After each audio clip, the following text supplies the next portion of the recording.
Hello, hello, beautiful people of the internet. Hello, the Chowser. The Chowser. Trash Comps and Fosty254, thank you for the subscription. Very much appreciated. We're back for more Spire. Yesterday, the final run of the stream was an absolute slaying of the Spire. Killed 9 or more elites, defeated 2 bosses without losing HP, won a run without ever resting, did not rest once. No rest, no need. Kind of incredible. It turns out that Bread, Horncleat, and Pale's Eye, when you find them one right after the other, this is a hell of a combo. Like, holy crap. This is the first run of Slay the Spire ever. Oh yeah, Toxic Egg was crazy. Yeah, Toxic Egg was probably low-key the big MVP. But one of the craziest things was being offered a bag of prep. Being offered bag of preparation. Probably the single best relic in the game. At least like generally good, not universally good. And being like, no, I'm gonna skip this. Like, it actually makes my deck worse to have a bag of prep. Of course, that was before we found the gambling chip, but still. Absolutely wild. Absolutely wild.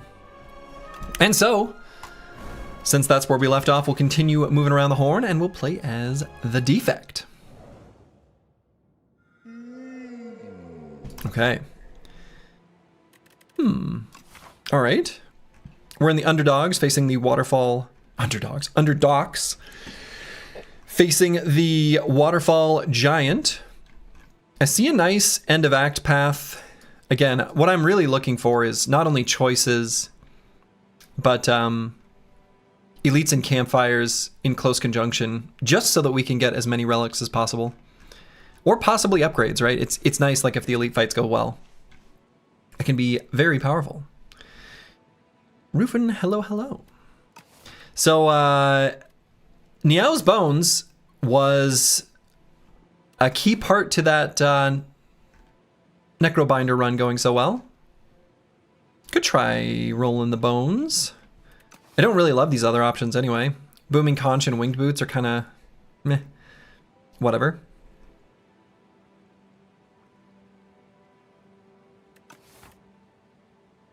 Yeah, I'll go with Niao's Bones. I mean, I think Winged Boots are interesting. I just feel like they're tough as a Niao relic. Because, like, I don't know. I just want, like, a boost in strength from Niao. This is more like a relic I'd maybe want offered at the beginning of Act 2 if I am entering it really strong. I don't know. Anyway, we'll go with Niao's Bones. Cursed Pearl and Nutritious Oyster. Okay, so we've got a lot of curses. So let's get rid of them / spend some money. So it could maybe go here and then make our way through there. It seems reasonable. I want to go to an early shop with all this money. 2 curses? Yeah, 2 curses. They suck because they give so little other than maybe double dipping on rest early. Yeah, exactly. Right? And like, double dipping on rest isn't even... Like, sometimes I skip a rest site, right? Like, sometimes I'll choose a path with fewer rests. They're not, like, universally good. You can... Sometimes your deck, like, what it needs is combats, right? It needs to see card rewards. So, anyway, obviously these curses are a problem. So we're going to remove at least 1. As soon as we can. The good boots use is traditionally double dipping on elites, but that is LMAO Act 1. I mean, sometimes it's fine, but that's the thing, is like, if it would have been fine without the winged boots, you were probably already fine. So yeah, that's true, that's true. You found you like avoiding elites early on in Defect and Silent. Those 2 often struggle early, but can usually scale very strong in the late game. I mean, that's true too. That is true. That's why, like, originally when I drew this path, I didn't want to path through this elite. Like, I don't want to hit this elite. I really don't. But I feel like it's more important to go through the shop.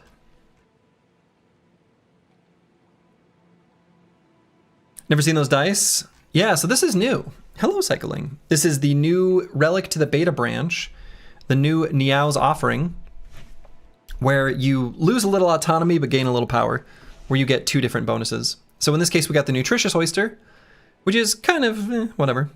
And the Cursed Pearl, which is like, you know, it's cool. But obviously we need to hit up the shop. And so without further ado, I think that's still going to be my path. I mean, I could deviate from that and possibly, but I like, really want to hit up a shop to spend this gold. And I do want to do it early. And I do want to do it before the hard pool combat fight. So I want to do it like within the first 3 floors. So I don't know. I just feel like I'm kind of forced into going this way. Drove up to the 60 Elite Act 1 with boots the other day. It was crazy. Really? Which character? That's wild.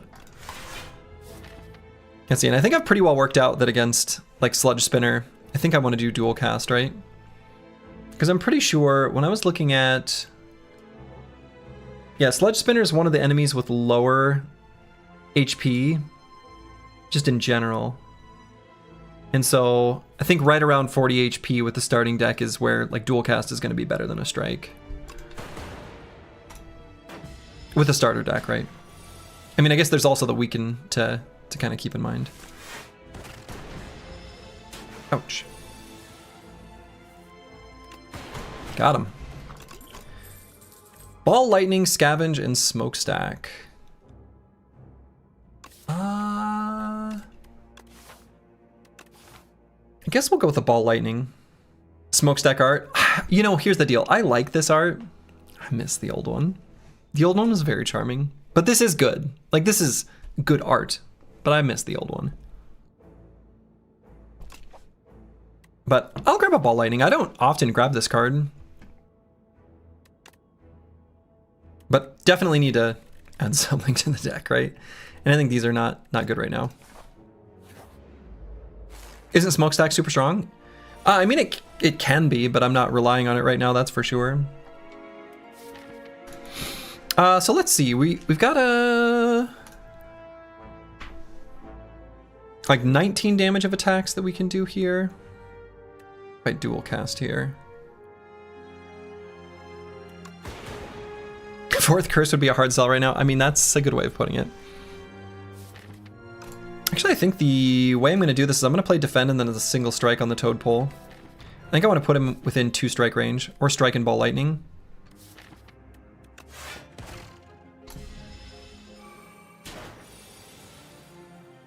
Yeah, okay. Good.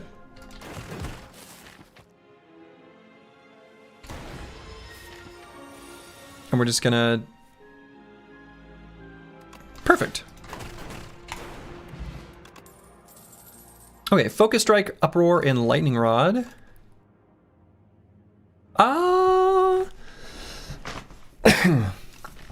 Probably the Lightning Rod. Lightning Rod's just a really good card. I really like this card. I also kind of like Uproar with the like curse density. I feel like there's a case to be made for like a higher cost, higher value attack kind of thing. But there's also a consideration for Uproar that you kind of want fewer strikes. I'm gonna go with the Lightning Rod, but I like Uproar. I actually think this is a really sweet card. And the what even is the name? The other strike, the Focus Strike. Like I like Focus Strike, but probably not right now. Lightning Rod also builds into Lightning Synergy. Yeah, exactly, right? We could end up finding a lightning-based package.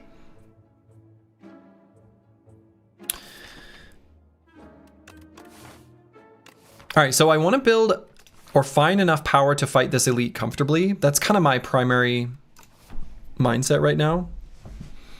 Good shop? Yeah, good shop. We've got some good stuff here.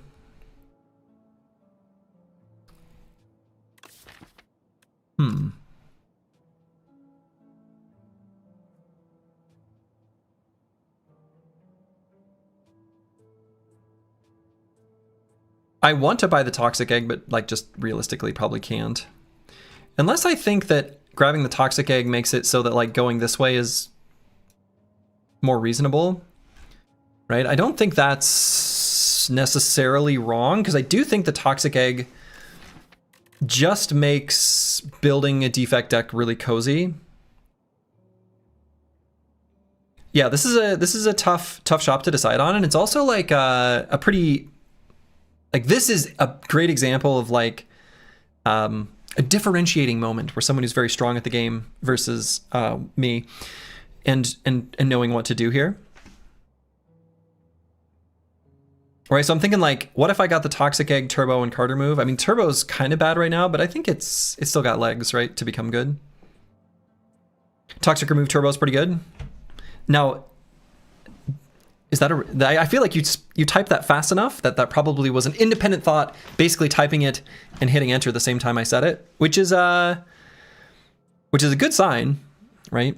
If I've got great minds, etc., etc. I think another reasonable option would be Toxic Egg, Turbo, Charge Battery, and don't do the Carter move.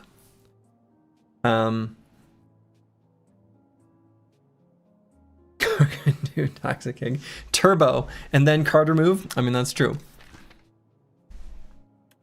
Or, hear me out, we could do Carter move, then Turbo. No, then Toxic Egg, then Turbo. I guess there is actually one part that's actually correct, and that's Turbo or Toxic Egg before Turbo.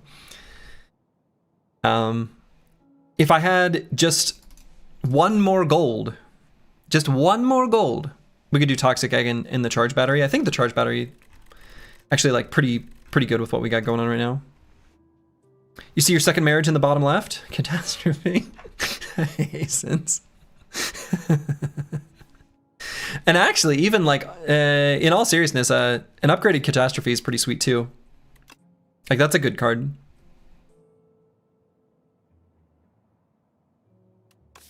But I don't want it right now.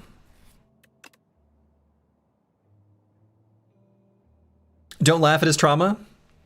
You know, I didn't used to until I learned that maybe the number of marriages has been fabricated.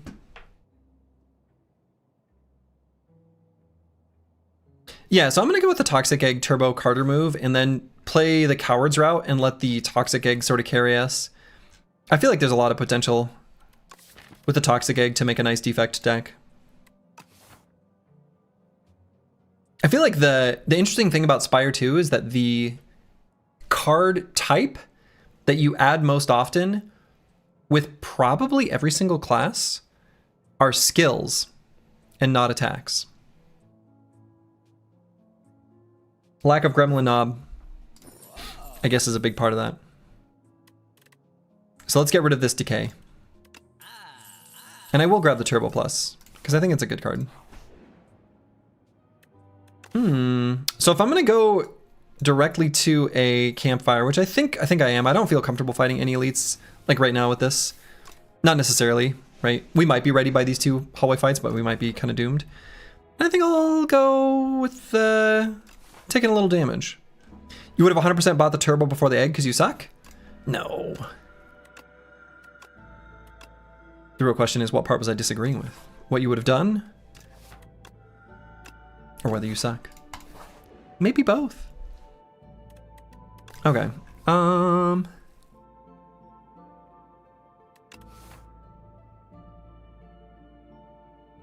Spoils map is interesting, but I feel like we can't add another curse. Fish oil. Okay, that's a nice one. So let's rest here. We're at 30 hit points. And might, if assuming we get like a couple good card rewards, possibly could still fight both of these elites, right? We've got good potions. This is still an early easy pool fight. It's kind of fun.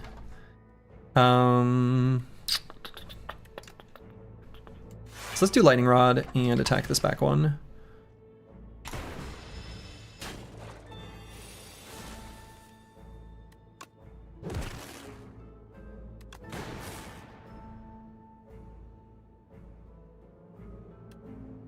I wonder if it's worth using the Explosive Amplitude or Ampule or whatever.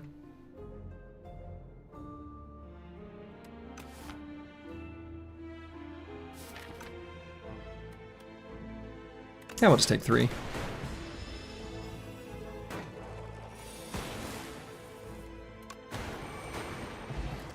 Yeah, that's what I didn't want to see was a potion. Boy, Fight Through, Cold Snap, and Compact Plus. Goodness. I think we go with the Fight Through. It's a great card. If you use it, the elite will be eels. Probably true. Ooh, let's do a colorless card remove or card reward. Now, interestingly, so let's kind of think about this. I've never thought about the breakdown of types for the colorless cards. All right, so just out of curiosity, out of the 53 colorless cards, 15 are attacks, 26 are skills, and 12 are powers. Okay. So doing a colorless card reward has a... Is that a proportionally higher chance of finding a skill? Right, 29 attacks, 37 skills, 20 powers. It actually is. That's kind of interesting. Oh, I love Splash. I mean, if we get a Splash offered, I'm really happy with that. I might go with the colorless then. Not only because it's like a good option in this event in general, but I think the Toxic Egg actually makes this even better. Did Rail Tracer just call it? Did Rail Tracer just call this? This is incredible.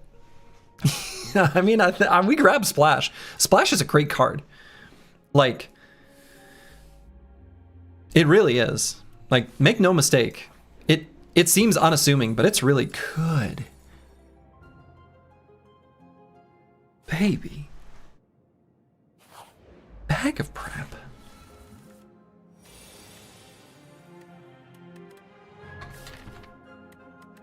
Okay, let's do...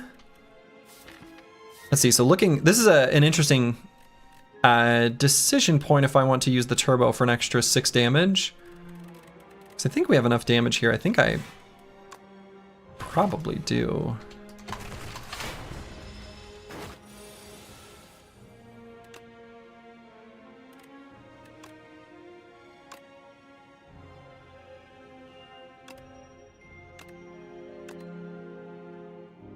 I mean, I guess I go with the conflagration, but that's pretty disappointing. Can I kill... Right, 16 plus 6 plus 12? Nah, it's not gonna be enough, is it? 34? Never mind. It was enough. Loop iteration subroutine.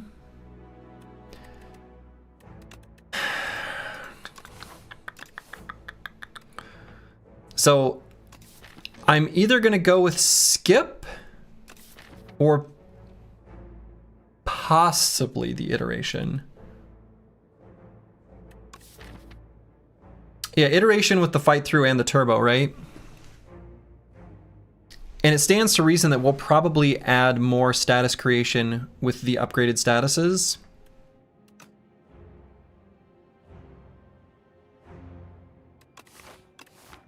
Yeah, okay. All right, facing the old Skulkin colony. Let's see what Splash gives us and then decide which potion to use.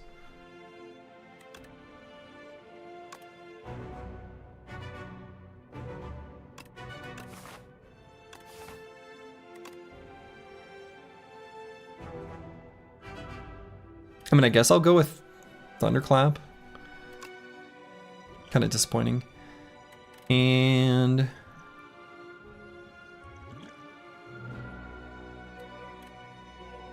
do the Power Pot. And I'm gonna bulk up.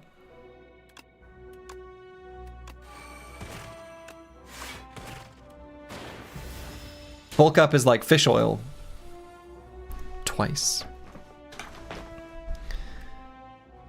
All right, so let's do iteration fight through lightning rod here, maybe. Unless I want to do iteration fight through strike. Or even just lightning rod defend strike. Kind of interesting. Yeah, the defect does look a lot more bulky in this game. Yeah, he's got thick thighs. Yeah, defect went to the gym.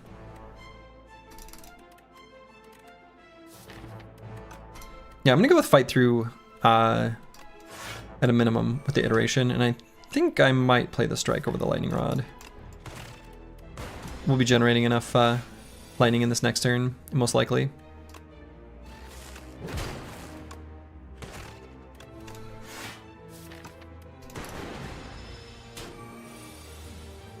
think I could have done that turn differently, actually. Oh, do I play both defends or do I splash?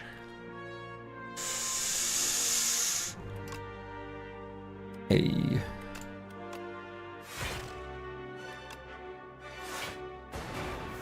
Splash. What a card. And then we just kill next turn.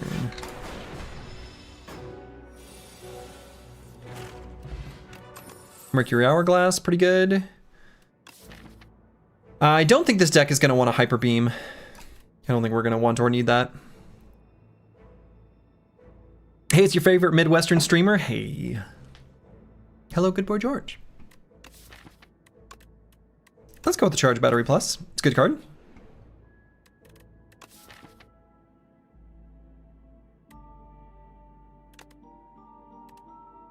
This is where I wish I had a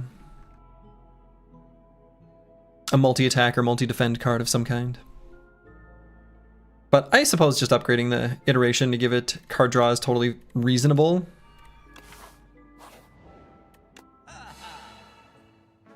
Okay.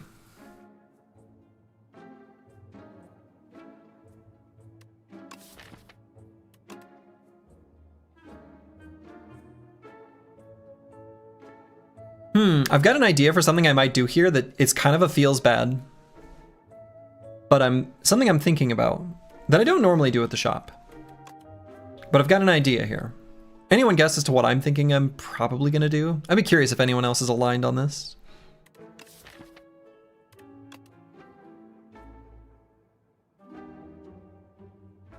Fairy in a bottle? Yeah. Yeah, it's the fairy in a bottle. My thought is that, we've got the 36 hit points, right? The other two remaining elite fights get us really low on health. Pretty much guaranteed. Like, I don't think we proc the fairy in a bottle. I'm pretty confident we can beat it pretty well with 36 hit points. It depends a little bit on what Splash gives us, but I'm not too worried about the fight.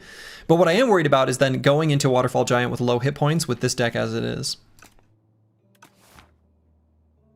Yeah, exactly. And it gives us a bunch of HP, right? So Fairy in a Bottle, the amount that it heals is an increasing amount. So I feel like Fairy in a Bottle is a nice little insurance policy when going into the fight against the Waterfall Giant. So I think I am actually going to go with the Fairy in a Bottle. Right, I think the run has legs long term. Unfortunately, we won't have an opportunity to get a Runic Capacitor. God, what a great relic. Or even the Unsettling Lamp. Honestly, these relics are super sweet.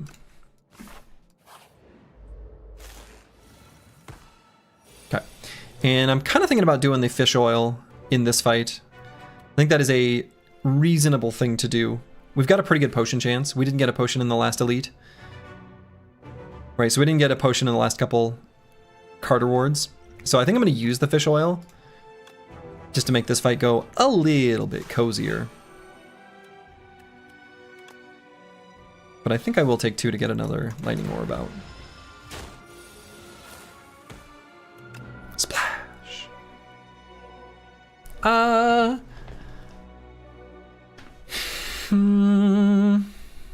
mean, I guess I'll go with the Assassinate because I don't really want to redraw the Stomp. This is going to be more damage with the Ball Lightning follow-up. Guess maybe I should do the iteration. Yeah, okay.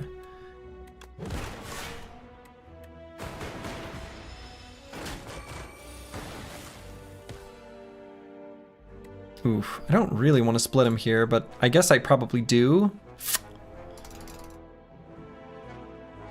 It's not like I didn't know that that would have been my shuffle. I could have just looked. I don't know. I suspect that there will be enough damage within the next 3 turns to knock him out. Most likely. Yeah, we've got enough damage. Barely. Okay, did in fact get a potion. Got an Anchor, which is great. Overclock, Hologram, and Rocket Punch. Boy.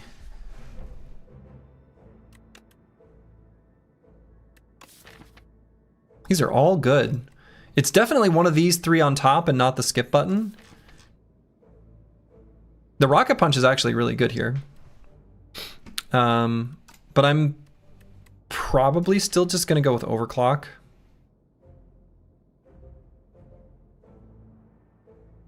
Yeah, Overclock with Turbo is good. Yeah, exactly. Right, so I think it's probably just the Overclock.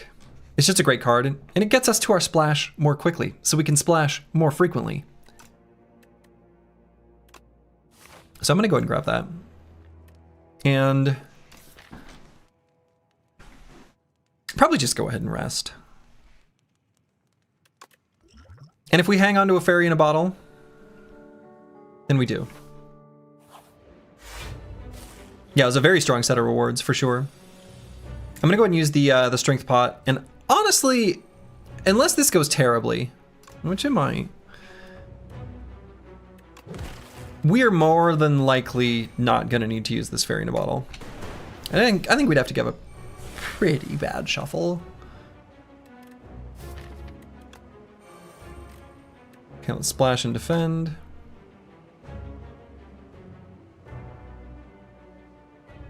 I mean, the Gamma Blast is going to be nice to do the weak and vulnerable. The real downside there is that we'll never be able to play it again because we don't have a way of generating stars. So it'll hang out as a curse afterwards. But Heirloom Hammer is kind of similar because we're not going to play a 2-cost 25 damage attack either, realistically. Might actually just go with the Gamma Blast.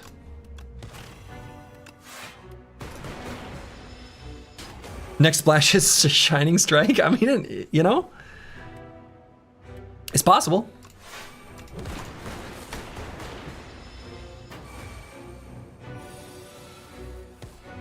I love Splash. It's so much fun.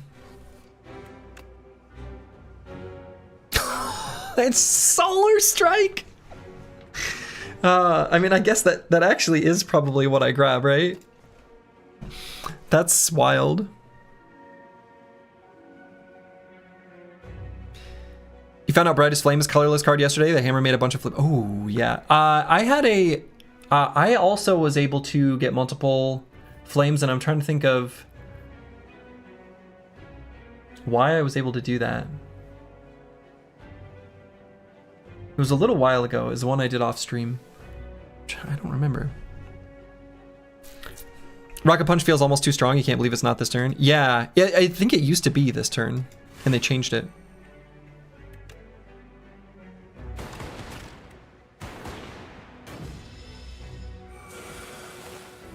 And this is a defect run for the moment.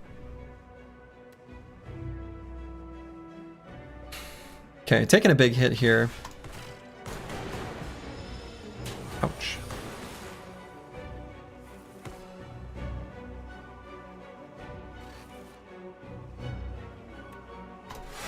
And let's block it out.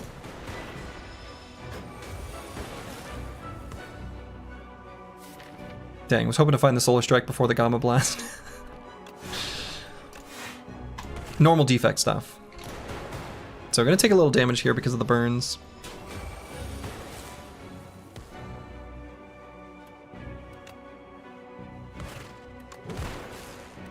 So can break him right now.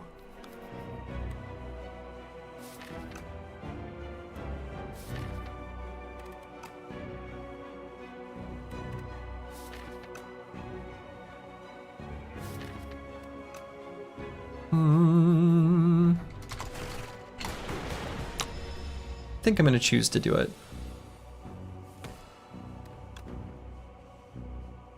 Dang. No source of weak. So will in fact just barely use the fairy in a bottle.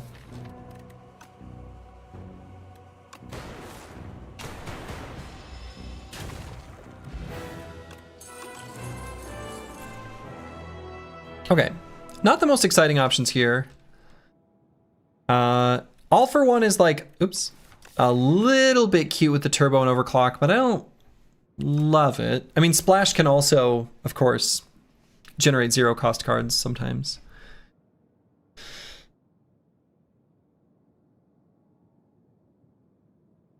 All for One is fairly cute. I mean, it is. I'm kind of thinking maybe it's the Ice Lance. But I don't really love these options. Not a big fan of multicast in general, actually. But I think especially right here.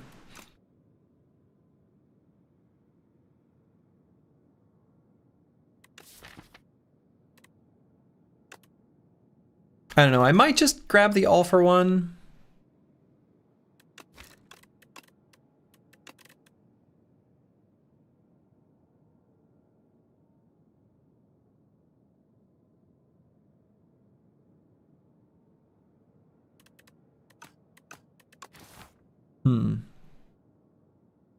Fairy Shot play was clutch as hell, Slurgy. Yeah, but I mean, alternatively, like the turn where I cracked him, I could have played the power through and gone to the next turn because it was Zap Splash. And my thought there was like Splash generating weak is going to be bigger than any of my block cards. But I might have been able to like slow play through the deck afterwards and maybe had a better turn to split him or cause him to enter his explosion phase. So yeah, I don't love these options. I think they're all fine. Except for the multicast. I will probably just barely go with the All for One, but it's... yeah, I don't know. It's fine.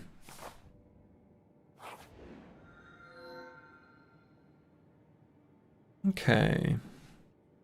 Enchant a skill with Imbued.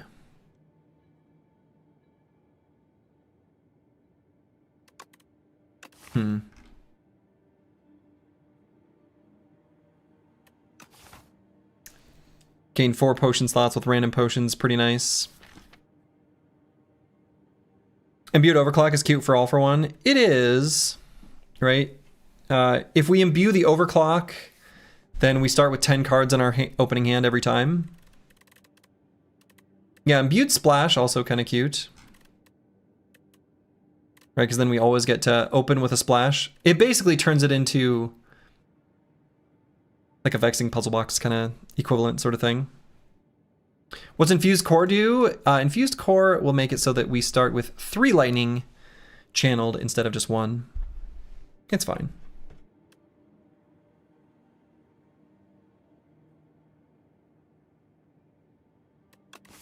Yeah, I don't know. I'm kind of leaning towards the Alchemical Coffer. I feel like a bunch of potions is rarely... It's served me pretty well just in general. Being able to save a bunch of nice potions for a boss is pretty good. And I feel like you can sort of use that to solve the boss fights reasonably well. So I'm probably going to go with that.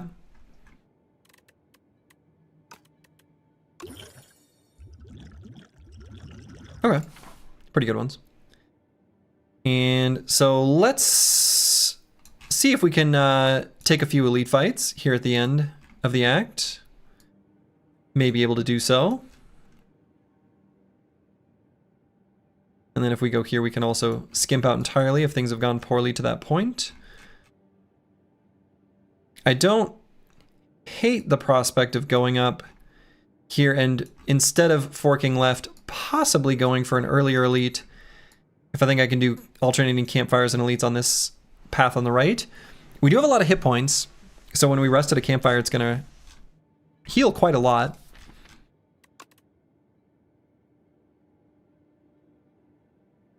I don't think quite enough gold to want to go to a shop with 106.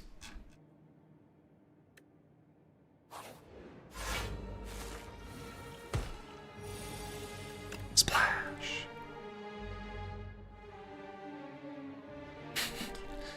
I mean, I guess I'll go with the Memento Mori. Huh.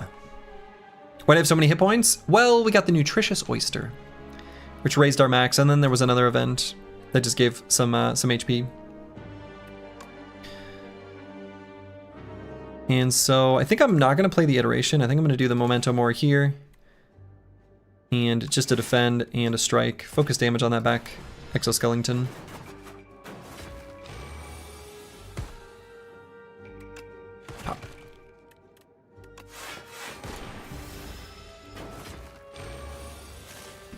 Good fight for the Mercury Hourglass.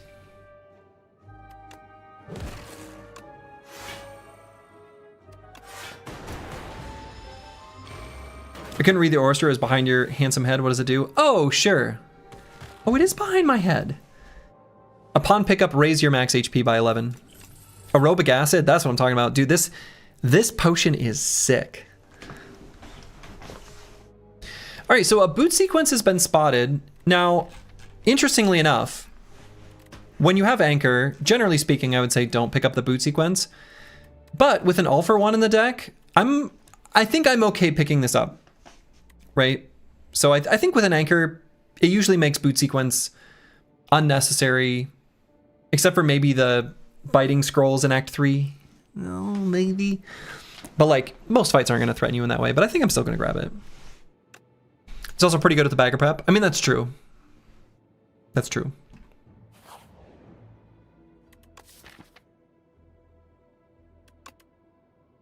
Okay. Realistically, we're probably not going to hit more than 2 Carter moves to get rid of strikes. So I think combining 2 strikes into an ultimate strike is pretty reasonable here.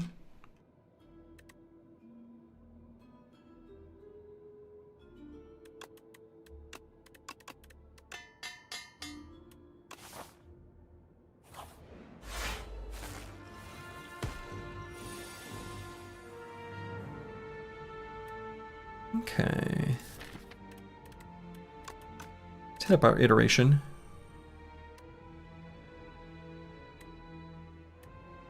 So I'm going to do boot sequence,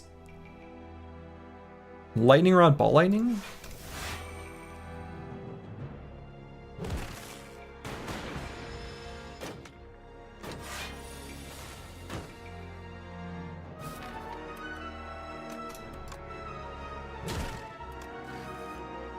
Splash. Hey. And we'll do crush under. And I'm gonna go and do a turbo zap. Right. I think that'll be good. Because he's dead next turn. Oh, I didn't even have to play an attack. Bulk up, boost away, ball lightning.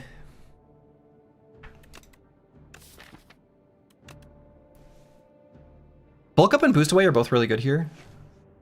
I think I'm pretty keen to go with a bulk up. There's a number of things we could find from Splash that are multi-attacks as well. So, even though boost away I would absolutely add to the deck, I think a bulk up is a good idea too. Especially with the bag of prep and overclock here.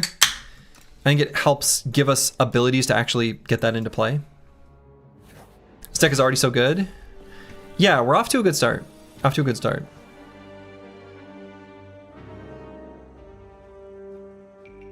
What you sipping on? Well, I got this polar pink apple and lemon. Refreshingly natural.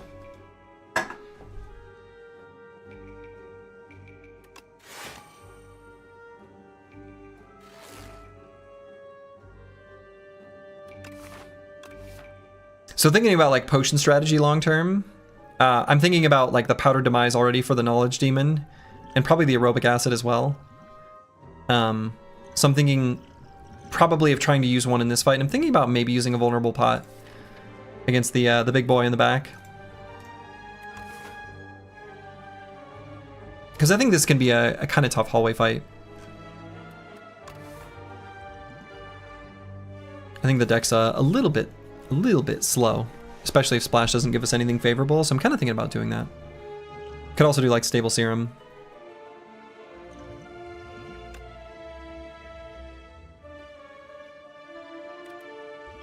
I'm gonna hang on to it for the moment.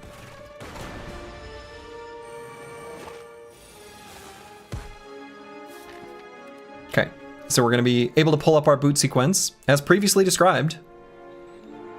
So let's dual cast and see if this hits one of the little eggs. I might just pop an egg.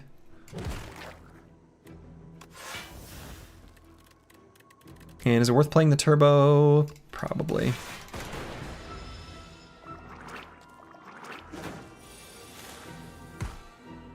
right, so let's splash. Not my fave.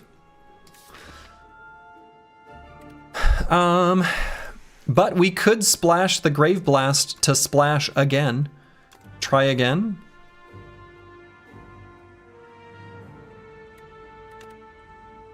Right, because we don't have any block in hand.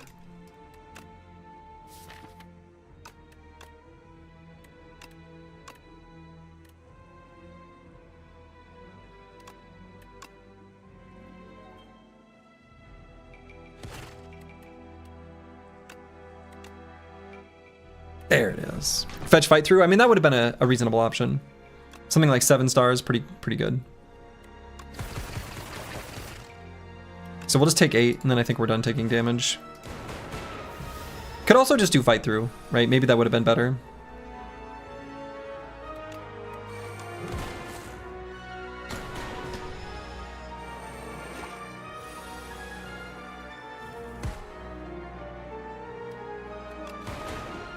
Oh, come on.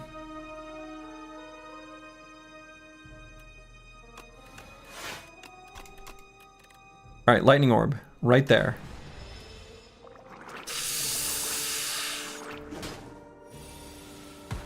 Wow. Okay, Chill Plus is pretty good, especially with the All for One. Definitely grabbing that, right?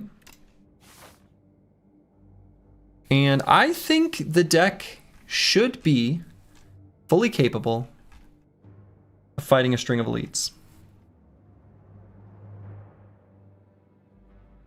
I think that is the best long-term prospects too. But could hit up the question marks, take a little Napski, play it slow and easy. No, I think we're good.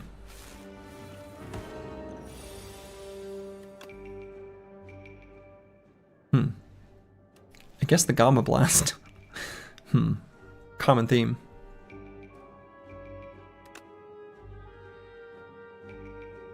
So I'm gonna bulk up. Just do the bulk up Gamma Blast.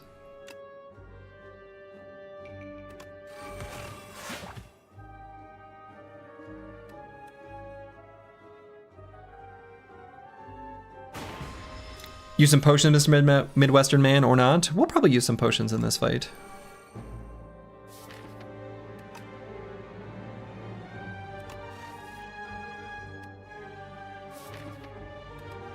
We'll use a potion at the very least.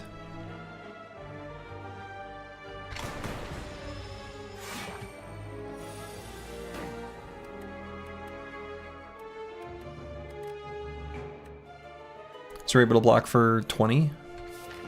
Seems pretty good.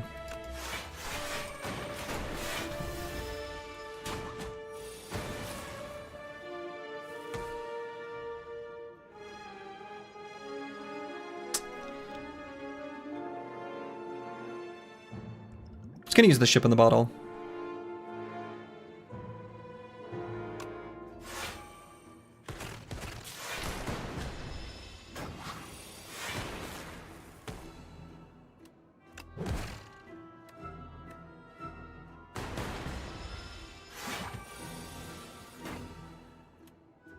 And do we have lethal?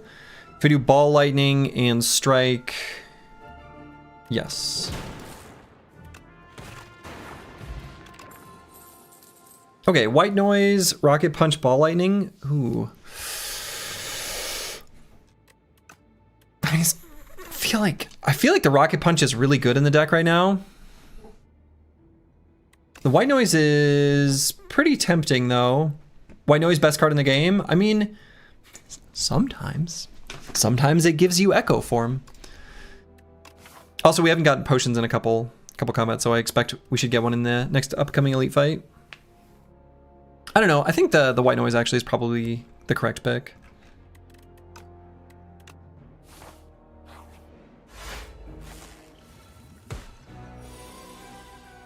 All right, so let's splash and see what we find.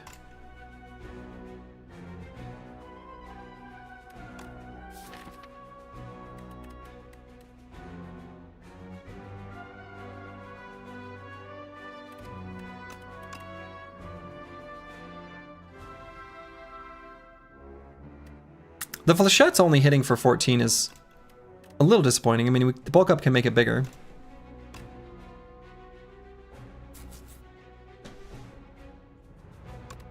Could potentially use the stable serum, though the flechettes will only be free this turn. I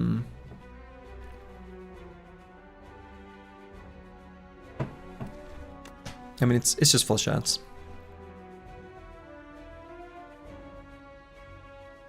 Right, because we're getting attacked for 12 plus 16.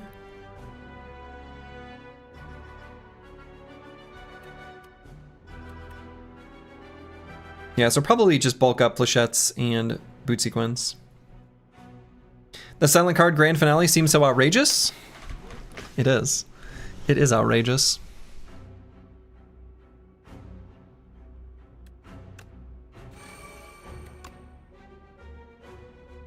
And so I'll probably hit this one. So we'll take just a baby little bit of damage. All right, we can chill and then all for one that back, which is pretty good.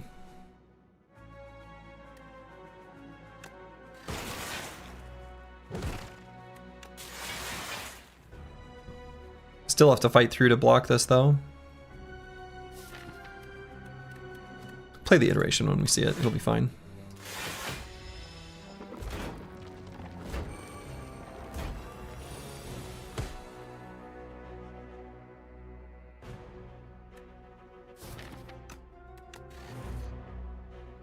Okay, let's see what white noise gives us.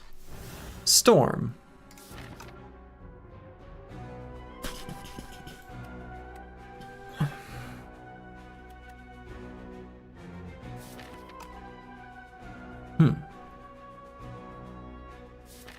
Storm and iteration, and we'll see what we draw. Okay.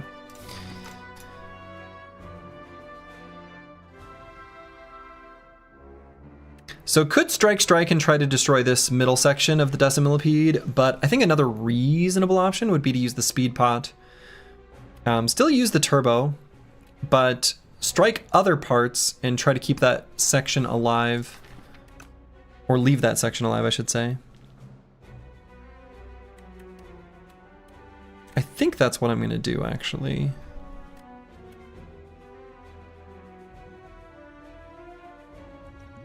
Because we still need to block here, right? They're attacking for 18 plus 16.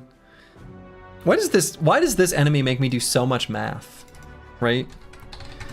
Because that's the 34, and we can get 12, 6, 7, 7.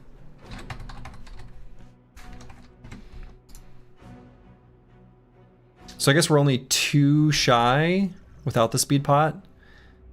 I guess maybe I don't bother.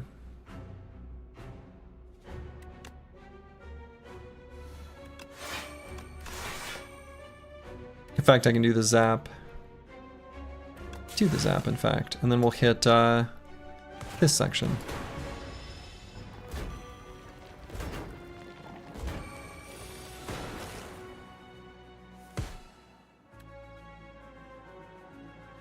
Okay, so flechettes will hit for 24. So we can kill that guy. That seems good.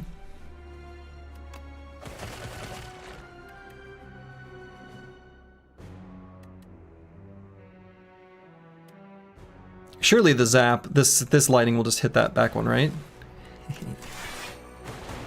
Okay, so now we just need to kill this one on this turn.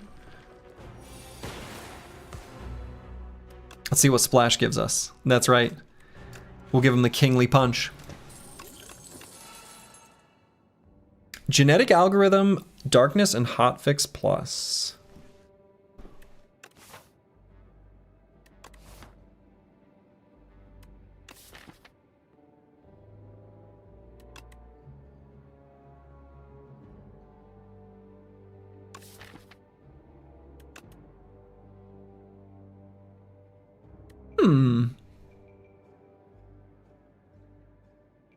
I feel like the answer is supposed to be Genetic Algorithm, but I'm looking at this Hotfix Plus pretty favorably right now.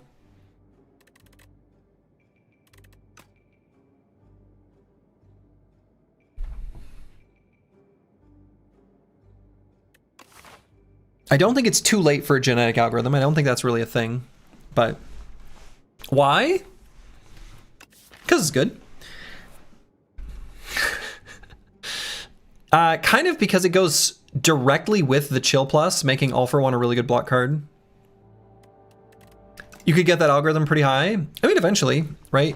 One of the things to think about in this game, though, is that, like, there's no calipers.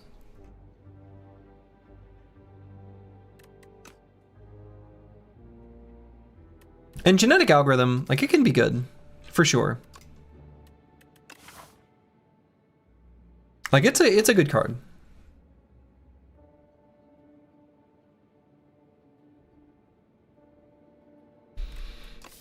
But I feel like the hotfix actually goes pretty hard right now. Maybe not hard enough. And so this takes a genetic algorithm.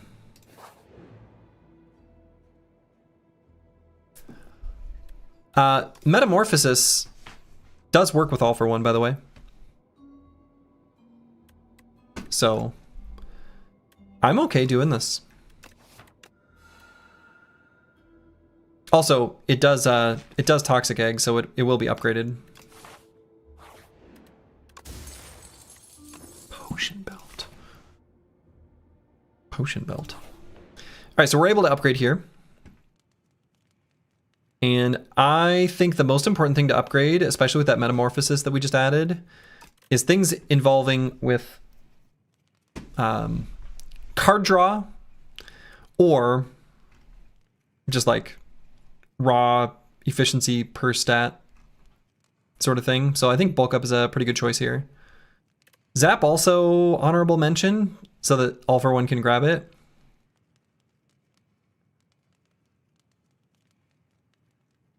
But I'm gonna upgrade the bulk up.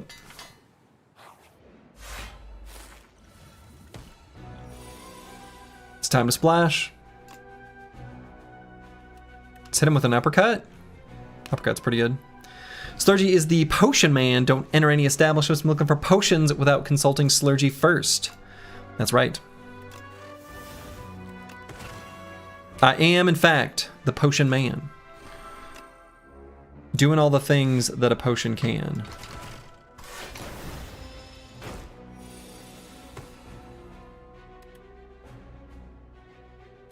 All right, so we'll bulk up here. Let's overclock since we've got the turbo in hand. Play the ultimate strike. And I think we'll end up using this turbo. Yeah. Because I want to play, well, maybe. I guess the other option would be just like chill fight through, but I kind of want to play the ball lightning as well.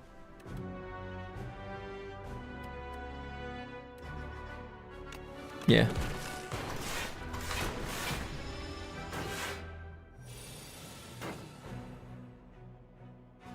Ouch. So if we do the All for One, we'll get back turbo chill overclock. So certainly do that.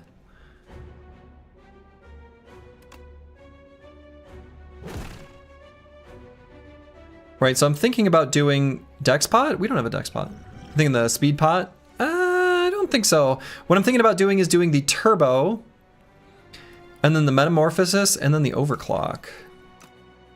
And seeing what we draw.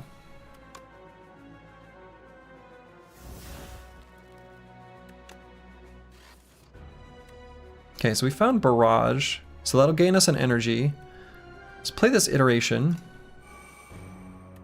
Okay, found Charge Battery. Right, so we can do Chill, and then just like Charge Battery Defend. So probably not play the Genetic Algorithm. I guess we're gonna gain, what, 4? Yeah, we got the buffer. So if I were to do Charge Battery, Genetic Algo, I guess it'll still full block and use the buffer stack. I guess that's probably the play.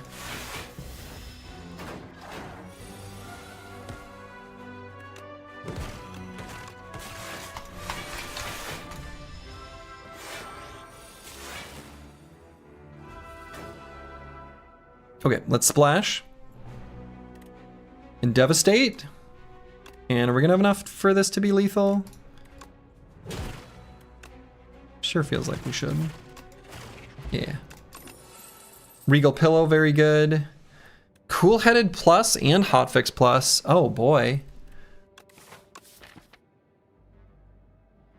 I like a Cool-Headed quite a lot right now. Especially after adding that Metamorphosis. Absolutely. Let's upgrade again, because we're at pretty high health value.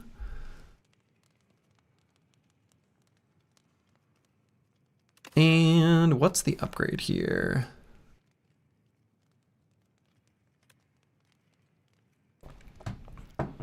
Might just be Zap.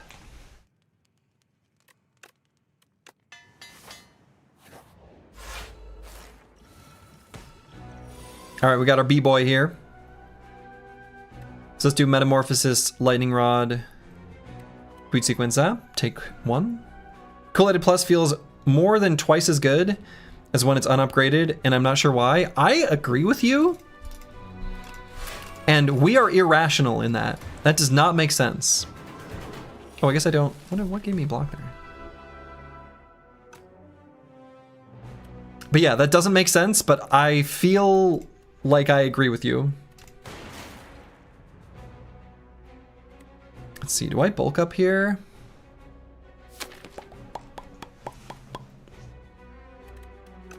Yeah, I know the anchor, I just don't know where the extra... There was 3 that... Maybe it was the light, I don't know, I'm not sure. I remember in my head thinking it would be slightly lower.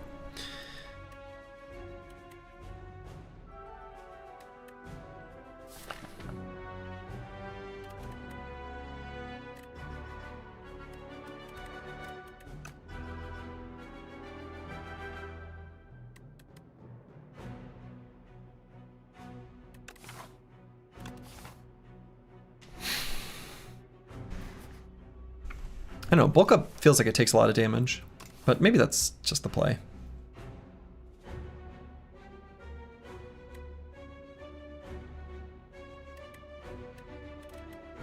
Maybe it's not. Maybe I just defend and actually like play stuff. Defend, dual cast, maybe play the Momentum Strike. We only get one little dibble.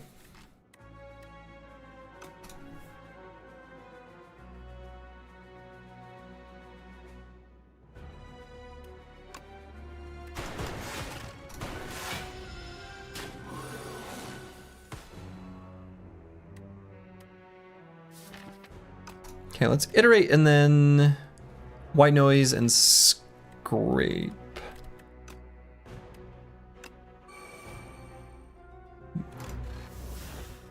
Let's play the splash before the scrape.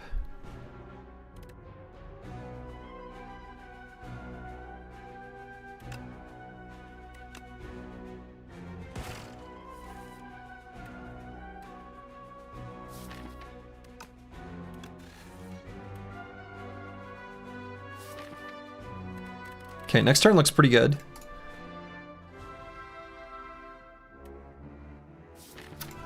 I don't want to ruin it. Got all these ways to ruin it in my hand right now. Right, I want to make sure we draw the fight through. Ideally. Do have the iteration though.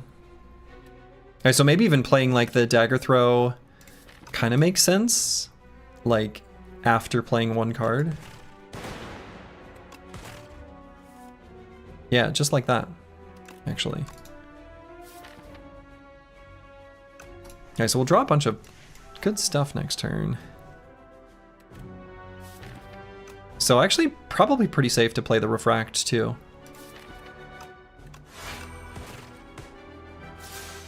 It's a lot of damage. Multibrad, hello, hello. The climb goes well. The climb goes well. There's this spire that needs to be slain. And we're here to do it.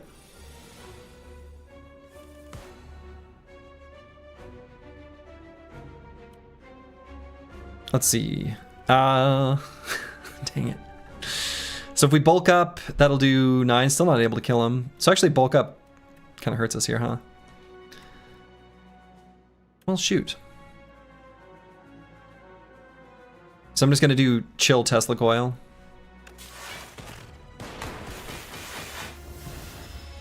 Wait a minute. Would that have been lethal? Why did he have 1 health? I thought I had 1 lightning orb. I must have done math wrong again. It must have, I made a algebraic error there somewhere. I don't know where. You feel the same way and you can explain like it's talking about Cold Snap, I'm assuming. The efficiency of a card is basically what it does above the normal expected value of energy. So a card that does 9 damage for 1 is like 3 damage more efficient than a strike. Barely worth playing. A card that does 12 for 1, it does 6 more damage than a strike, which is way more efficient and suddenly worth playing. For some reason, the effect is extra apparent with cantrip cards. And I assume you're talking about the Cool-Headed Plus, right? And let's go with the Fight Through Plus. It's a very good card. Although, even Charge Battery is pretty good here. But I'll go with Fight Through. Okay, the Ultimate Strike is even better.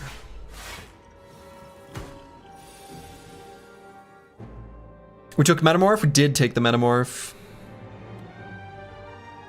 I'm not even gonna play it. Wow, that's a lot of flat cannon.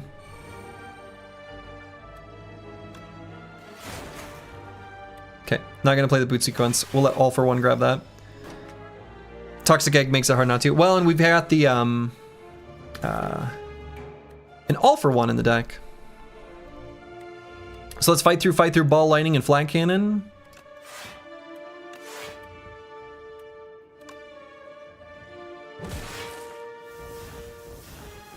And All for One, this is tasty. Exactly, right? Very tasty.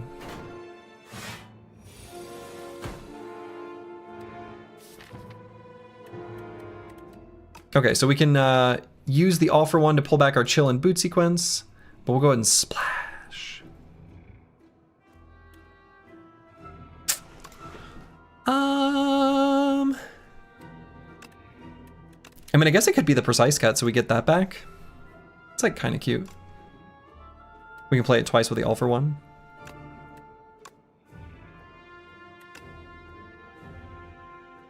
Yeah, let's kill this guy.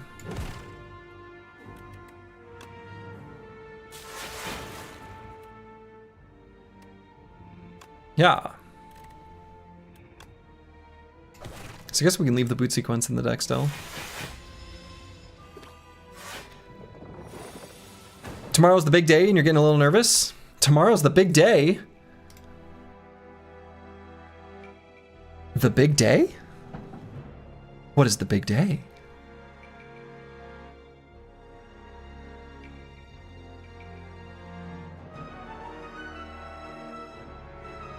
The Baylor Lord collab? Oh man, you're doing a Baylor Lord collab? That's wonderful. That is awesome. What are you guys gonna do? Unless that's, you know, you're keeping that, I don't know, a secret or something. That's very exciting. Looking to tackle a couple challenges? Nice. Very nice. I'm sure it will go well. That's great. One of us can only play attacks, the other skills? Okay, yeah, that's a fun challenge. That's very good. Then it's our turn on Saturday, that's right. But not this upcoming Saturday, the Saturday after, 25th. Well, more information coming soon. Maybe that was too fast. Too soon to reveal. I haven't told people yet. But yes, me and Multibrad are gonna do a co-op stream on the 25th is the plan. Spoilers, I know. My bad.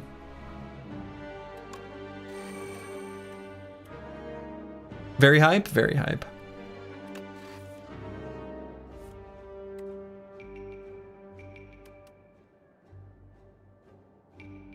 Yeah, it'll be good. It'll be good.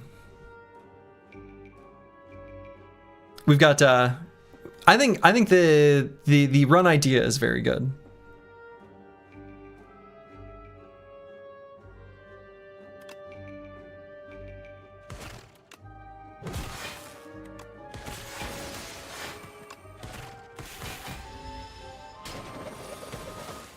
Yeah, it's gonna be a good one. It's gonna be good. All right, Storm Synchronized Lightning Rod. It'll be very fun to script if we get it. I've got some, what I'm thinking it'll be fun to do, obviously we have not talked about this at all, but I kind of want to go into it not blind or unprepared, but I like have some ideas. And like right at the beginning, if you're down, I'd like to just like talk about some ideas at the beginning. And then we formulate an idea of what we might try and then just do it. Maybe we should talk about this off stream, but I don't know. That seems like a fun way of going about it. Unless you've got some other idea, then I'll shut up.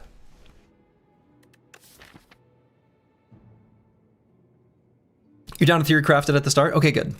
Because that to me is like some of the funnest stuff, so. Excellent. Great. Glad to hear it.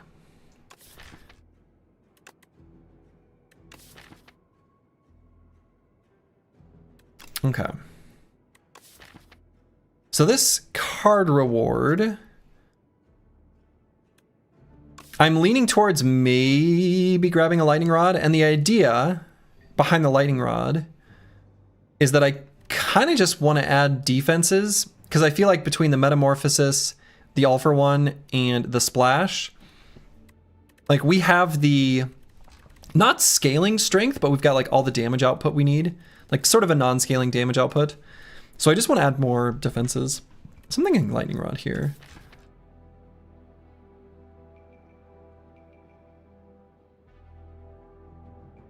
Storm Plus is like not bad with the white noise and the bulk up, but I think I like the lightning rod. Synchronize also probably pretty okay, especially with all the frost we're generating, but I feel like without any orb slots, I'm not really into that. How's your draw? Well, we've got a an overclock and a cool-headed plus, and that's it. We're looking to add more if we can. Plaguebird, hello, hello. Okay. Finishing your tax return, chat. How we doing today? Oh man, you're like waiting till the last minute. As you should be. Let's do the metamorphosis and the white noise. See what we generate. An all for one has been generated. A free all for one. Oh man, random thought. If we end up generating an all for one in some future fight, a potion that could be super sweet would be a potion of insanity. Because all we got to do is draw through our deck once and we win every single fight in the game. All for one, all for one, all for one, all for one, all for one, all for one. Just like that.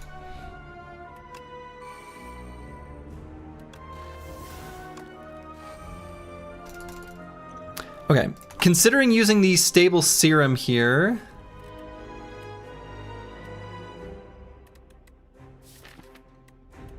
But maybe we won't need to use a potion in this fight at all. I don't know, 83 hit points is quite a bit. Just like the damage output will be slow. That's the only thing that has me a little bit nervous.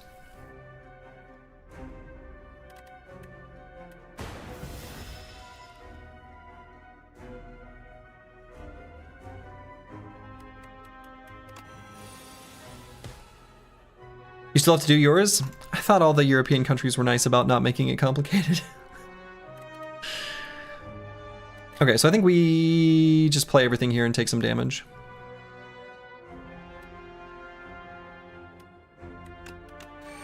At the minimum, we do that. Thinking about playing the turbo still.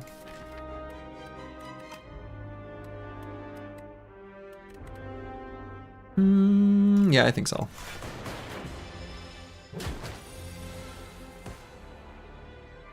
Okay, so let's uproar to hit whatever we hit.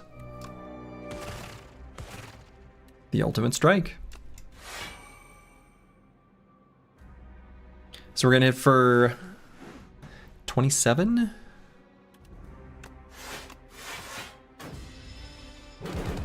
It's very nice and uncomplicated. Normally you just have to click an OK button a couple times, but you have a uniquely complicated situation. Ah, fair enough. Okay, so let's splash.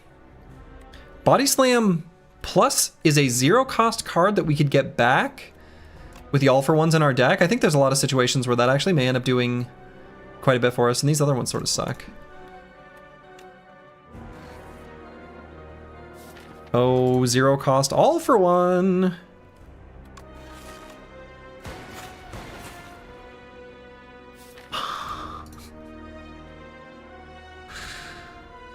Why? So this actually could be the turn to use a stable serum, right? I mean, this is about as good as it's gonna get. Because we keep our 0 cost cards in hand. And then when we shuffle the deck, these will be on the bottom. I think that makes sense. So I'm gonna use the stable serum.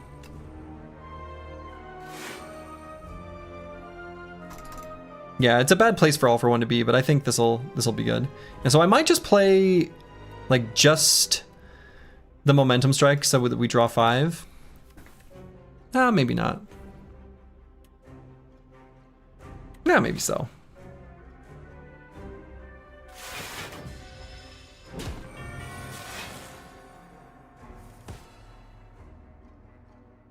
Okay, so let's play a bunch of cards.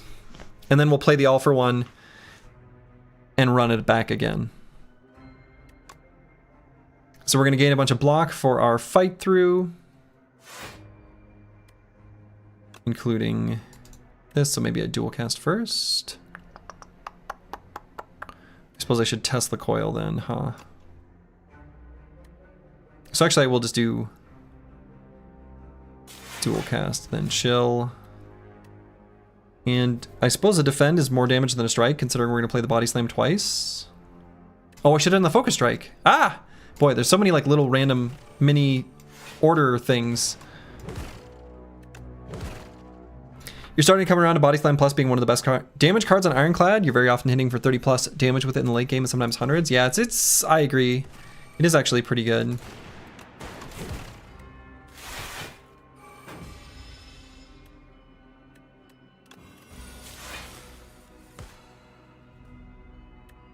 Okay, found a burn.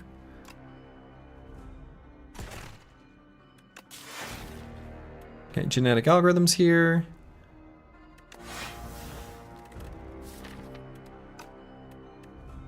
And let's go ahead and play the turbo. And won't need the boot sequence here. We've got one more all for one, so.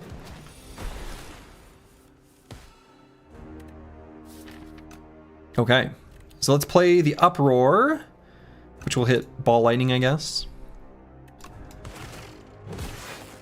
And unfortunately, when we play the all for one, we're not going to have enough room, and we're also not going to have enough energy.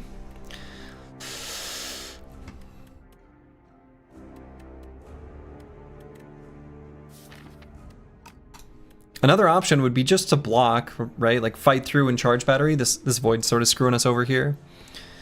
I guess it depends. Right, so we got the 1, 2, 3, 4, 5, 6, 7 cards that all for one could grab. Damn.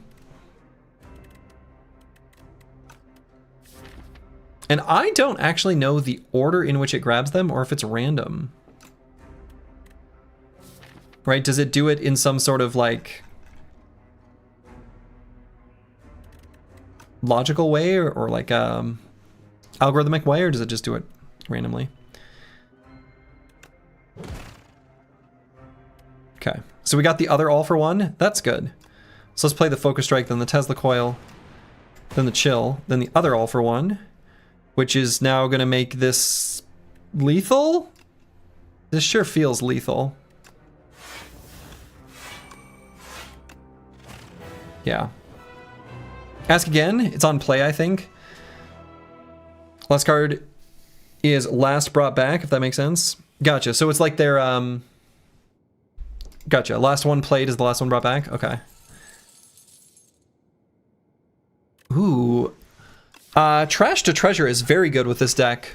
We're making a lot of trash, and we would love to turn that into treasure. Modded plus also really good, and I would love to take that, but I think the trash to treasure is even better. Flat cannon also good. Damn. Take all?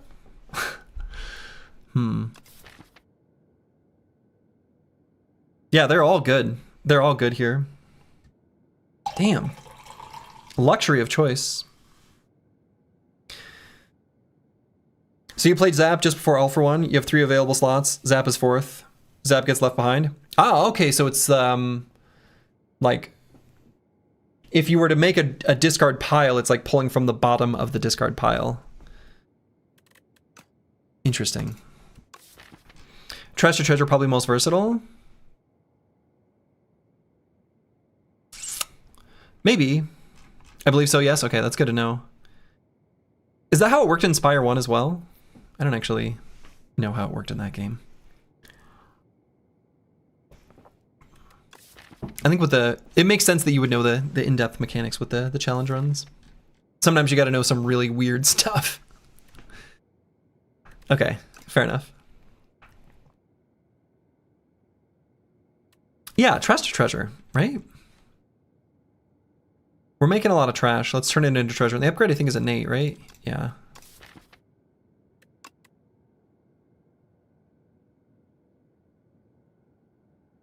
Modded and flat cannon, both excellent, right? I think this is a legit, like, I would take all. But I'm gonna go with the trash to treasure. All right, so we're gonna be facing the test subject and the door maker. Okay. Didn't end up using our powdered demise against the knowledge demon, as you may have noticed. Tanks, the Chimera King. You can never have too many weapons.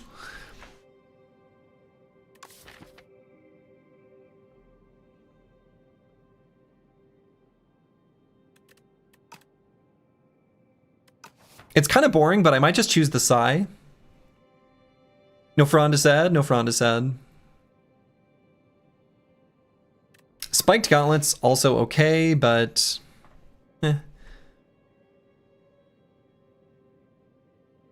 We've got like a few powers. Probably go with a Psy, right? At the start of your turn, gain 7 block. It's just good. Psy is one of the strongest relics IMO. Yeah, I mean, it's hard to go wrong. It's hard to go wrong with a Psy.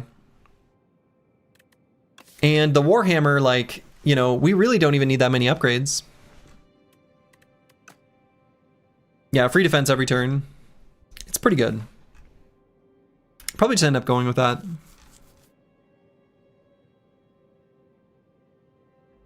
And how do we feel about the Act 3 elites? Kind of okay. I think especially with the Psy. I want to hit up a shop because we have a lot of money. So could hit up this shop early on.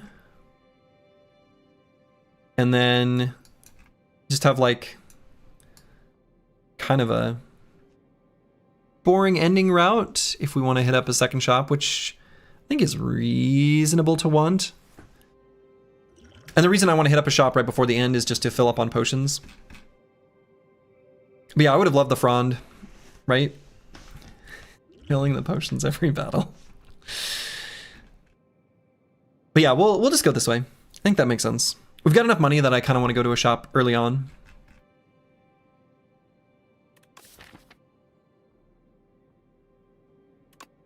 Kind of want to upgrade this trash to treasure.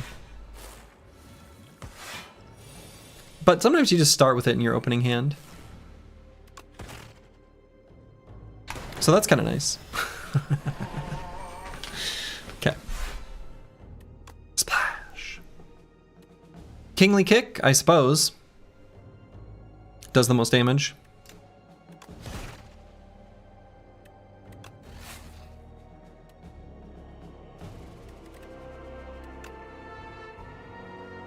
And I'm going to play the genetic algorithm. I want to get that started to pump up as well.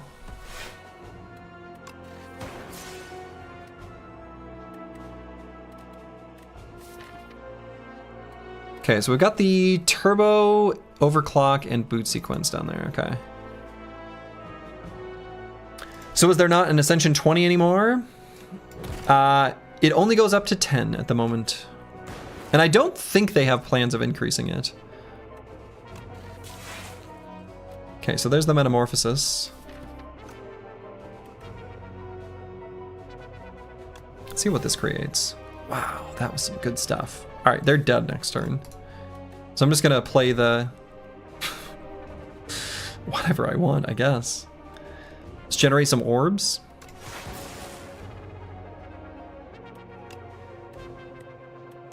I don't know, maybe I play the iteration. If I find the free cost things, that's fine.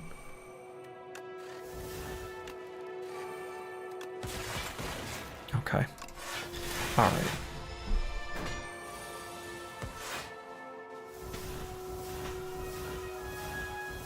Loading up the flat cannon and got him. How do you weigh up Trash to Treasure over flat cannon in this deck? Whew. You know, my thought is that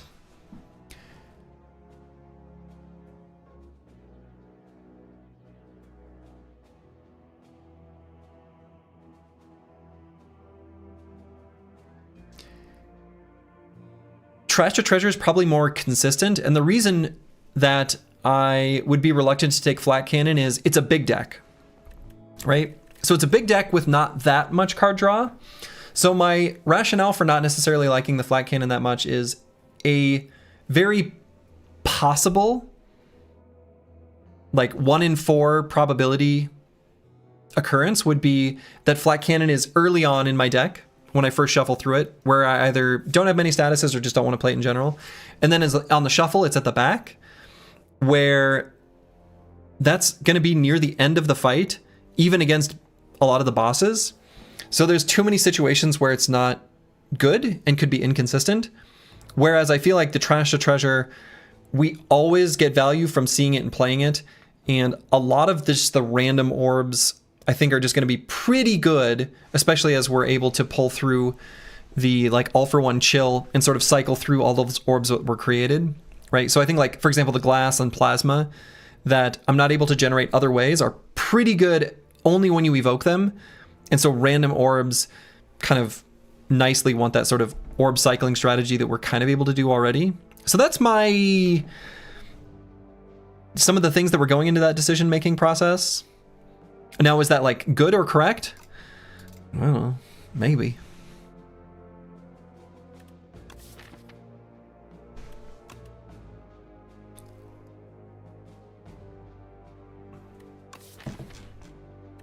Okay, here I'm kind of thinking the Hotfix Plus. I think I still like that all right.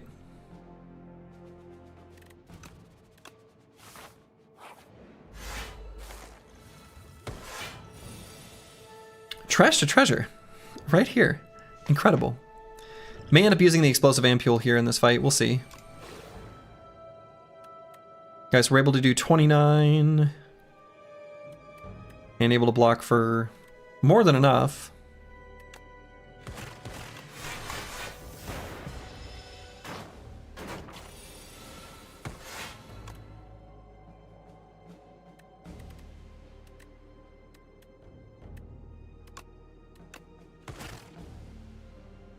Okay, let's play the iteration. I don't think we're going to take any damage here. Yeah, definitely not.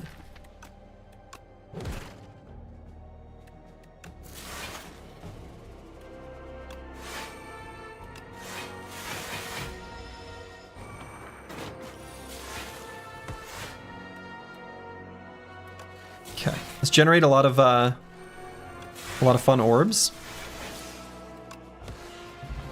Okay. Hologram Plus. I think one Hologram Plus can be really good with an all for one. I think the hologram also goes pretty well with the Metamorphosis and just like the zero cost stuff in general. So I think one Hologram Plus is pretty good here.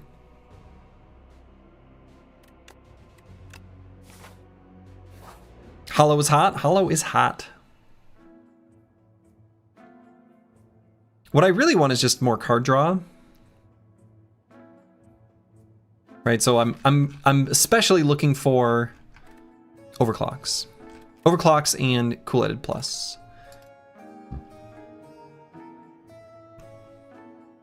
So card remove is pretty good to remove a strike. Catastrophes, pretty alright. There aren't any cards in the deck that I ever like don't want to play, pretty much ever. Hollow is just a 1-cost overclock? Yeah. Hollow is just a 1-cost overclock. That's true. That blocks for 5.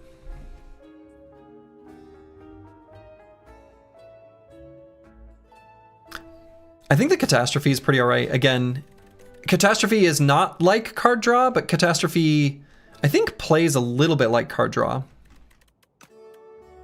And I like that it's got the plus sign in the green text.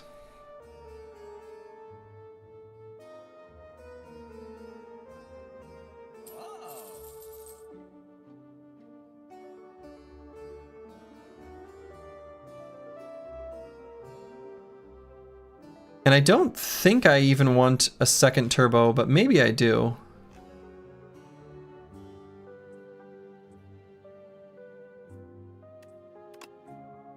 I think I do. And then Carter move a strike. Okay, that was pretty good. We'll save a little money, because I'm going to go to a second shop here, near the end. And boy, do I grab a Touch of Insanity now? I talked earlier about how if we happen to get an all for one from our Metamorphosis, we've got like just a win con. That's a good potion. If we're able to get a second Touch of Insanity, even without Metamorphosis making a 0-cost all for one, you can hologram all for one, pull up hologram, all for one, right? So with 2 Touch of Insanities, you can create an infinite loop. Yeah.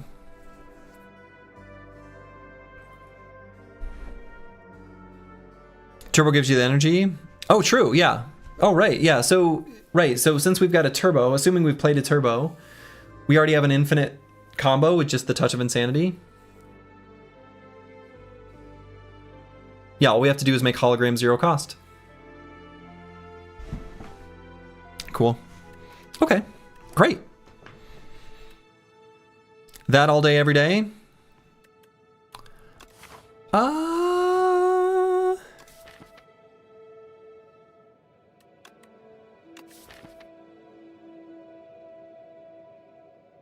And make sure your discard doesn't already have a ton of 0-costs? Yes. Yes.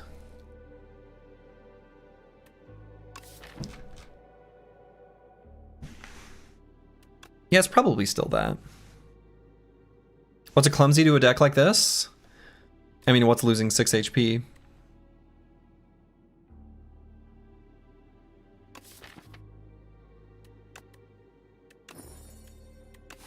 That's probably the good choice. Let's see what Catastrophe brings. Splash.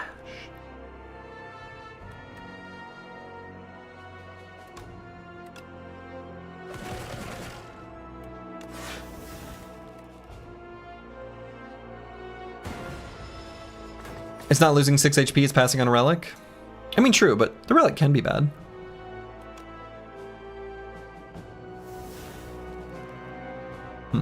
Not very exciting there. Gonna take some damage. You had a hologram infinite once with 2 0-cost holograms, and you had to kill the experiment boss through intangible with letter opener. After that experience, I never chased that combo again.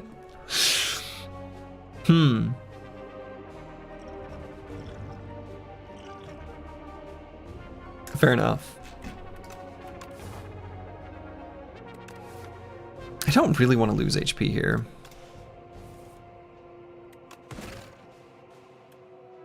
I guess I'm just going to.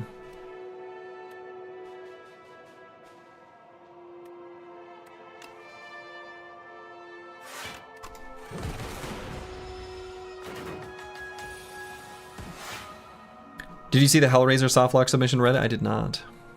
What's the secret ingredient to that?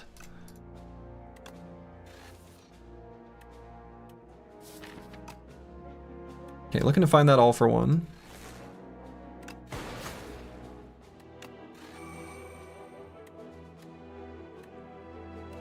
In fact, let's hologram the overclock. There it is.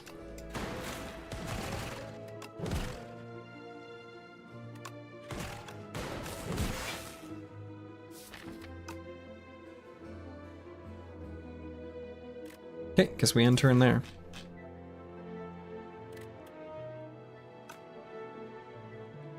You know that red enemy that decreases... Oh, no! Yeah, that enemy specifically ending up... Oh, I see. That's a disaster situation, yeah. That sucks.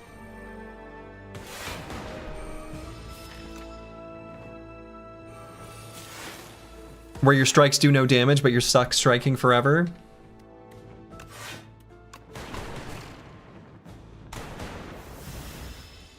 It's the second time Owl Magistrate has done, like, legitimate damage.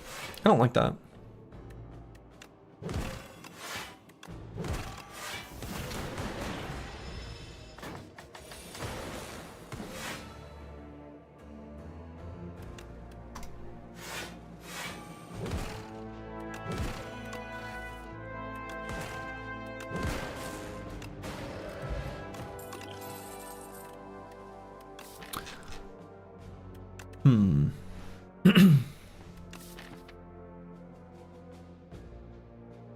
I don't really want to add another lightning rod. I think 2 is fine. I think I don't want to add more. I am not convinced about the hotfix, especially with the Touch of Insanity being added to the deck and the previously mentioned combo with All for One. So I'm going to skip here.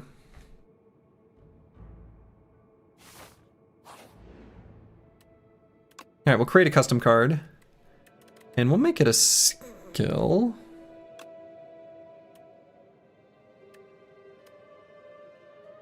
Yeah. Wisdom. Draw 3 cards. We like that.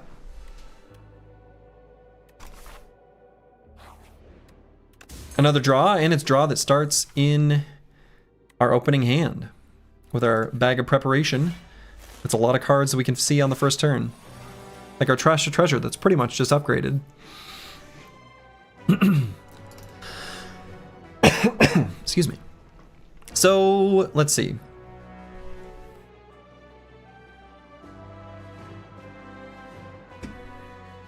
I think we do Trash to Treasure, bulk up, then just play a bunch of stuff. That's the plan.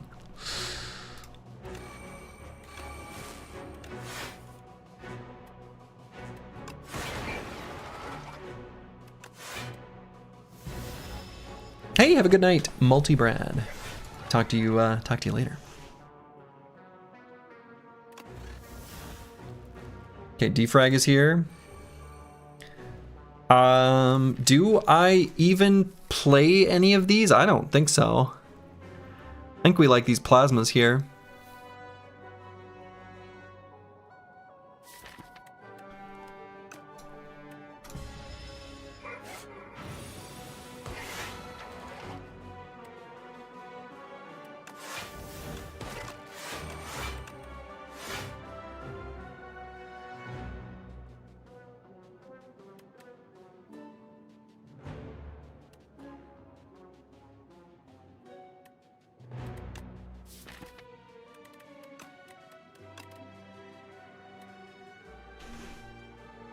I don't know what I want to put in my hand. Basically nothing.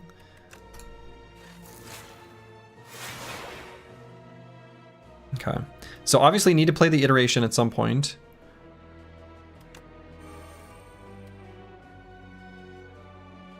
Okay.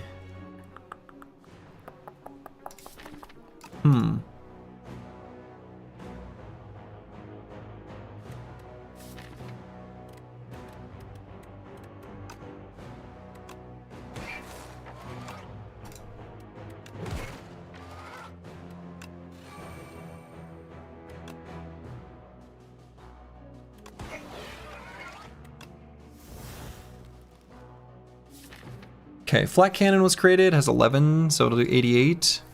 Okay. Fortunately, we're not going to have nearly this amount of block next turn.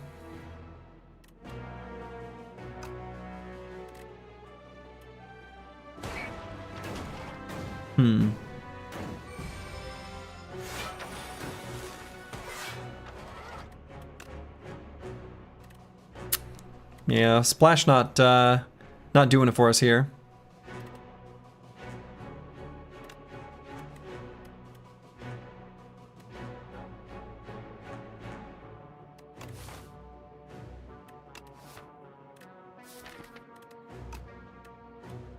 I mean, the flat cannon's gonna hit hard, but still.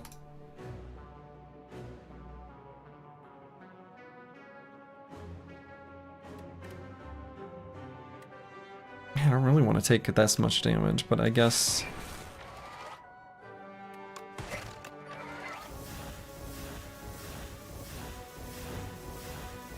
Holy potions, Batman?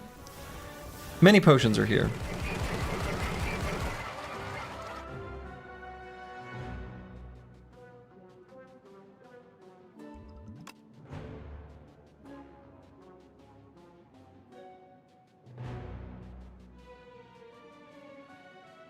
Probably should have done this at the beginning.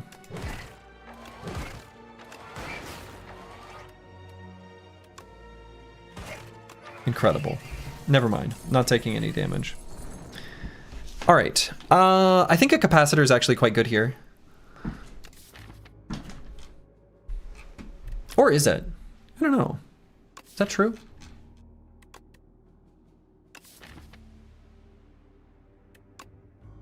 It's kind of true. Even go for the eye's not bad. Just sort of adding a big pile of mess. So I want to make sure I play iteration, probably more important than the bulk up. Okay. So I'm going to do bulk up and then chill. Bulk up and chill. It's like a Gym Bros Saturday night.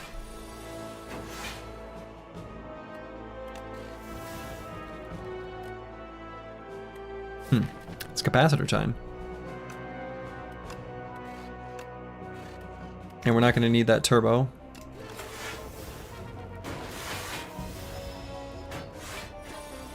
Frog Knight doesn't do like a meaningful big attack until he's at half health.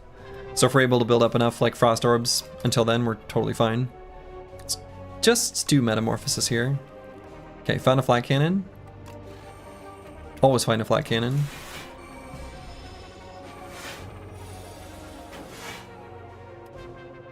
Okay, genetic algorithm is here for us. The heavenly drill is here for us. A severance is here for us. Play the severance. Yeah, we'll play that.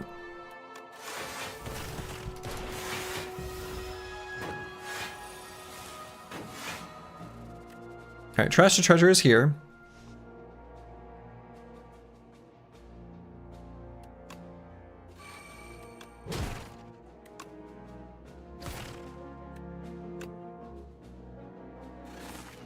Alright, so let's hologram our all for one.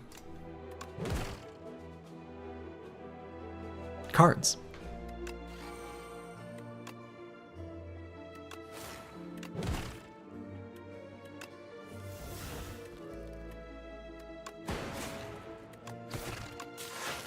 There's probably like a correct order to these, and I don't know it.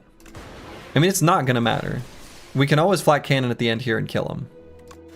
Whenever my little heart desires, and I guess I want to do it now.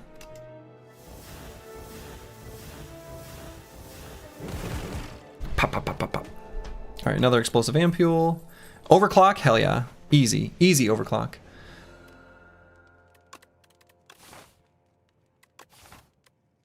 So let's upgrade the trash to treasure. I feel like making that an 8 is pretty important.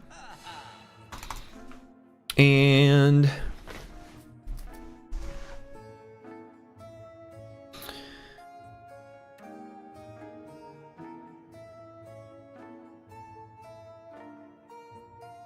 beatdown kind of cute. What I'm really thinking is probably getting rid of both explosive ampules and getting the swift pot and weak pot.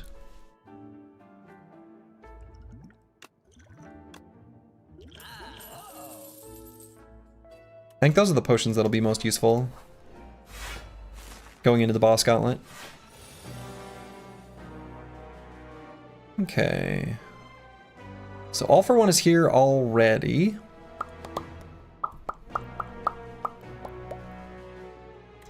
Do Trash to Treasure, Catastrophe, Boot Sequence.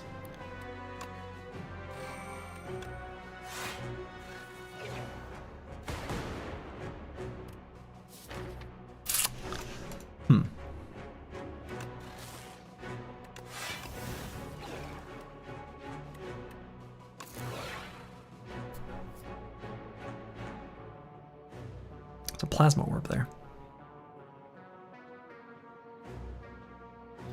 So I'm going to Cool-Headed, then bulk up.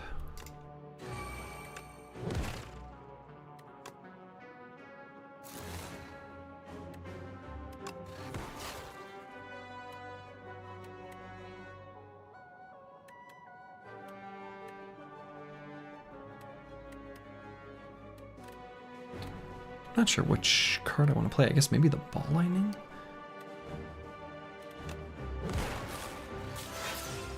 Oh, I want to play that Metamorphosis, though. I guess it's fine if we don't.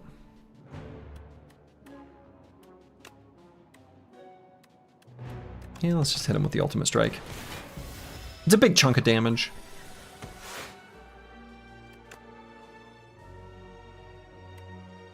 I guess Pinpoint. So I'm going to take a little damage here. The real problem with this deck is the explosive turns, and then the turns were not so explosive.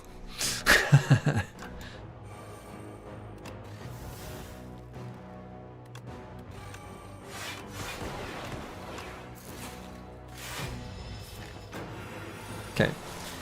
Have our genetic algorithm here, so even if he does a big attack, it can't really hurt us.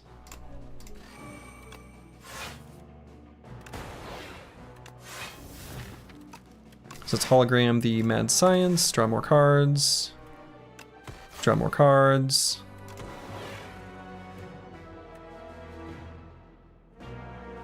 And make more statuses.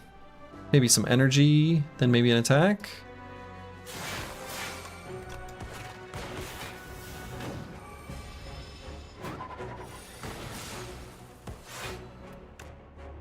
Oh, Happy Flower on 2 seems good. Dexterity Potion. White Noise, Subroutine, and Loop.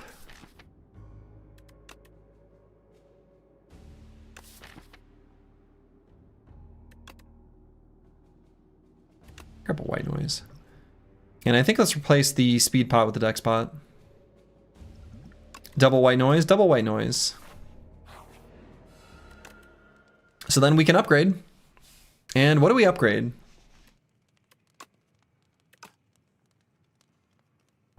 Maybe the Iteration is pretty important. Feels like that's probably the play. Okay. All right. So test subject.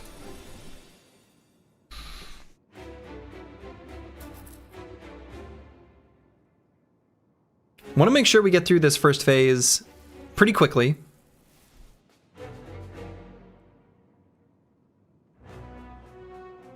And it will probably be the door maker that we do the Touch of Insanity. Right, so again, the key is going to be as soon as we hit the hologram, make it 0. Get an infinite loop with the Alpha one. Gonna need to manage our like boot sequence and other things, other 0 cost cards, but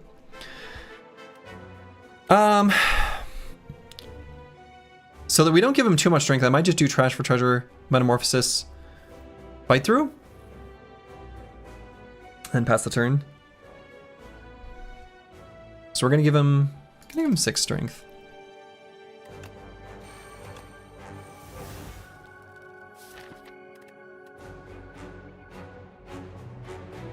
Zero cost Ice Lance is nice, I guess. Okay. And we may end up using the Weak Potion in this fight too. Like against this phase of the boss, even. Even the Vulnerable Pot, right? That could certainly happen. Might do them both right now. Because this is the phase where I'm thinking we're most likely going to take damage.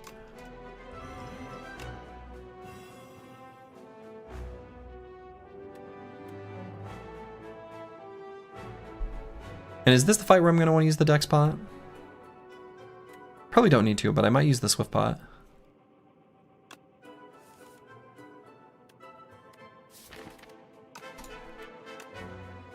Okay, so let's hit with the Adaptive Strike.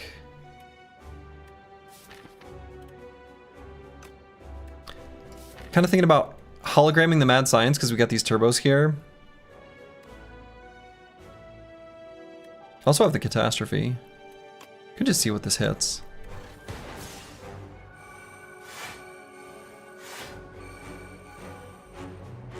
That's pretty boring.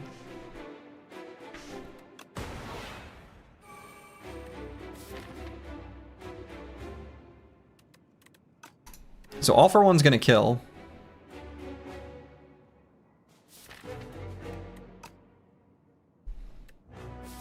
So that's a guarantee.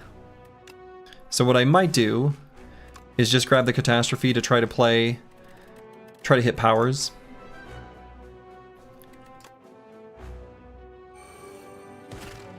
Okay, hit 1, hit 2, really.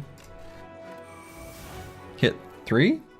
Do I play the Consuming Shadow? I think so. Don't even need to play the All for One anymore.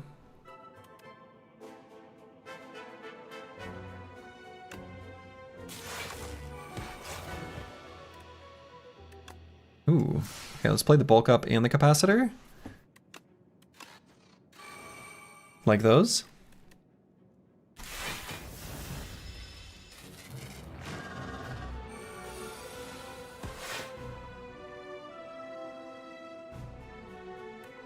Okay, this turn seems pretty okay to me.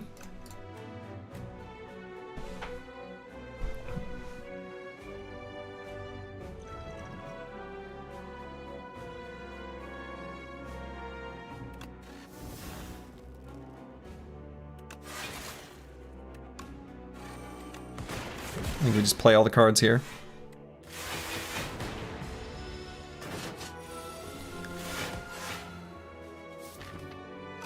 Our boy Splash is finally here.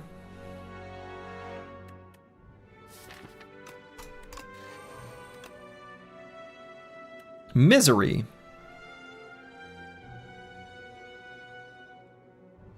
Could also just Death March and then play the Overclock and then hit him. I'm less worried about pulling the Misery back with like a All for One, because it's kind of a low damage attack. So let's do that.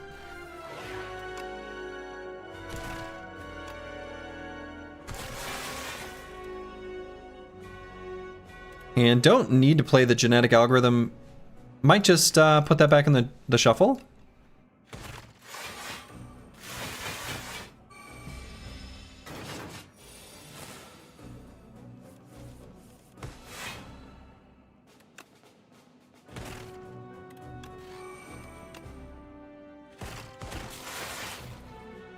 Okay, so we're going to be able to kill him.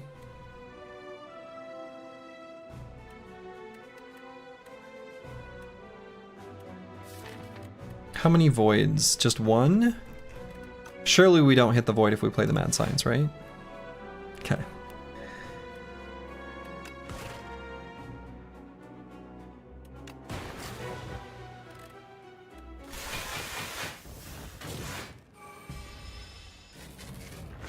Alright, phase 3. This looks pretty alright to me.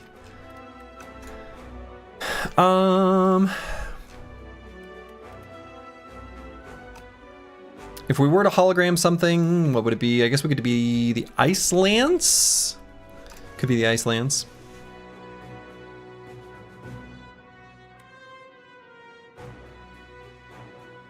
And then could either Catastrophe or Splash. Don't think I want to play the Catastrophe. I think I'd rather just see what the Splash gets us.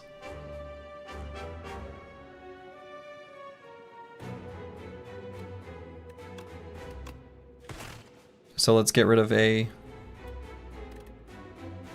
burn. Okay, give us some energy for next turn. Did that burn not get did that burn not exhaust? Maybe it did. Oh, it did. Okay. All right, so this All for One's gonna hit real big. It's gonna hit a bajillion cards.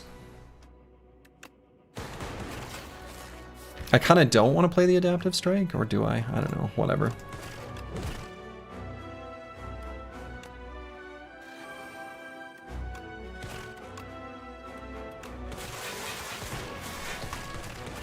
We're making a lot of Adaptive Strikes, which is maybe like kind of a bad thing.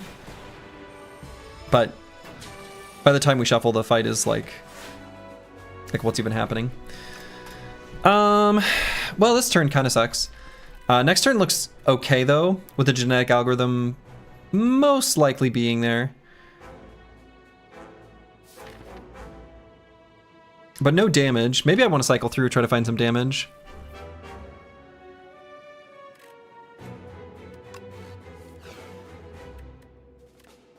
There was the damage.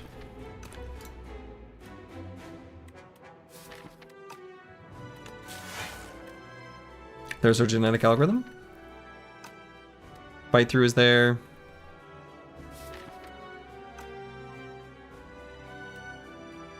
No, I think we want to... Yeah, I should have just drawn more cards, probably.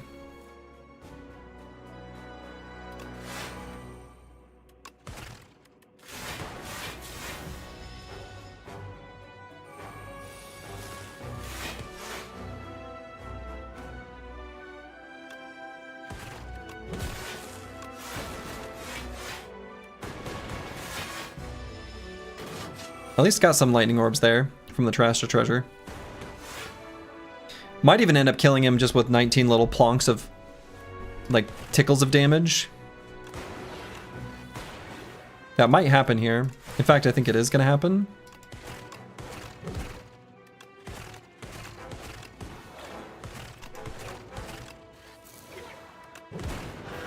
Okay. All right. Goodbye, test subject. On to the Doormaker Man. So if we can, I want to do something cute. I want to do something cute and fun. So I'm not going to play the Metamorphosis. I want to try to make the dream come true. There's a dream. There's an idea. Tickle to death, sad lizard. Tickle to death, sad lizard.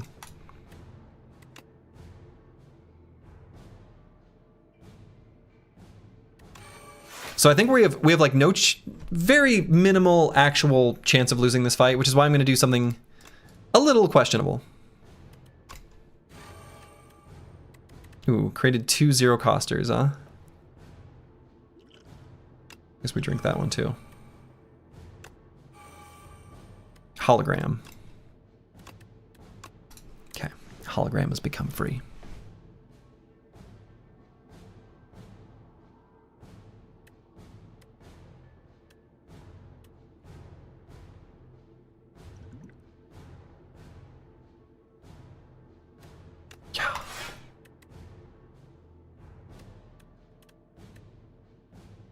Okay.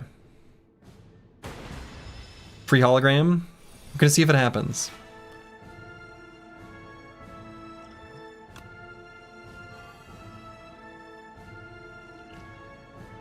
Okay, so we want a turbo in the discard, so we're not gonna play it, which we're not gonna play it anyway, but. So let's duplicate or a charge battery. We're already set up to maybe be able to do it.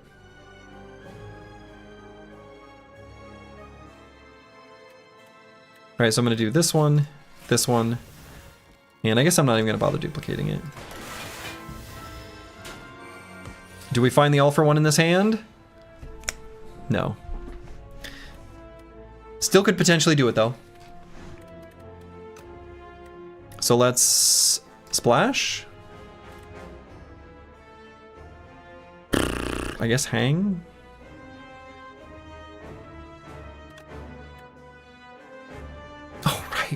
I forgot. I did an echo form. I did an echo form.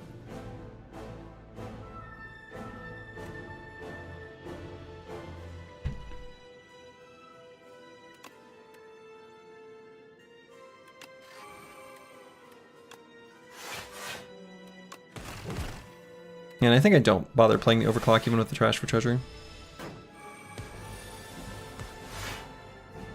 Okay, all for one is here. Now, how many zero costers are there? There's 1, 2, 3, 4, 5, 6. So what we need to do, I think I got this. Wish you luck on the rest of the runs. Hope everyone has a great day or night. Indeed. Thank you, Trash Comps. Actually, maybe on this phase, I don't think it can work, right? Because we play the all for one to get the... No, we can do, it'll work, it'll work. Oh, right, it plays twice. I'm like, what? Right, because we always do hologram to grab it, then turbo, then play it. Hologram to grab it, then turbo, then play it. But isn't there another zero coster in there? Now, does that mess with this somehow? It might, but I can fix that by just playing the white noise.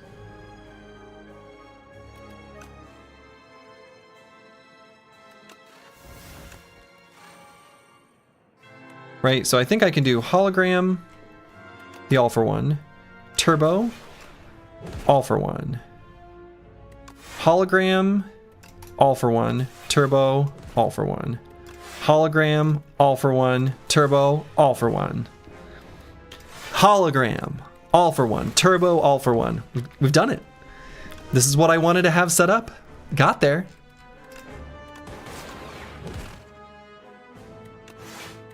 Hell yeah. Get wrecked to Doormaker. It's not exactly fast. I love how the turbo is actually probably doing more damage.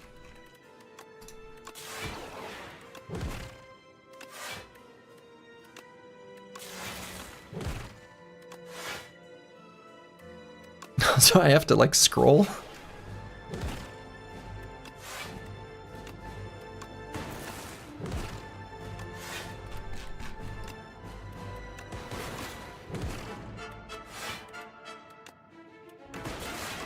This is wonderful. Yeah, so many voids. Yeah, it's very important that I don't mess up this combo midway through. Otherwise, our whole deck is void. Null and void, if you will. Would hotfix make this faster? You're saying something that makes a lot of sense.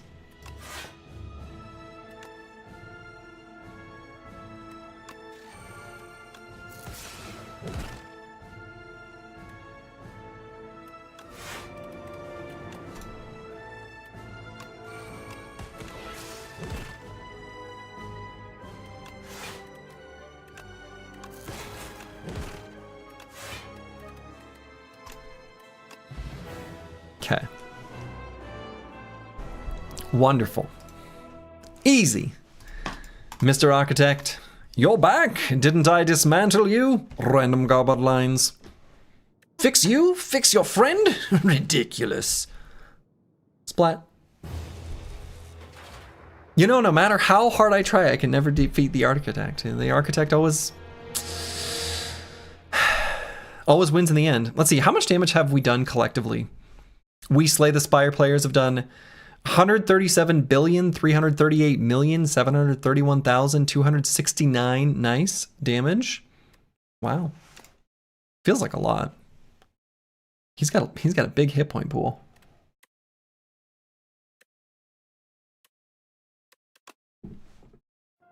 Cool. I will say this. The last two runs grabbed Niao's bones. These are my first, I mean, as of this moment, I have a perfect 100% win rate with Niao's bones. See Niao's bones, have Niao's bones, win run. It is very strong. Like, there's definitely, I think, combinations that can whiff. Getting Niao's Lament, or whatever that one is called. What is this? Niao's Torment for Niao's Fury. Okay, sure. I don't even know what this is. It's like a scroll. I know this is Winged Boots. Have I not taken whatever this is? What is this?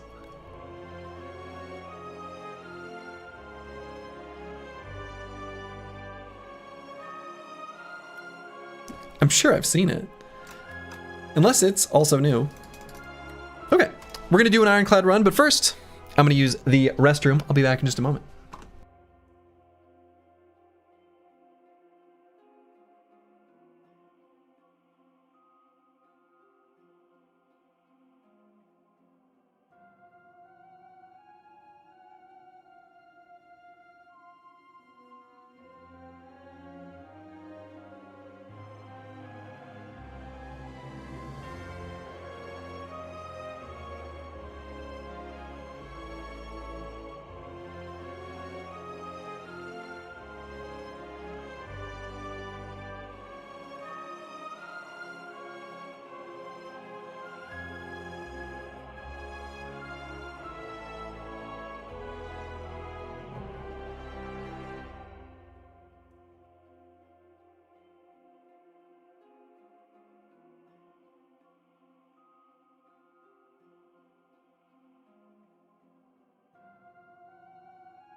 I am back. All right, let's do the Chad. Ironclad. You've gotten debt twice from the bone so far? I think I have too. Oh, debt. Oh, debt.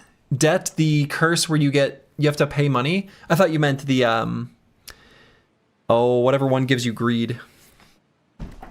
Niall's Bones is here again. In the underdogs against the Waterfall Giant. I mean, do I choose Niall's Bones again? I think so.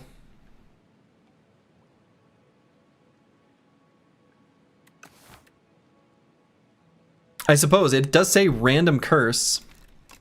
And so usually when it says that, if it's like truly random and it's curses. Here, let's do... Is there a way to just see curses?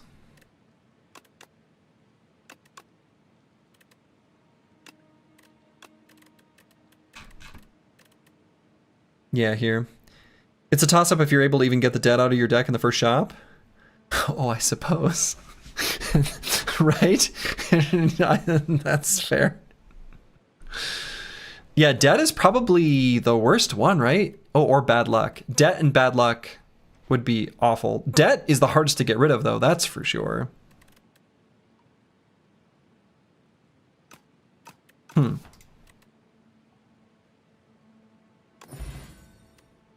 Niall's Torment is definitely the least good.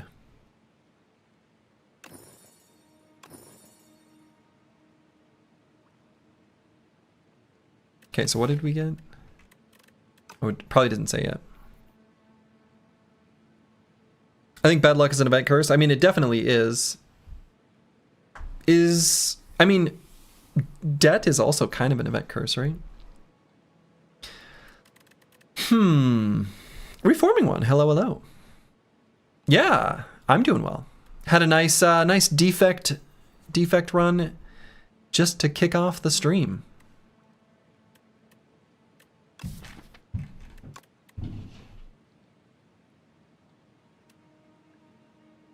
I don't love Primal Force, but I think if there's a floor for Primal Force, Primal Force. Wow, say that 10 times fast. It's floor 1. I also feel like Crimson Mantle is just like a good card. And Crimson Mantle is definitely the one with the best like room to grow. Yeah, Mantle plays into all the good Ironclad stuff. Yes. Inferno. It does. You caught the end of that defect run. Absolutely styling on that Doormaker. Yeah.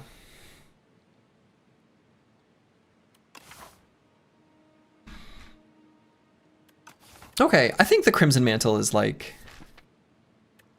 probably the best. I wish that Primal Force were better, because I feel like if you can't take Primal Force on floor 1, what is it doing?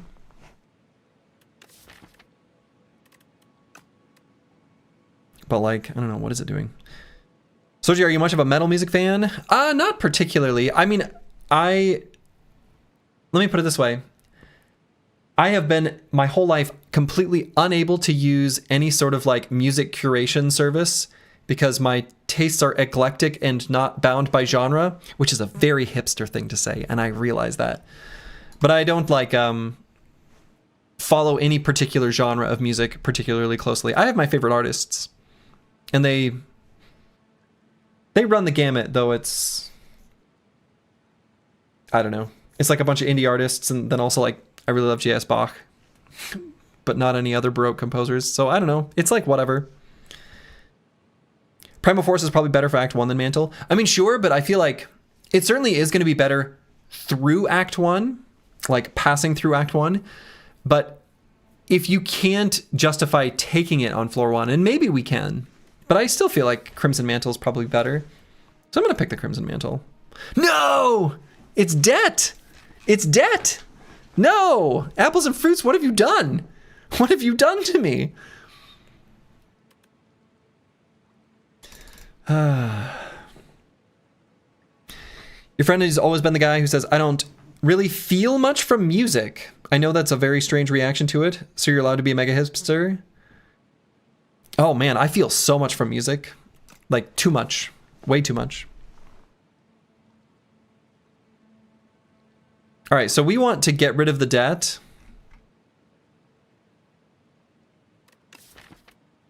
Boy, that is a crapshoot if you're able to get rid of it. So a regular combat, let's think about this. Let's see if this is even reasonable. Right, because how much gold, what is the, hold on, let me look at.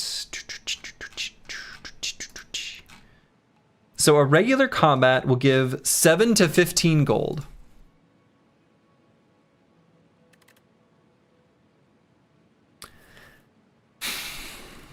Most combats take a shuffle to kill the enemies with the starter deck and no additional damage. I don't know that Neo's Fury really counts. Ooh, yikes.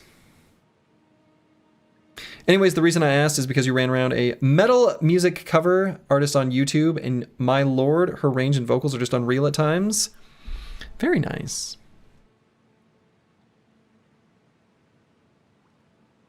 I do enjoy a good vocalist. Your experience is that you have to take a lot of damage in the early combats to speedrun the fights? Boy.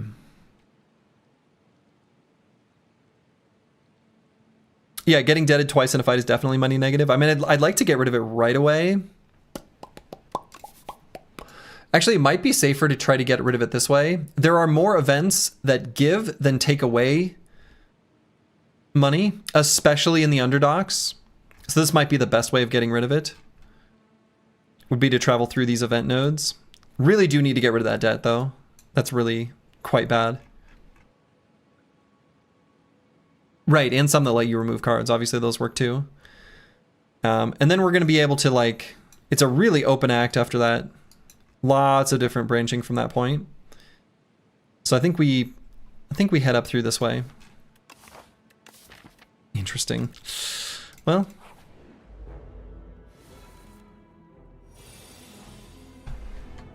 Yeah, like, there's no way to not proc debt. There's no way. Like, the debt definitely gets procced. 100%.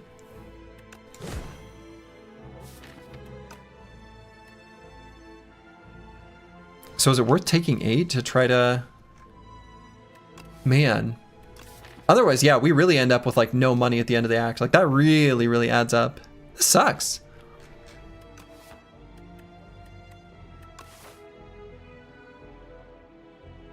Debt is rough.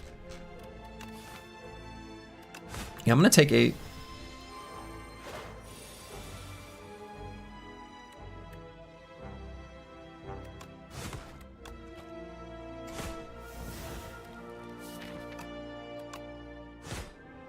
Not gonna be able to kill him next turn either.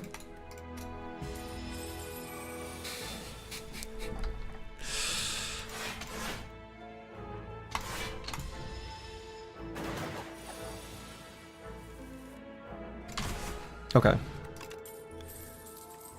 Money positive. 1 gold. 1 gold positive.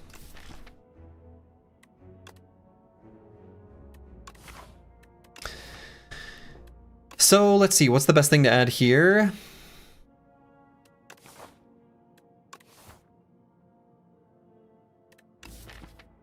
Just add an armaments.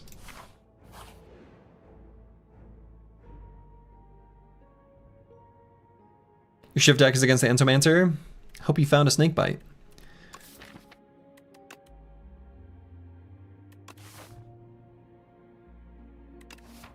Yeah, we'll immerse. We'll take a little damage for some max HP. I think that's reasonable.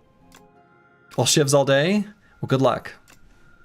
But I might stop there.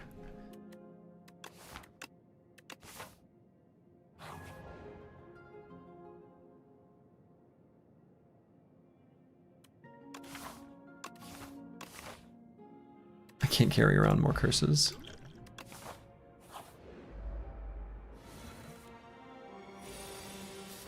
Okay, so doing 18 against the Sea Punk, taking 13. Could change it to do 27.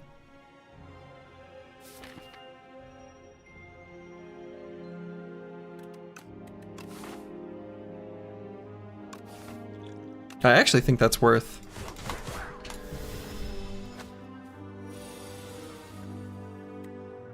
Got him. No debt.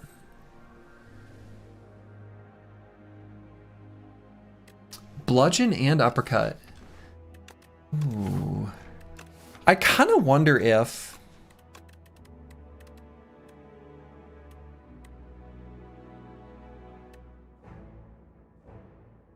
with Colossus, where's this card? With this moving to uncommon, how much does Bash go up in value? Like, uppercut's really good. Would have had less than 100 with that single debt trigger? Yeah, exactly. Right? So going all in and using that potion was correct in this particular situation.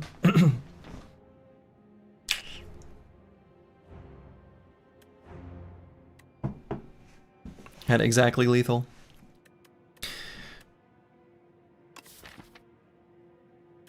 Yeah, I feel like making the enemy weak, I think like a slower play strategy with the Crimson Mantle and the armaments and some of the stuff actually probably makes more sense than the Bludgeon. Even though I think Bludgeon is the overall better card, I kind of want to play with the uppercut. I've had a lot of situations where I'm like, I wish I had an uppercut. Mostly because of Stampede, but we have to get rid of this debt. I'm not even going to consider other options right now. Good stuff though. Okay. Uppercut so good. I mean, it really is.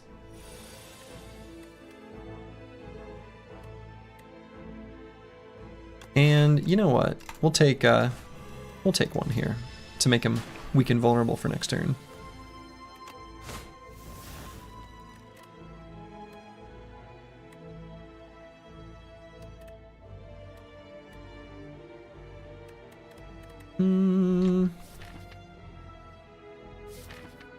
Was dead next turn, so I guess we just block.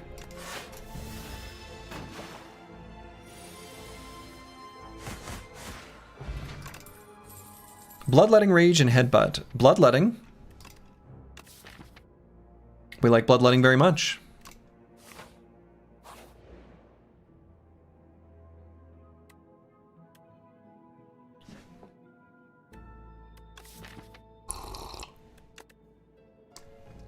That's a pretty sketchy fight.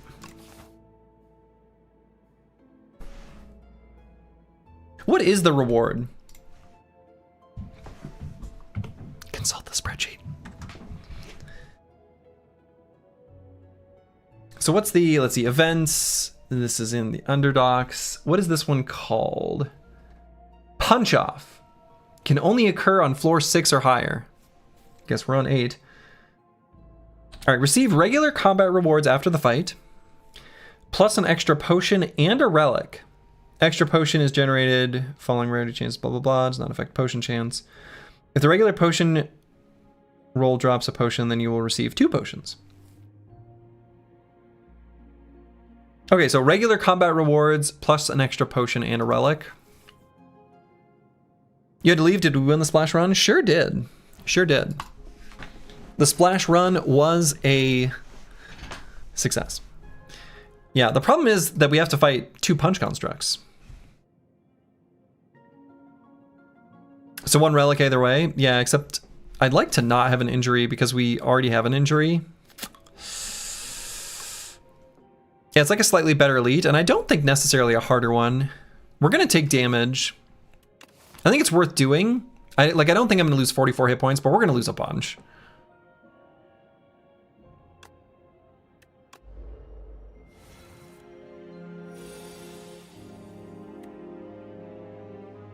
So I'm gonna do. So let's see. So this guy's doing move 2, strong punch, and this guy's doing ready to gain block. Right. So after strong punch, he'll do fast punch. Right. So I want to focus damage on this guy. So I'm just gonna. I mean, I'm almost certainly gonna end up using the explosive ampule, but I guess we can wait. My God.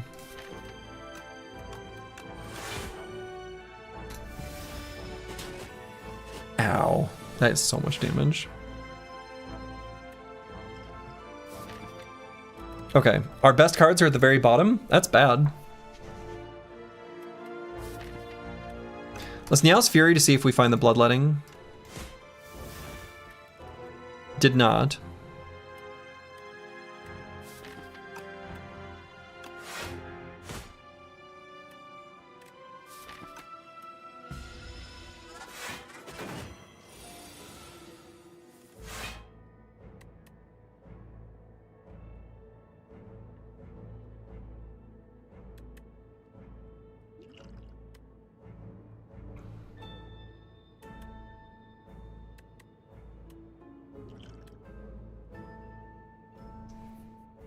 It's like a pretty good chance of dying here, isn't there?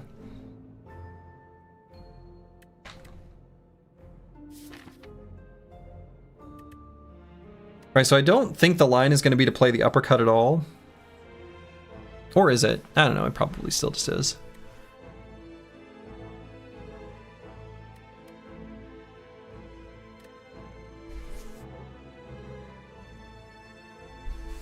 Yeah, I think the uppercut and the armaments being in the very back of the deck is maybe going to make this death. I suspect there's probably not a line to recover this. Right, I mean, I'm not too worried about... Right, we're not going to be weak next turn. So... man.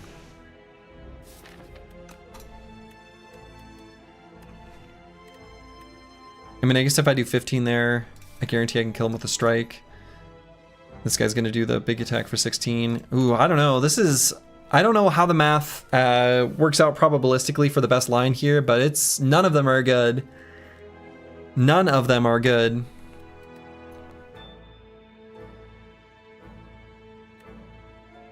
They are distinctly all bad.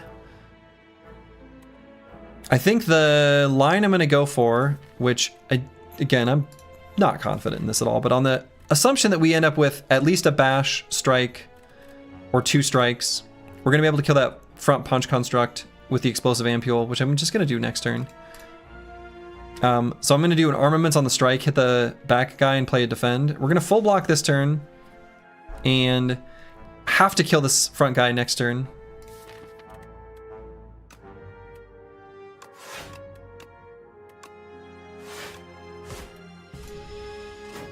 Oh, did I not upgrade the strike to upgrade the defend? That's a misplay. That's not what I meant to do. All right, so not dead here.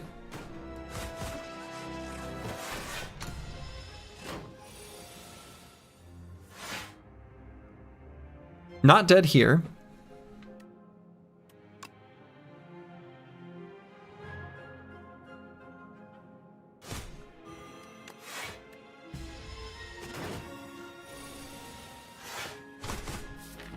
Oh, come on. That's... If this draw had been different, actually, it could have happened. But as it is now, this is looking pretty bad.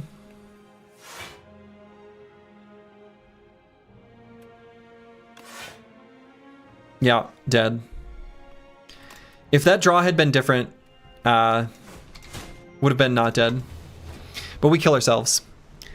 Wow, death is whimsical today. I think that literally any other shuffle, we don't die there.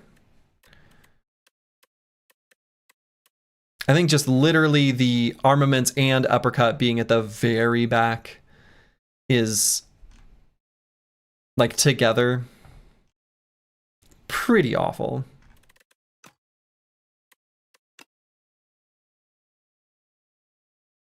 Placeholder. The ironclad was punched off the spire. This is insulting.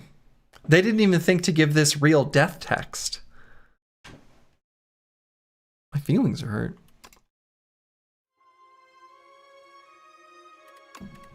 Yeah.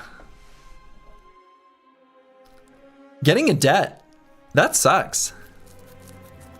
RIP the Niao. I know, right? I was like, I'm undefeated with Niao's bones. I knew I shouldn't have said that.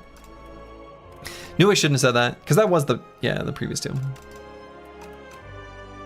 Well, I guess we move on to the silent. Yeah, humiliation administered, right? Yeah. Ooh, okay, these are three really good options. These are three excellent options. All right, in the underdogs, facing the Lagavul Matriarch.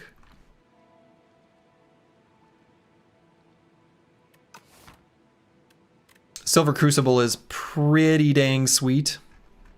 The more I play with it, the more I like it.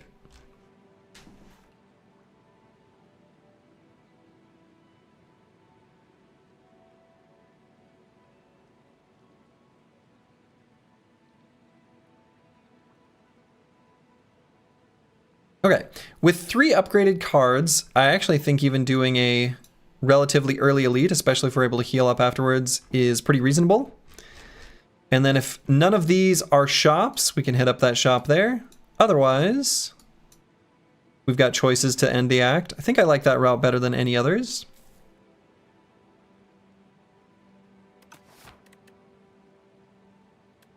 So yeah, Silver Crucible feels like the way to go. Surprised they didn't nerf/rework the Crucible. Yeah. I'd be curious what the... You know, Mega Crit's gathering stats on all the things in their game, because they're smart people. It makes me wonder what the win rate of Silver Crucible is relative to others, and then to expand on that in the at the different ascensions. Let's see. I'm gonna go ahead and make this guy attack for 14 next turn. I think that's okay. We know we've at least got the defend. Hopefully we'll be able to get Survivor, yeah. And we'll just try to attempt a full block. Not successfully, but close enough. But yeah, Silver Crucible is a funny one because, like, maybe slightly embarrassing to admit, but when I very first looked at it, I was like, nah, this doesn't seem that good. But I'll try it. When I first tried it, I was like, wow, this is good. We'll grab a prepared plus. Not good right now, but it's the one with the most highest upside. The treasure downside is spooky. Yeah, exactly. I was like, yeah, exact same reaction. I was like, ooh, no treasure? That seems bad. And like, it's fine. Okay, so we're never going to be able to kill this toadpole next turn, so I'm actually going to attack this back one.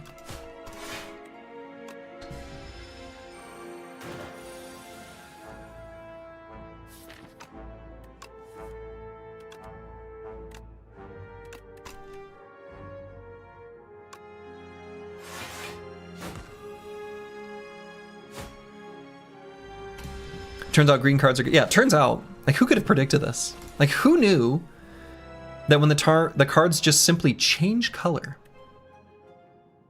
that they can become really good?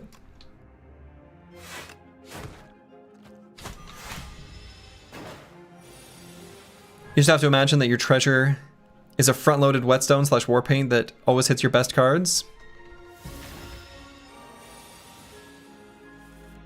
You know, when you put it like that, it feels like that's a pretty good relic, huh?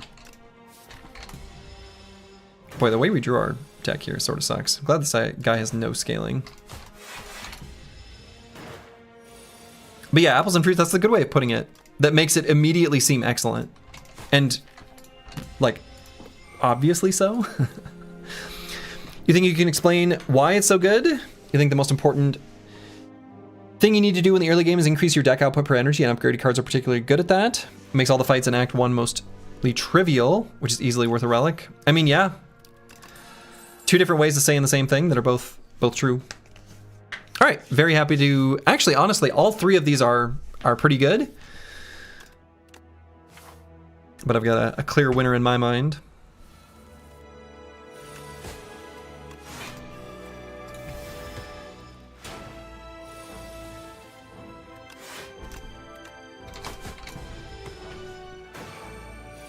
Good fight, Sludge Spinner. Get bit. All right, and then we just grab a Piercing Whale. Tactician Plus also like really good, but I don't know. Maybe it is a Tactician Plus with the Prepared Plus.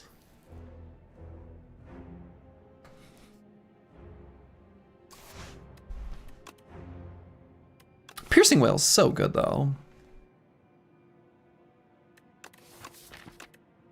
Your Prepared Plus already come on? I mean, I don't know. Piercing Whale's so good. Grab the Tactician. Blessing of the Forge. Okay. Ooh, how greedy are we? Not that greedy.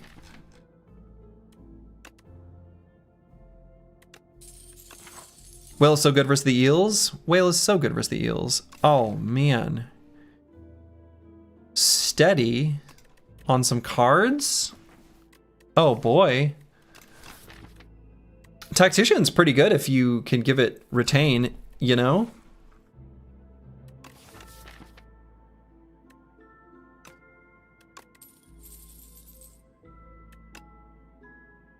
Let's do 2 cards.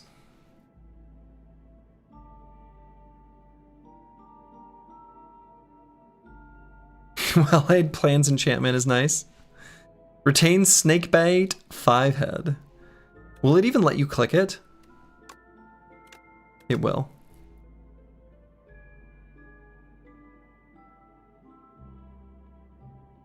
I might just... Do I do it on the prepared?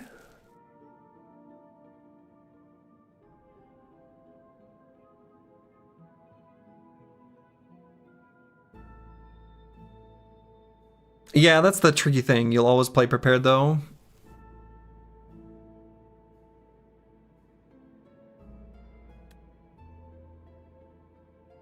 Survivor's a decent choice. Neutralize also a good choice to weaken on, like not waste a week on an off turn. Could also do it on a strike and then just say like that card's been removed from the deck on shuffle. Slice the Elder, hello, hello.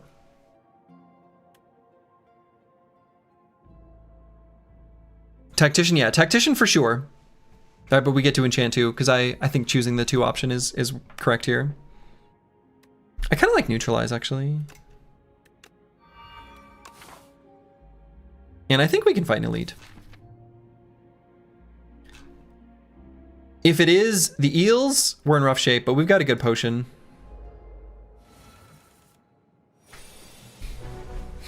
Okay. All right, so I'm going to do the Prepared to discard the Tactician and then probably the Ascender's Bane, actually, just to upgrade a whole hand worth of cards. Streamer Client. Would I choose this fight? I don't think so. Okay. Do you hear that sound? Those are the Shrieking Eels. I hate the Shrieking Eels. So let's see. Let's damage from back here. I think with the upgraded cards, this should be probably okay.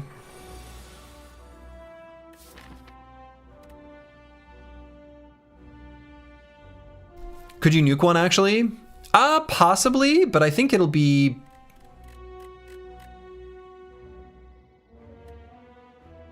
better to do it like this. All right, so I'm gonna do poison on that back one. So he's doing a small attack, then his big attack, then his multi-attack, and I wanna make sure he dies before then. Yeah, I could also do it on the 19 health one, right? Because it kills him in 2 turns. But next turn he's buffing, so I'm not so worried about it.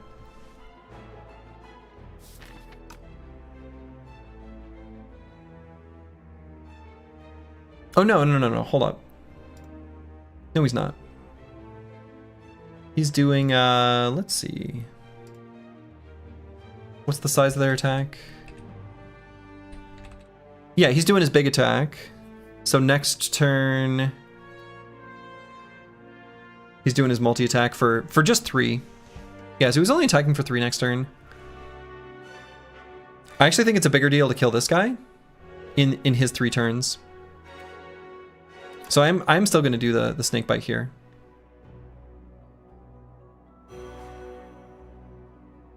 I think that's correct.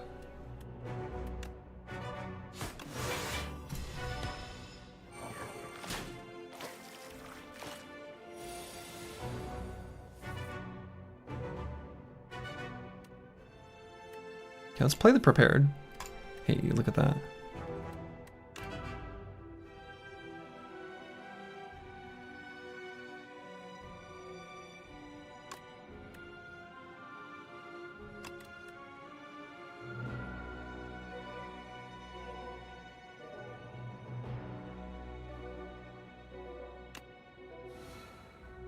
I guess if I'm gonna hit that guy anyway.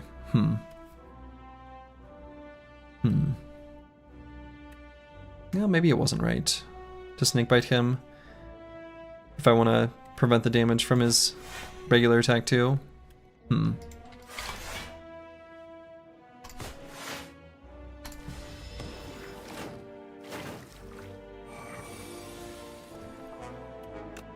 Bonk.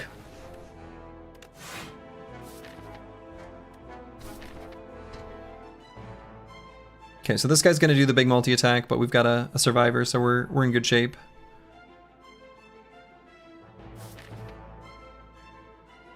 I think we don't take damage the rest of this fight.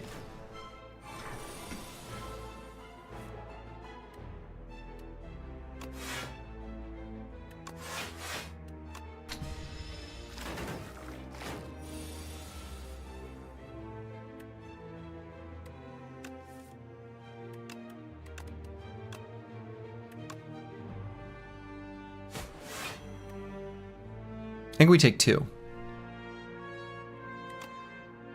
This guy's gonna do his big attack next turn.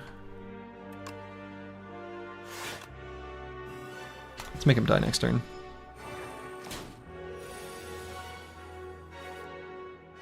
Miss Lethal? Was there a different line?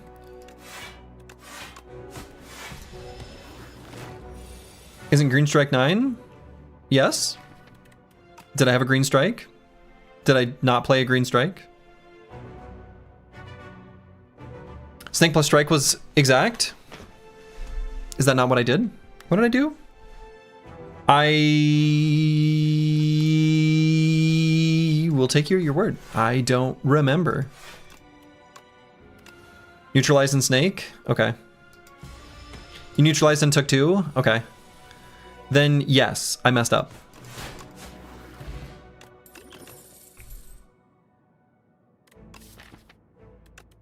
I missed it. I missed it. Happily add a piercing whale here. Like, very happily. That was the worst elite we could have fought. Whale minus, I know. But I think if we rest here, we certainly at least roll the bones and see that first elite.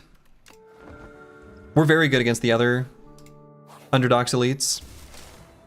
Empty? Hey, not empty. Incredible. You like the C piercing whale, take piercing whale strategy? Yeah, I know, right? There are so many multi-attacking enemies. Whale plus is barely better than whale minus anyways. It's quite a bit better. Let's upgrade this neutralize. Found ourselves a terror eel.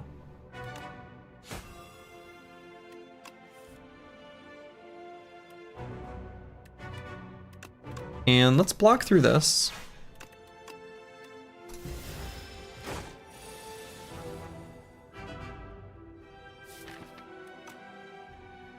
What? Game, you're so mean to me.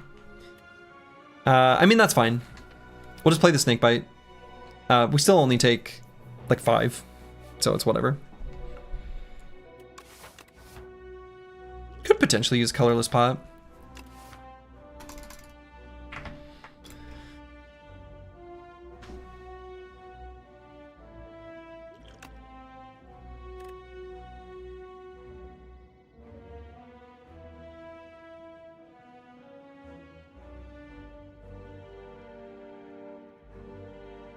I think if I play the prowess, then we probably only take 5 the whole fight.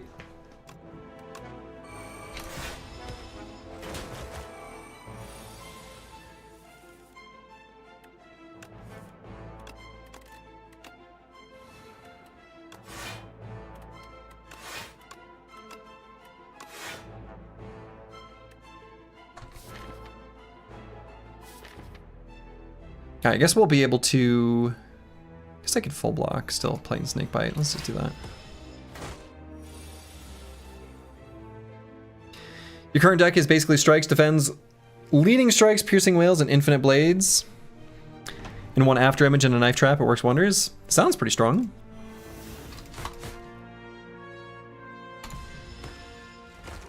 Alright, so he's going to split next turn. Whether we like it or not, we like it. There's my boy Snakebite. There you are. And the Terror Eel is Terror dead. Cloak Clasp. Footwork. Okay. Okay.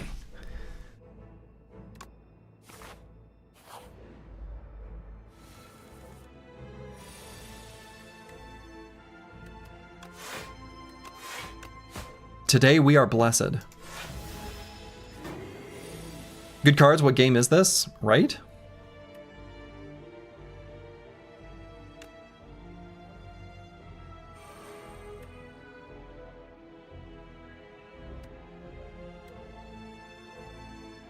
I suppose with the Smoggy that's gonna make some of this a little trickier.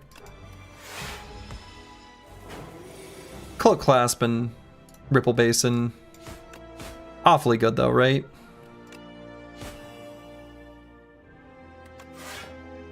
So if I do this, I don't even gain the energy, right? Oh, I do. All right, so that still works. All right, so Smoggy is not working the same way as the Act 3 end boss, the Queen. Bound? Is that the name of the effect? Huh, okay. I wish those were the same, but whatever. And I'll take 1, that's fine. Oh no, it's the Gimp Smogman. Yeah, he is a sad shadow of his former self.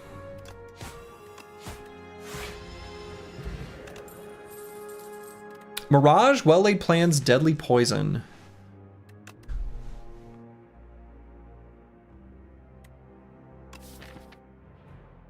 Yes.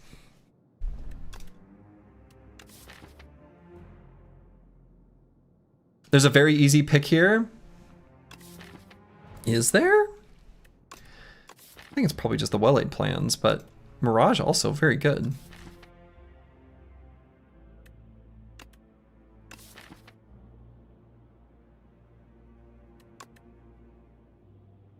There's a very easy pick here. Interesting. Could have fooled me. Pretty sure it's just Well-Laid Plans. And I don't feel like this is that easy. Mirage is also really good. I think I'm gonna grab the well-laid plans. You like Mirage, but maybe you're crazy? I mean, Mirage is good. But I'm gonna grab the well-laid plans. I'd be curious what Apples and Fruits thinks the easy pick is. Is Mirage good? Yeah?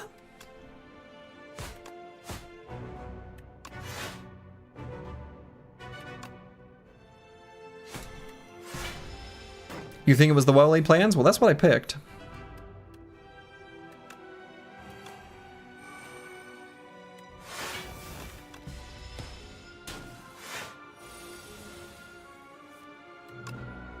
Okay. We'll take just a little tickle of damage.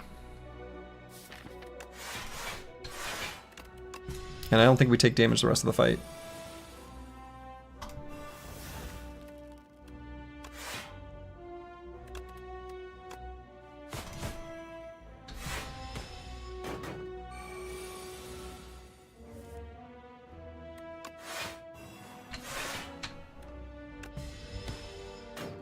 To you, Mirage feels like a late game block option. I mean, it does.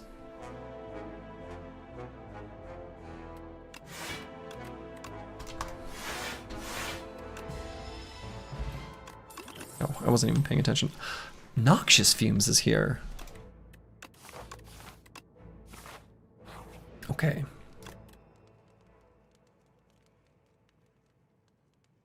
All right. I feel like we want to upgrade one of these and probably this one. And then the Lagavulin Matriarch is just doomed. Easy Feet Fumes plan. I mean, it's true. We do have the Feet Fumes plan. And when they're upgraded, they're awfully strong, aren't they? I think we upgrade our feet first.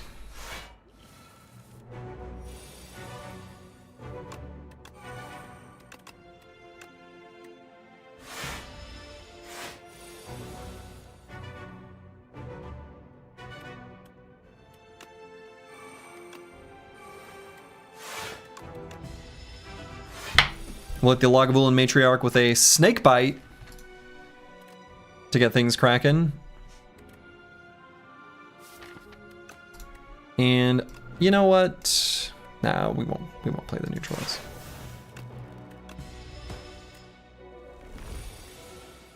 I mean, yeah, pretty much. We're practically a pyramid.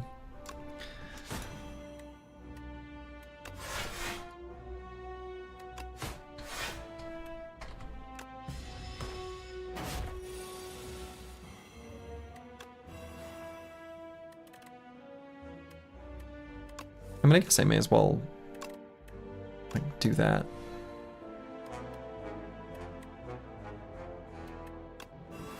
I may as well play that one. I don't know. That was not the right way to play that, but I don't think it will matter.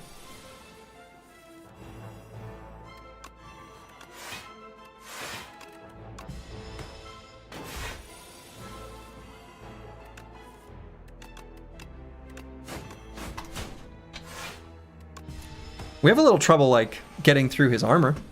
Her armor.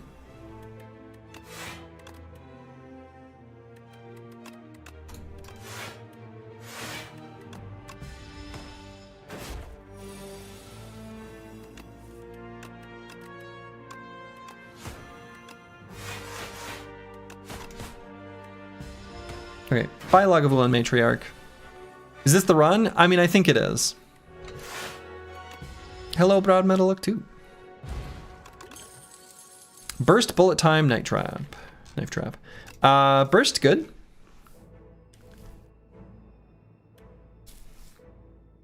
Burst, one of the few cards we like actually want to add to the deck. We mostly just want to get rid of the strikes. And like win? I don't know. Bullet Time though with all the retain.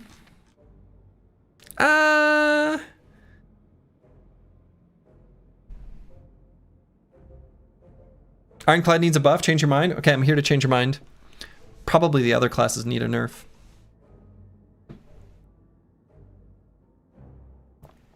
Ironclad does need some reconfiguring, though. I think that's probably true. I mean, I think bullet time is good. Especially with all the retain. Like if I had upgraded well-laid plans. But I'm going to go with burst. You missed the little demon butt from the old Fumes art? I don't even know if I've paid much attention to the old Fumes art. Okay. Black Star, Snecko Eye, Astrolabe. Darv the Hoarder. Put some nail polish on his teeth. Buy strikes. I mean, probably, right? It's probably just the Astrolabe the strikes. I was just saying, I really want to get rid of these strikes. Elites dropping an extra reward is kind of cute.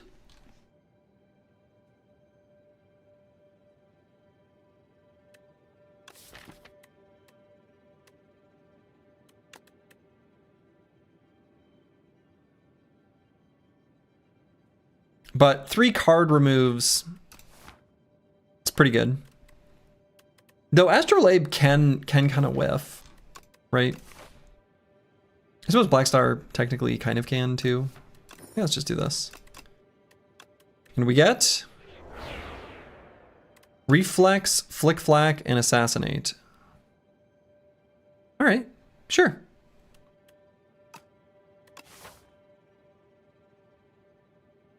Seems all right. Deck should be pretty good into the Act 2 elites. I think we're pretty good at all of them once we get the footwork in play anyway. And so the route I'm kind of looking at is along the left side, actually, to hit up that shop. Because I still do want to remove a strike and potentially even to remove another strike. And that would be very good because our cards are excellent. So let's do that.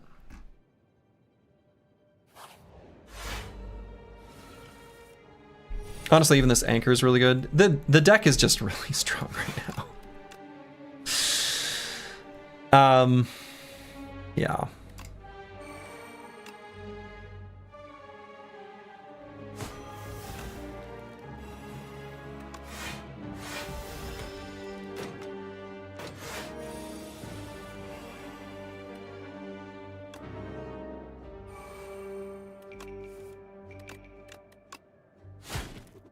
Could also do the 4 elite path if you wanted. I mean, probably.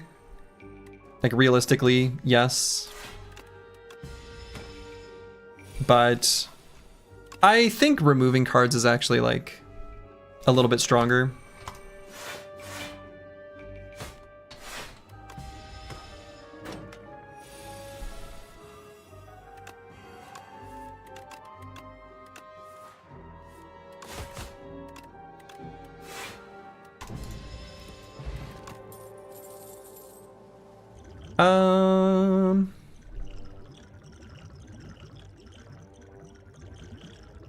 I guess I keep these. Skip? Like, I'm okay with a deflect. I don't think we really need a deflect. It makes the deck slightly better right now, but I think the top end for the deck goes kind of crazy. I suppose the Reflex Plus. Oh, I'll grab it.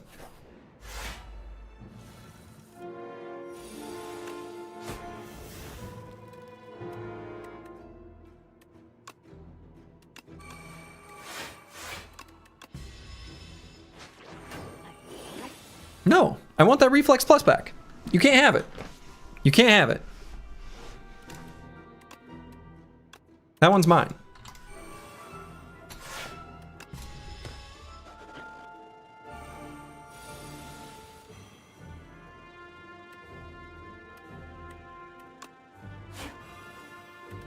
So let's burst to defend.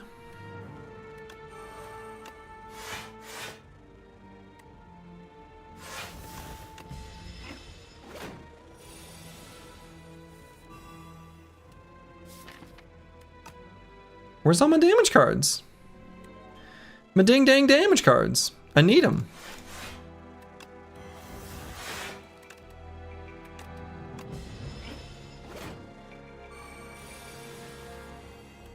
There we are.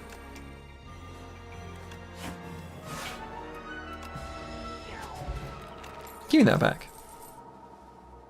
Dodge and roll. That's kind of one of the things I was looking at. Since it benefits doubly so from the footwork. Take one of those. And then we genuinely, truly don't need to add much to the deck.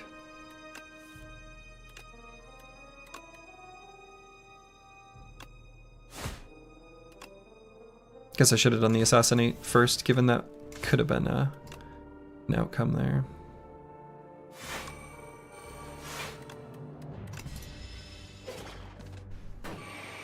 May end up using a potion in this fight, which I think is totally fine. Of all the fights where you could justify using a potion, I think this is one of them.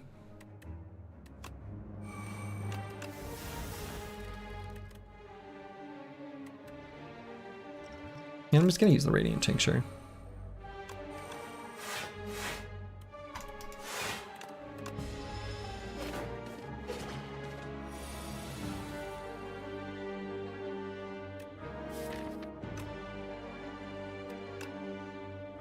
You might use a potion.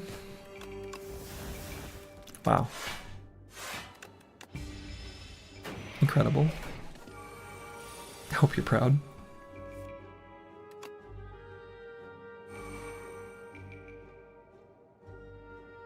Just burst Snakebite, maybe?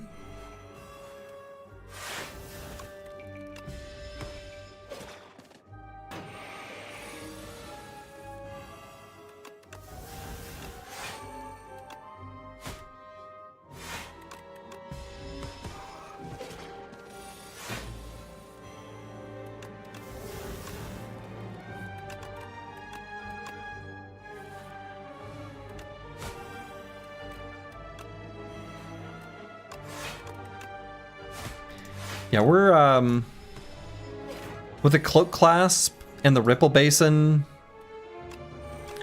and everything else that's going on here.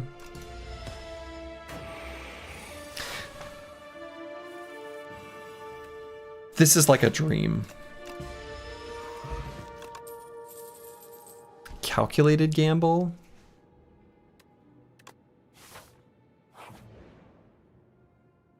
Two card removes? Okay.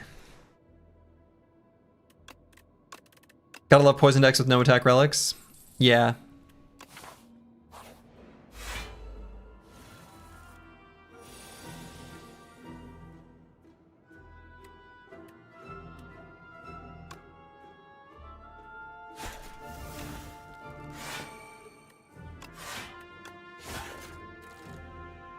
Does Art of War still exist? It does.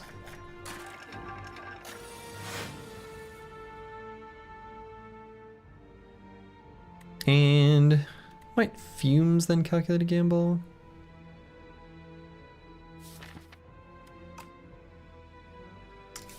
Yeah, probably.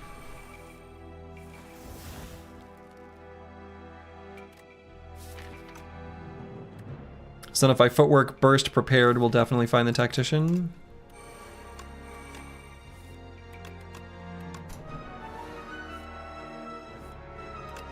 Twice? That was unexpected.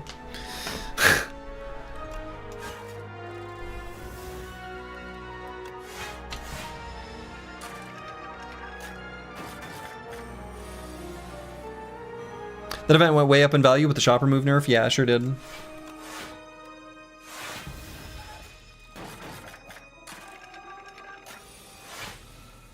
Here's our well-laid plans. Good.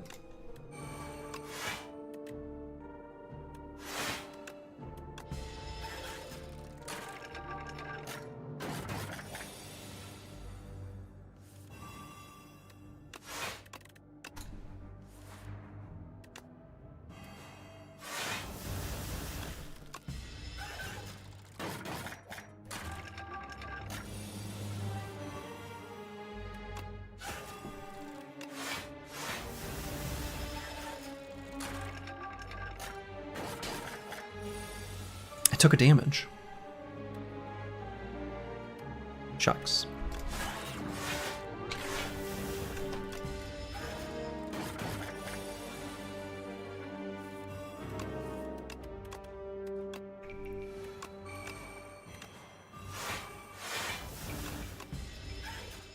Okay.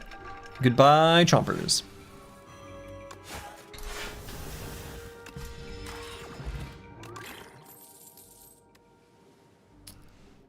Sucker Punch, Speedster, Mirage. I mean, honestly, I think the deck takes a Speedster. We got a Calculated Gamble. We got the Repaired Plus. We got the Reflex.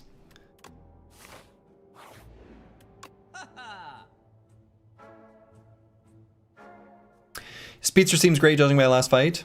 Yeah, the times where like it's slow.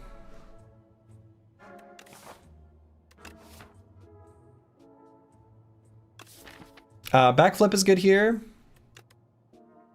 Sure, let's be extra fast. Oh, I can't afford both? Sure. Let's double Speedster. We do not want to add a Metamorphosis to this deck. Not at all. Let's upgrade a card. And let's make it Well-Laid Plans. It's probably just supposed to be Well-Laid Plans, huh? I think being able to retain 2 cards is the way.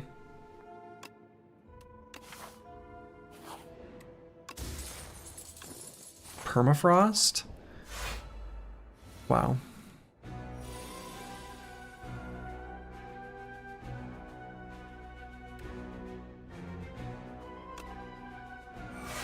Alright, I might. Am I gonna play this Assassinate? They're hitting for 12, 16. I mean, the thing is I always do this math. Like, it's funny because the result is always the same, but I take a moment to look at it. I'm like, okay, 12, 16, add 12 and 16. 12 and 16 is 28. I should just remember that they attack for 28. That's what I should actually do.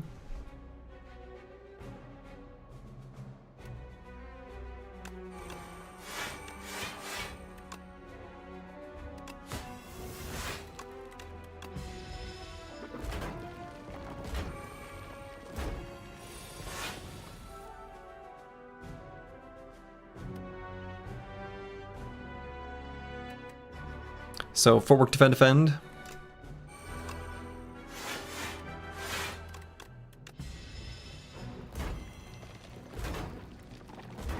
Still unable to hurt me. Calculated Gamble is shy. We don't like it when Calculated Gamble is shy. How annoying. Am I gonna use a block potion? I think I may as well.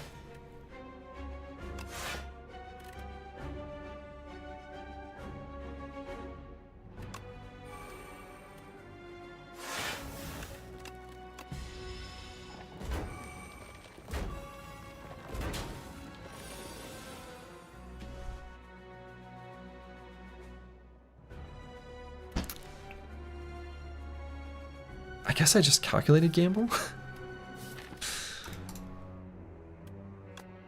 Let's play the Noxious Fumes.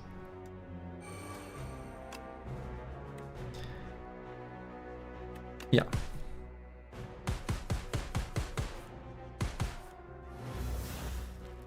Stuff happened there. So we have the other Speedster. It's like kind of cute, kind of funny.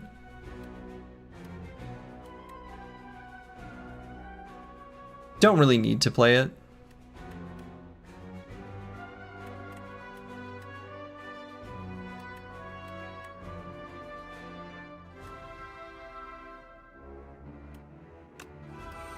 But may as well.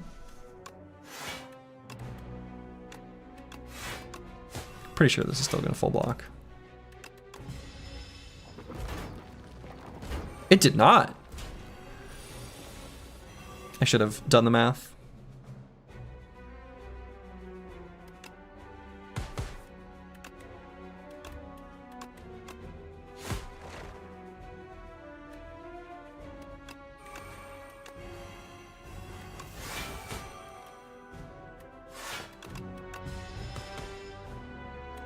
There's no reason for me to take damage there. That was completely unnecessary.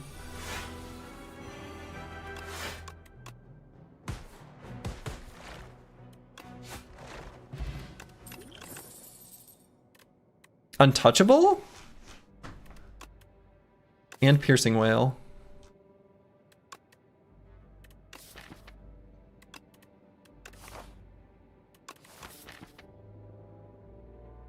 I think actually it's probably the Piercing Whale.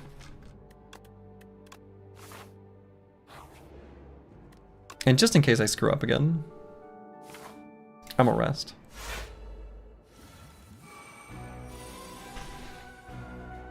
Okay, so let's do Speedster, Well-Laid Plans, Assassinate, Calculated Gamble.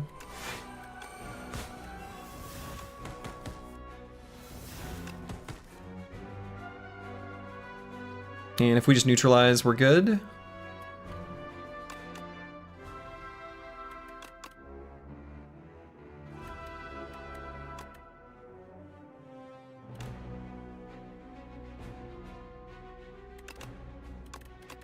Or I just play the... No. Let's just do like this. We'll full block. I don't think we're taking damage.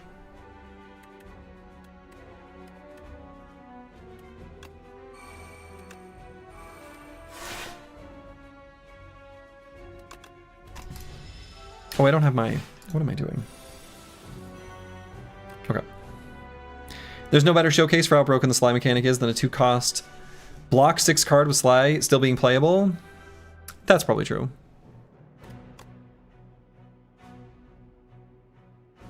So let's play our footwork and then... I guess we can play the Piercing Whale if we want. Maybe we just do that, hang on to...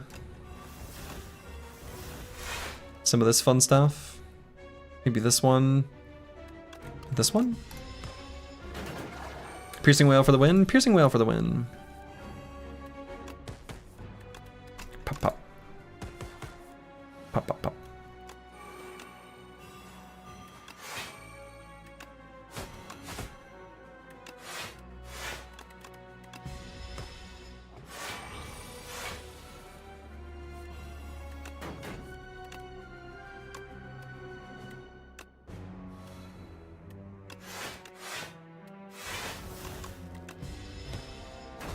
I mean, I don't think he's ever going to get through our defenses, so this is kind of a big whatever.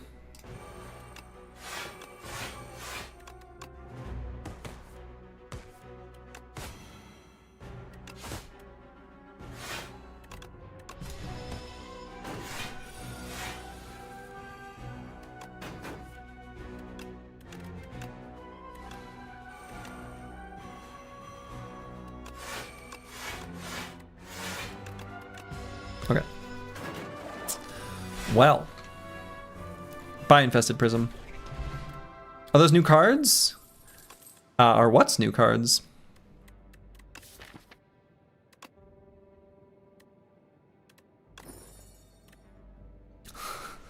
The Whetstone literally did nothing. We have no attacks. And we have one attack. We have one attack and it's an Assassinate. We have one attack. I was like, is it broken? Nothing happened. That's very funny. I think a backflip is fine. I've never seen Whetstone do nothing. A rare and special occasion.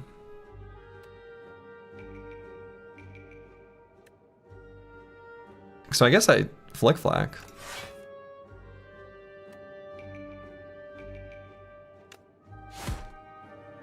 And then we just, Well-Laid Plans, the Piercing Whale.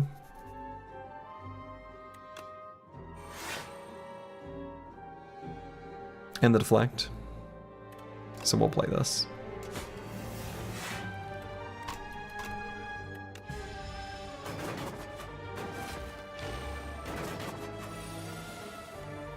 There's Speedster.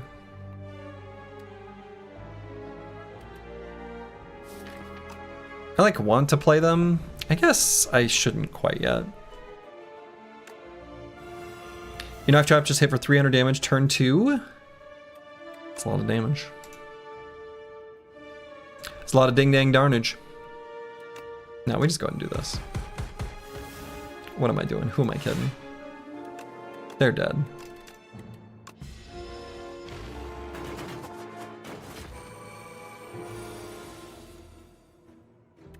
Let's burst the prepared. We're too fast. Another calculated gamble? Okay.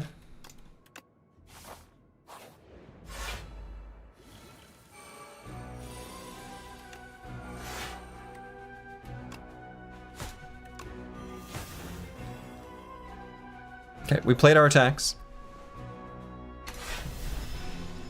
Rigged run? This deck is bonkers? Yeah, this is a little silly. And do I not even want to play the Flick Flack? I actually think that's true.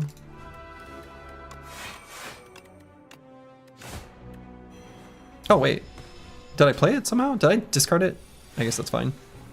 Actually did not intend to do that. So let's do well-laid plans.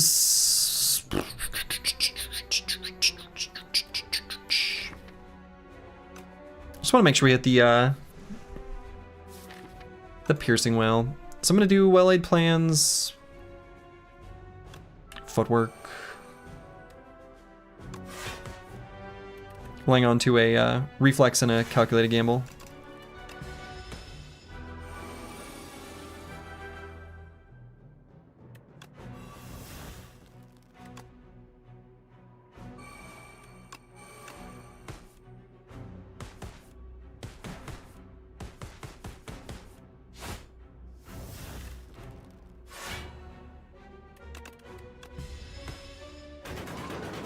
Yeah, this is silly.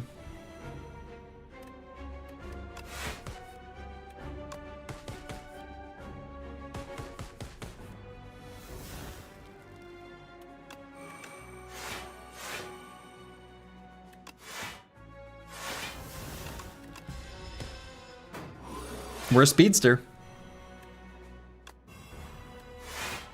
Get snake bit. White star. Okay. Dodge and roll plus.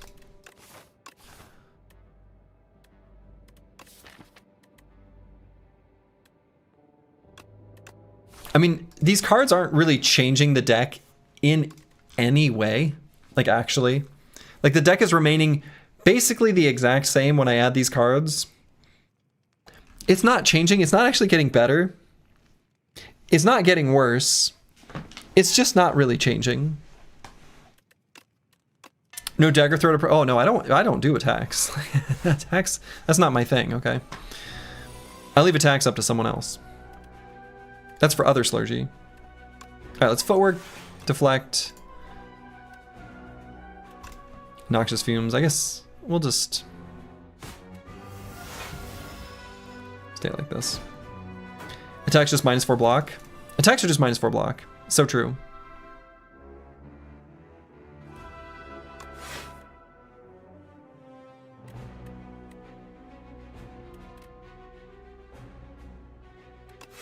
And you know what? I'm gonna use a block potion.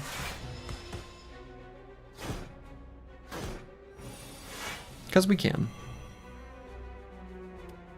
Alright, so let's burst. Prepared. And what will this end up bursting? The Tactician? Yes, it did the Tactician, okay. So well-laid plans. Unfortunately, the Flick Flack makes us take, yeah. Alright, so then let's, I guess, go ahead and snake bite.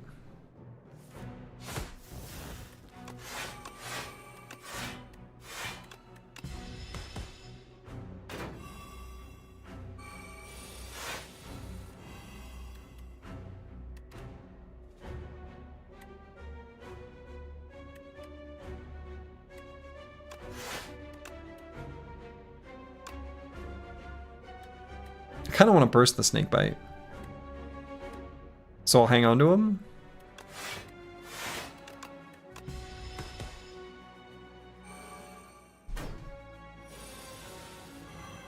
Yeah, block pot for 2. Block pot for 2. Normal stuff.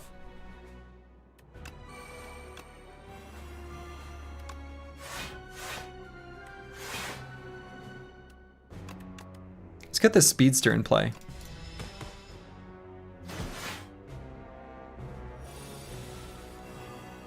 I mean, the deck's not fast, right? It is slow, like actually.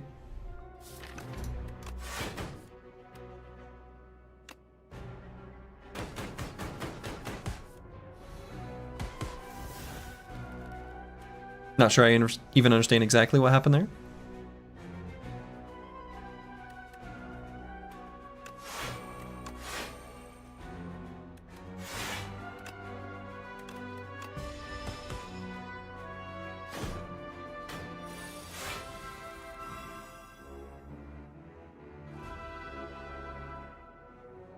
Okay, so I'm gonna burst the snake bite that direction.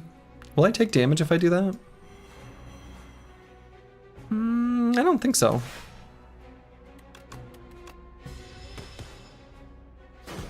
Just a little. Proc our Centennial puzzle. That's nice. Alright, so this guy's gonna die in 2 turns.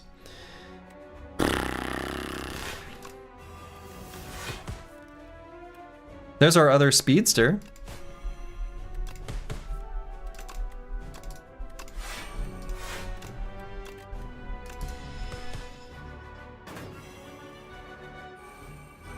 Oh, Rocket, you're cute. Rocket, do you realize that you're not doing anything? Rocket doesn't know.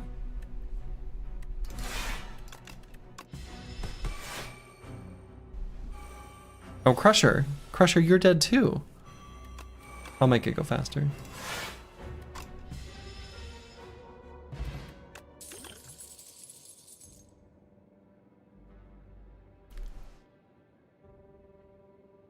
Tools of the trade? Or skip? Do I just skip? Bag 124420. Hello, hello. I mean, do I even bother with the tools of the trade? Tools has to be better than skip, right? I guess. I guess? I mean, I guess. What are we doing here? Tools feel so strong? I don't think anything matters. Okay, we're definitely not taking the crossbow. We don't want to add things to our deck. All we really need is, so thinking about the boss gauntlet, right? It's the only thing that really could pose any sort of legitimate, genuine threat to the deck. And all we really want is some faster application / tick down of poison. And then we're good. Maybe the axe, probably the axe, right? I think I like that better than the spiked gauntlets because the powers are pretty important. Though even if I did go with the powers, that would be fine. But I'm gonna go with the axe. Has to be the axe because there's no skip. I mean, I think the one where you give extra energy and the powers cost 1 more is actually fine. Right? Because if you play 1 power, it still breaks even. So this deck still should be really good against the Act 3 elites. It's just the bosses, really. Those are the only enemies where we'll need to make sure we find the tools to deal with them. Right, so what I'm looking to get, one, we need to upgrade Noxious Fumes. The other thing is I want to get like, and maybe this will come from the White Star, an Accelerant.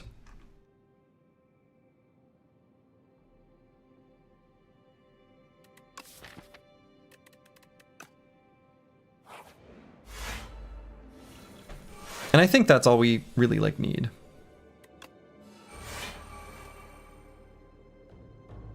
Double tools of the trade. Fancy.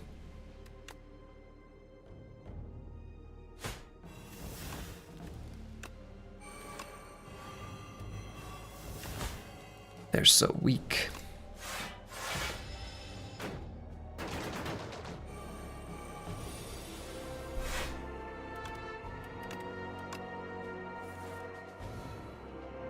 Stuff is happening.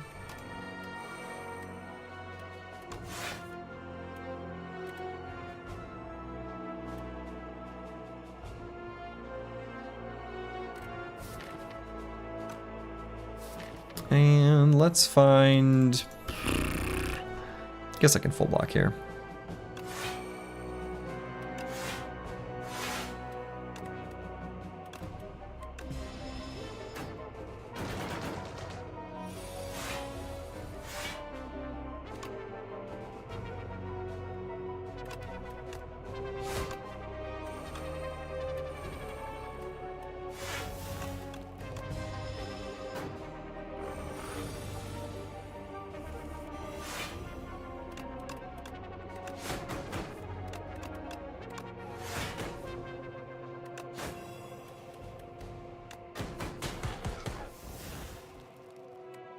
Okay.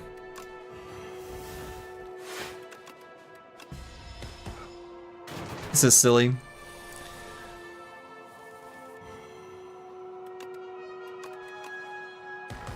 Oh man, let's burst the calculated gamble and kill him with speed.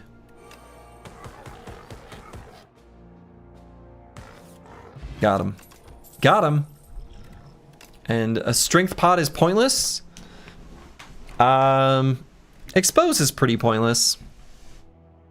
These are all pointless. Those definitely make the deck worse. Do we want any of these? Maybe the Venerable Tea set? We'll have a shop in our future eventually. Maybe Happy Flower? But that's it.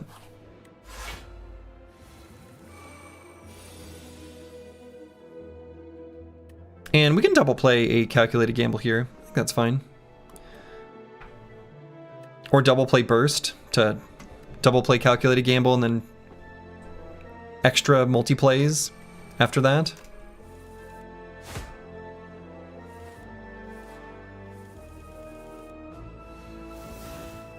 Stuff happened. Okay.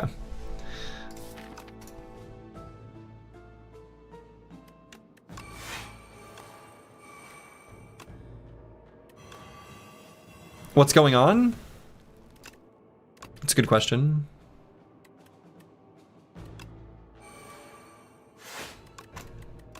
What is going on?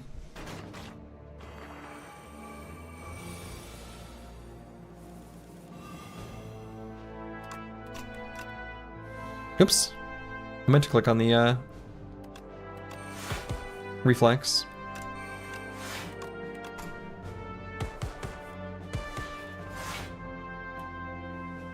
All right, we get to discard again.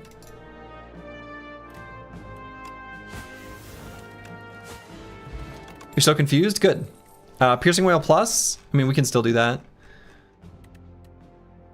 Like, is there an upper limit for Piercing Whales? I don't think so. I think you could have kind of any number.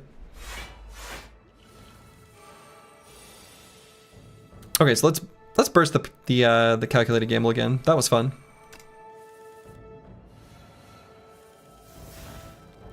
Oh, boo.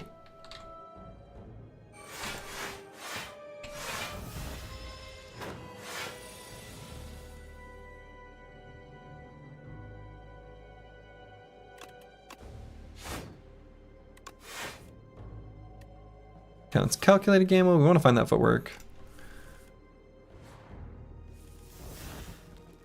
Okay, so let's play the footwork and then do a prepared. There we go. That's nice.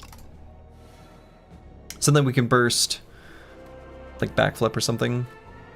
Dodge and roll.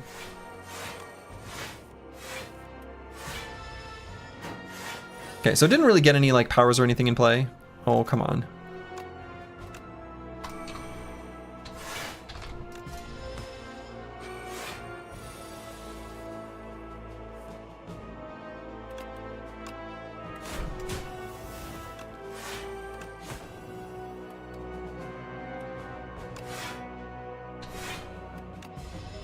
I don't think this guy has any multi-attacks, does he? Maybe I should have just played the Piercing Whale whenever I see it.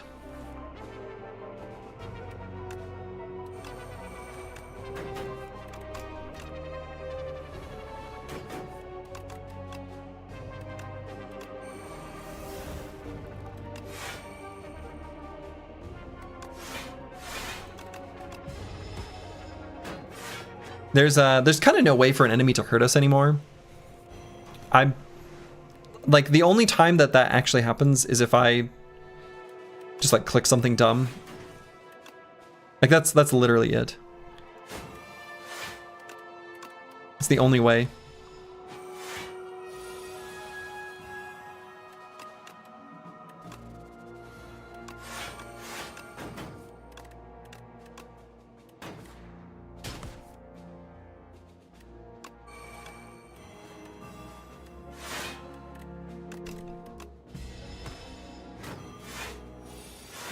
He will do a big multi-attack at some point here soonish. So that's something to be aware of, I guess. It's a thing he'll do. He'll do a big charge attack after... Oh, I think after this next round, right? He does his buff, and then he'll do a big multi-attack.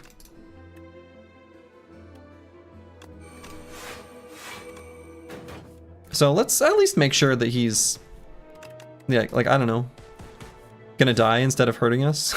Like, I guess that's the way to do it. Oops. So he's gonna do his big attack, charging for 41, but unluckily for him, he dies to poison. I don't want another snake bite. I mean, I do want another poison, source of poison. I don't think the snake bite is it, not the unupgraded snake bite. I really just want to upgrade noxious fumes.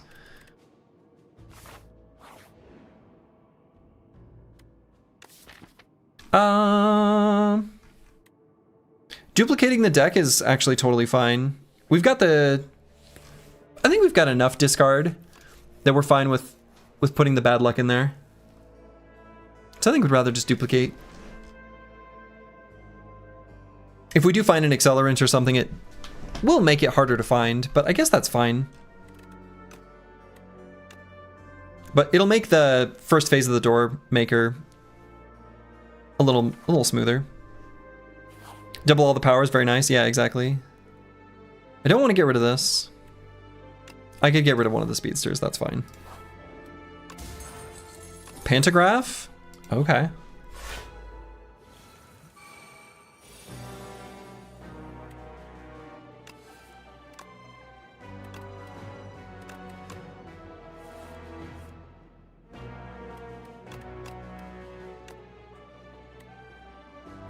Alright, so we'll assassinate, and burst, dodge, and roll. And I kind of want to play the tools, but that's fine. Yeah, one of the 4 speedsters, right. We can go without.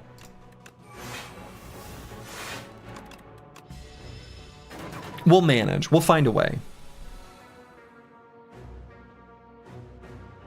All right, so let's play another Well-Laid Plans.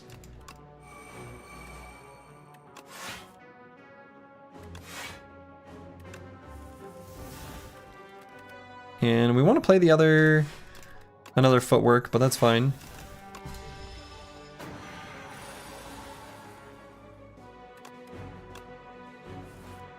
Okay, I want to find those tacticians, so we'll do footwork and Calc Gamble. I'm assuming we've got some block in here. I guess not that much. Maybe I play a Survivor first. Okay,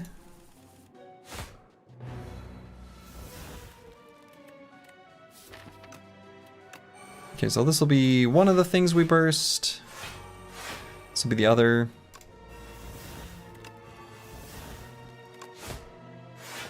Okay.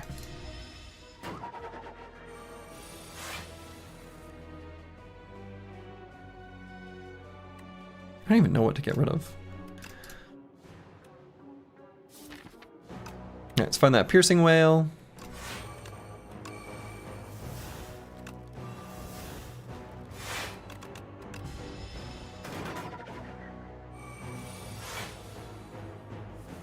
Not that much, check stack, it's all block and card draw. I mean, it's all block and card draw.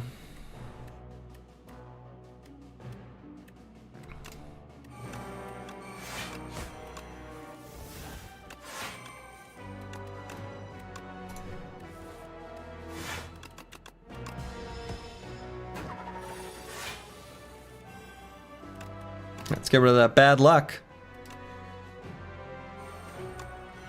Play a snake bite.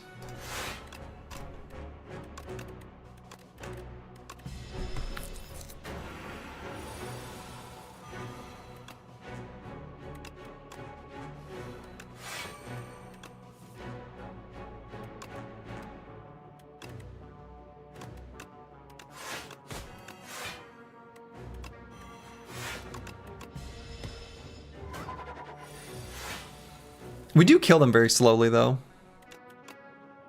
It's the only, like, kind of annoying thing.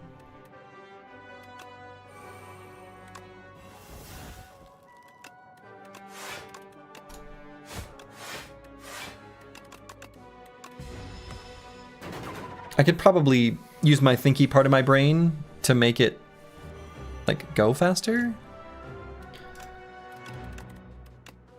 But I turned that off a little while ago. So I'm done with thinky brain. I don't do that anymore. I'm over it.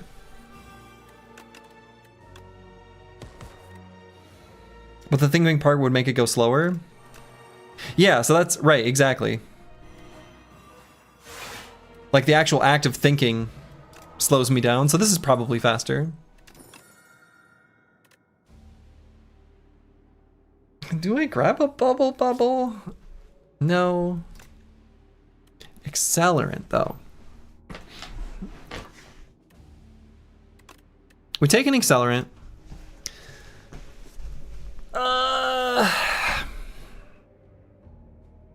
Backstab helps versus the experiment. I don't think we'll need to worry about that.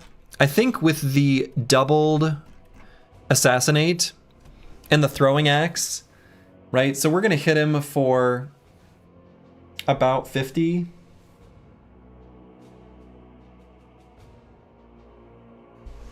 Maybe the remaining 50 is sort of still a problem. That's probably true, actually.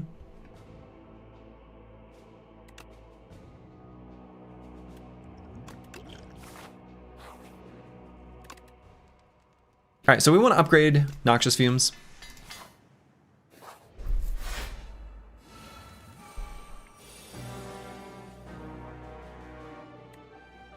All right, so let's double play the backflip. Okay. Let's do these ones and see what this draws. Some stuff.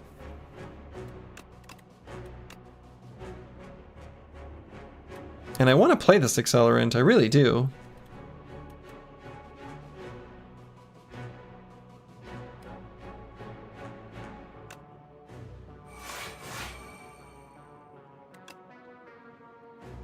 We've got more Noxious Fumes.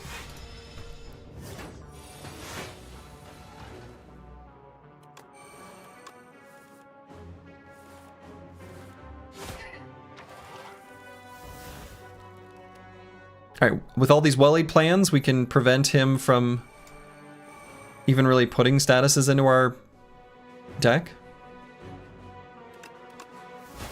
But I'm not gonna bother.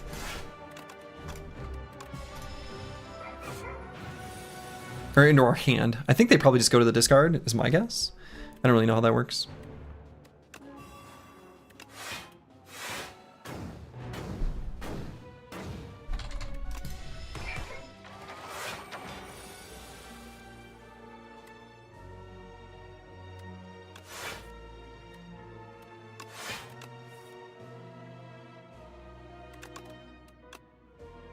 Okay, so we can neutralize them.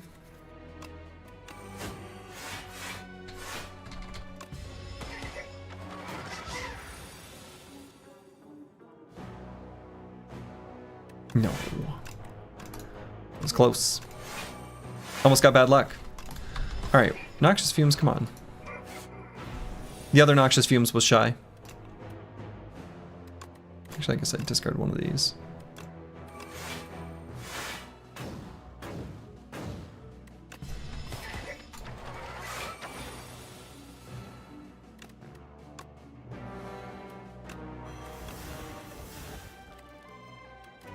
Okay, because we don't really want to redraw the piercing whales.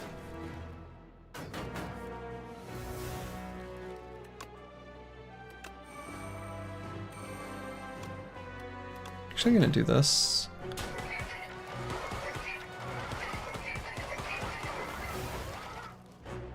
No, bad luck. No. Got hit by bad luck.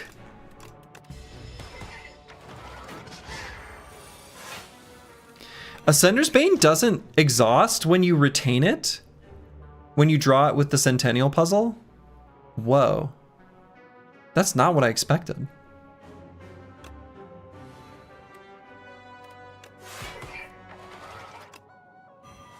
Huh.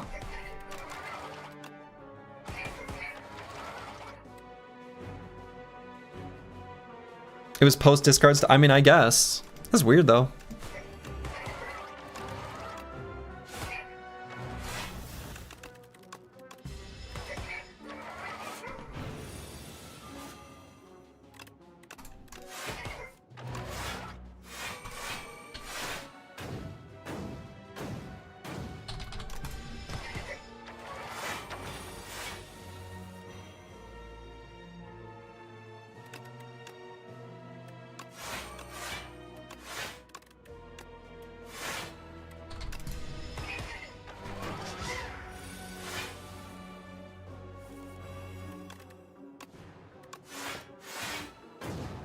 Okay.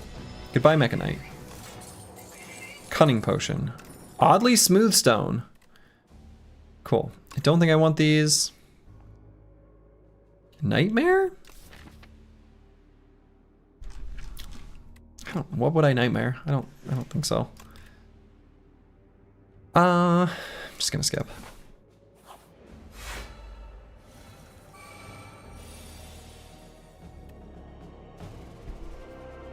And I guess I'll double play the Tools of the Trade.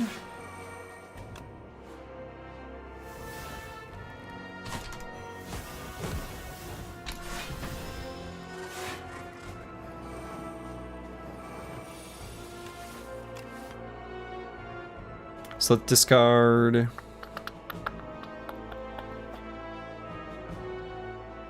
We don't need this one. And I guess I'm probably just gonna play the Piercing Whale. Kind of need to be a little careful because this fight ramps up really fast. So I guess I play the Piercing Whale and Fumes Dodge and Roll. Take a little bit of damage. Let the Centennial puzzle proc.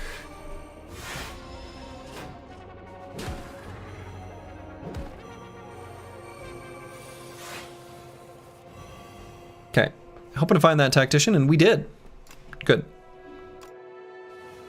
So now let's do Speedster. No, I wanted to click on the Speedster.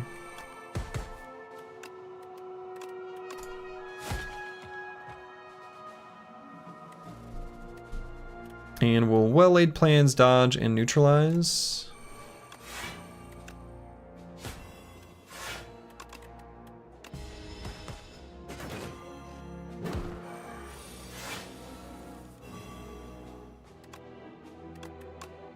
Okay, we've got a Piercing Whale. So we'll do that.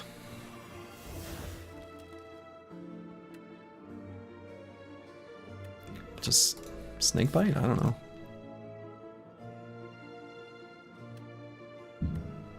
This kind of doesn't matter that much. Ooh, let's burst the calculated gamble. That's fun.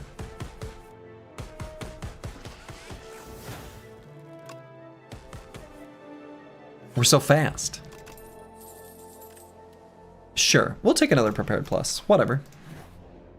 All right, and what do we want here? I mean, Carter move? Just to get rid of a defend? Or maybe a Flick Flack? Probably the Flick Flack's worse than a defend. This is all kind of disappointing.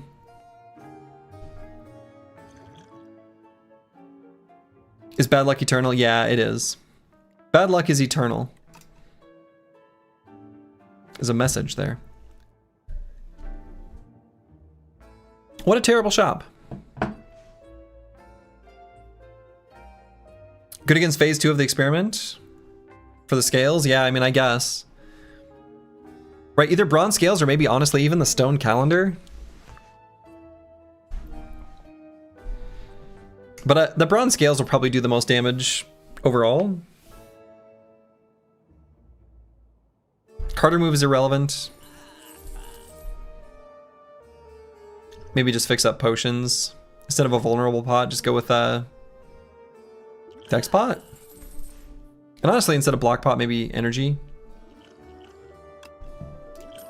Energy maybe in the Doormaker fight or something. I don't know. We'll take a nap. All right. It's the Maker of Doors.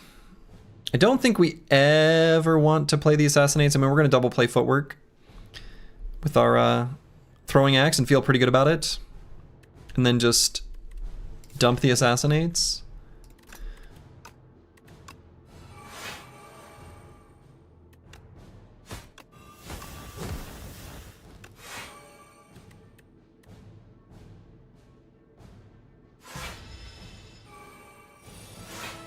I hunger.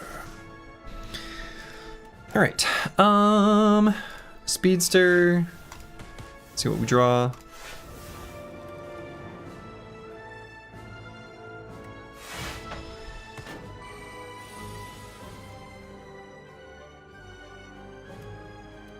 So I want to get the Noxious Fumes in play. I also want to get the tools in play. Maybe I use the energy pot here. Just to play those defends.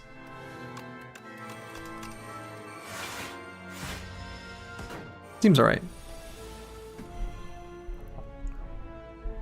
Bad luck is here.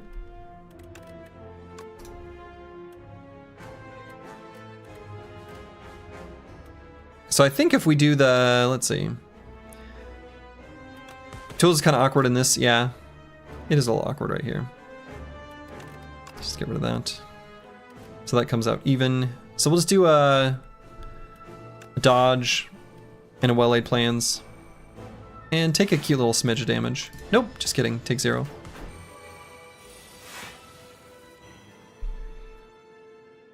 And we'll play the Flick Flack, which will get rid of it. That's nice.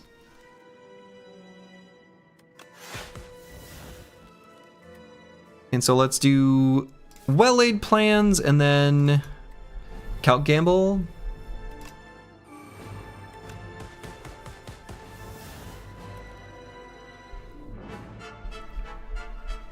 Can neutralize them.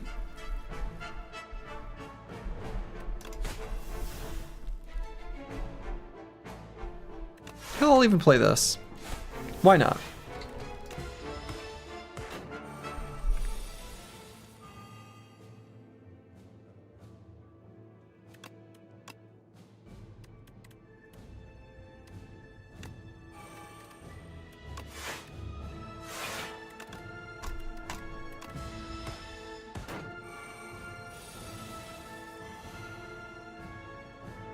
So if I discard the reflex, it'll actually make us lose energy, so I'm not gonna do that. You do have your infinite if you're able to exhaust your deck. I mean,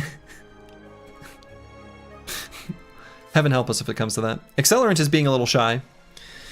So I probably just, so if we do the piercing whale, I don't know, I guess then I just play the snake bite straight up.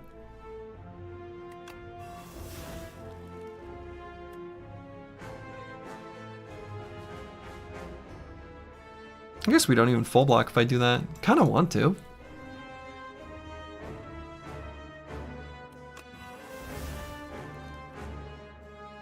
I kind of want to. How many cards are we hanging on to? 4? Let's make it these 4.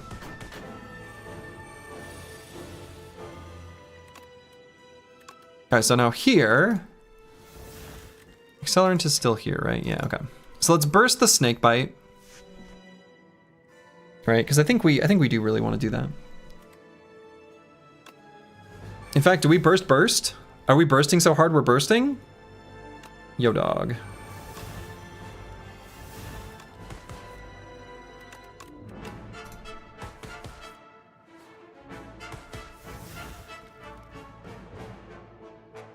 Oh, we're still bursting. So we'll burst the deflect and then accelerant. Sure.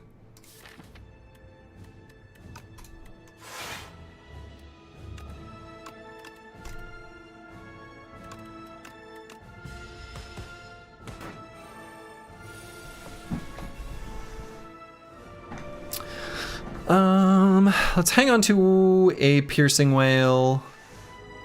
So we'll get rid of calculated gamble? Maybe one of these prepareds? Sure. So that's just noxious fumes, dodge. They block for an awful lot.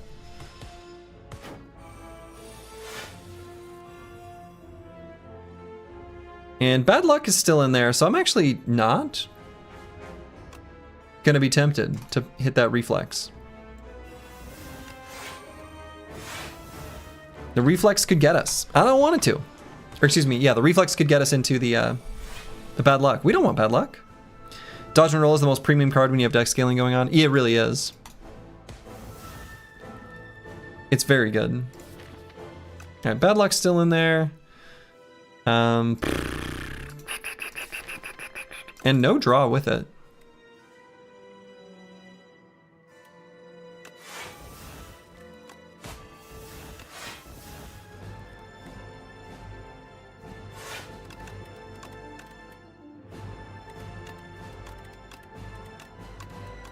Just keep both the piercing whales. I guess it's not gonna matter, he's not gonna get to that turn. Okay. Alright, that took forever, but we got there. Alright, so we're gonna double play the Assassinate.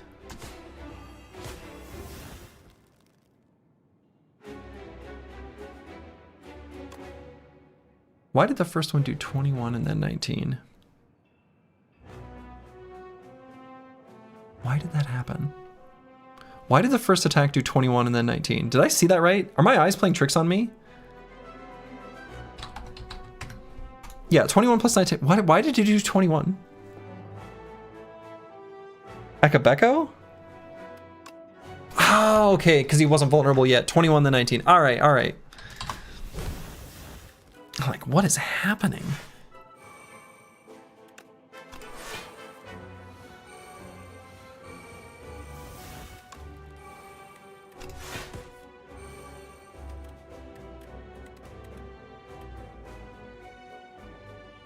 Sergi losing his mind? I mean, a little. Let's see. I guess the accelerant can wait. Nah, noxious fumes can wait. We've got more noxious fumes.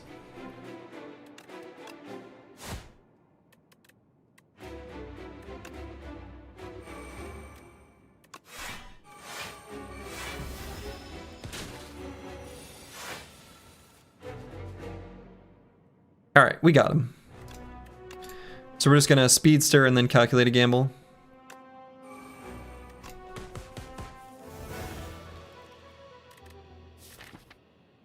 I do want to find a well-laid plan or noxious fumes. Okay, we found them.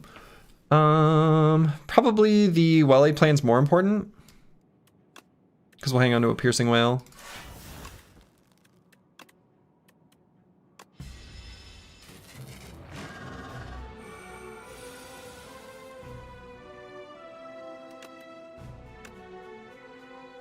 So we'll just go, let's see. Let's prepare and see what we draw. Wow. We are ready to pierce with our whales. Which I guess is all we really need in this phase.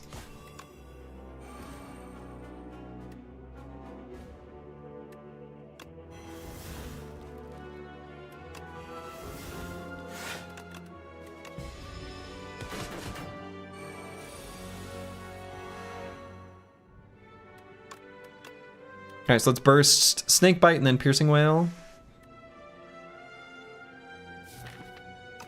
Got another one coming up. That's good.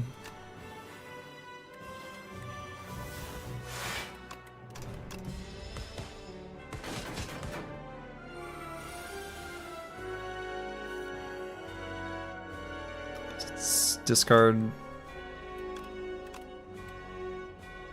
this. So we'll burst this Piercing Wail and then play a Tools.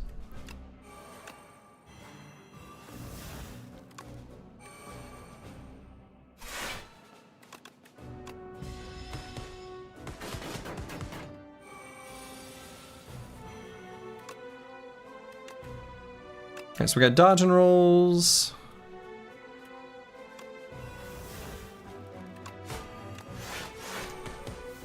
No, bad luck.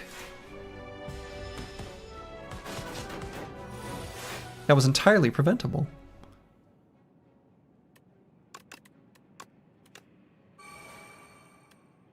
Okay, so now we get to hang on to 4 cards. These are 4 pretty good ones. I'll just leave it at these 4. Oh, I guess Snake Bite we automatically retain. Wow, what a good card. Okay.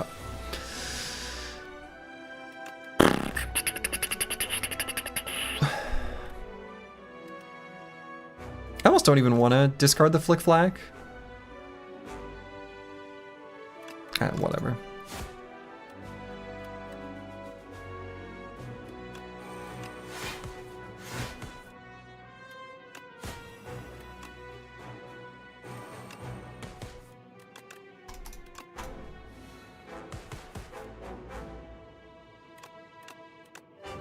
Okay, so we can hang on to a Piercing Wail. Let's just play a Snake Bite.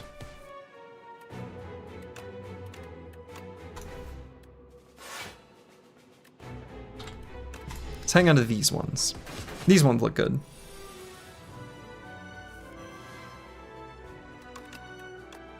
Sure, we'll play the Flick Flacks. We'll play the Flick Flacks.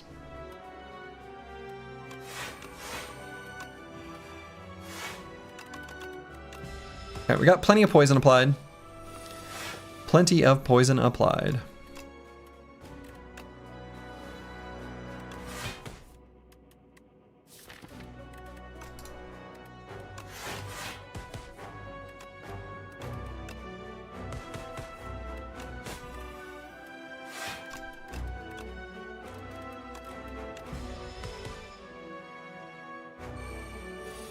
Some burns are being added to our deck. Oh no, oh no.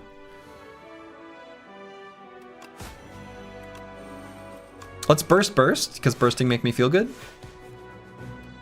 So we can dodge, and then we can dodge, and then we can dodge, and then we can dodge. And then we can prepare, and then we can prepare, and then we can prepare, and then we can prepare.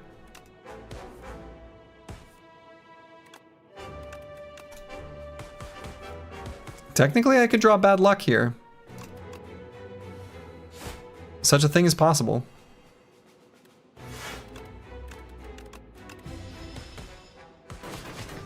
Okay, so he'll die the turn after the intangible turn.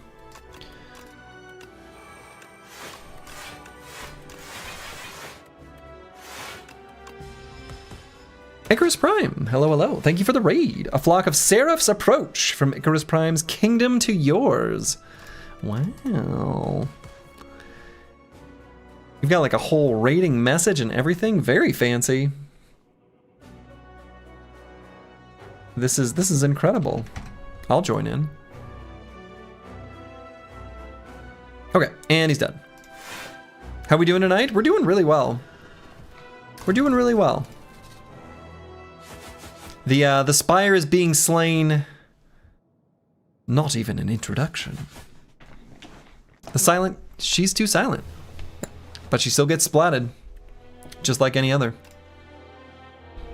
You're in luck. Your timing is good. We're gonna be starting a new run here in just a moment. Who's your favorite character so far? I really like the way Defect was redesigned from Spire 1. I think the Defect being the trash character with all the statuses is nicely thematic, and I like the way statuses interact with orbs, and I also like that Focus was mostly made non-permanent so that the scaling doesn't get too exponential too fast.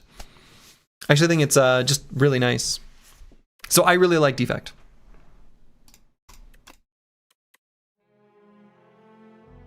Okay.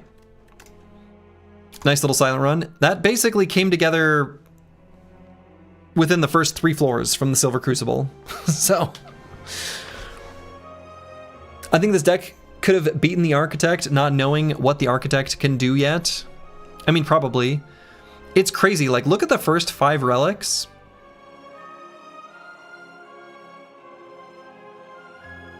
Wow. I guess. Pretty wild. Picked up a whetstone and it did literally nothing. That was fun. Any HP that was lost, like against the test subject and a few other random places, was purely just due to like sloppiness and kind of realizing that I don't need to care. Win a deck with 5 or more of the same card excludes starters. What card is that?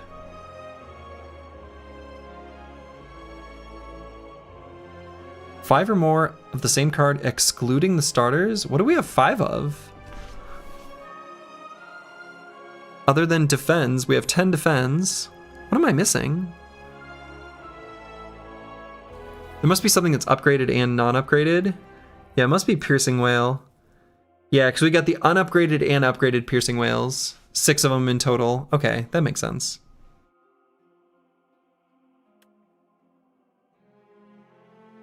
Yeah, it's the Piercing Whale. You'll be a bit active. Oh, yeah, you're good. Have a good one. Icarus Prince. Cool. Yeah, we've had some good runs tonight. Let's keep that train rolling with the Regent. But first, I'm going to use the restroom. I'll be back in just a moment.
Okay, I have returned. Let us kick this run off.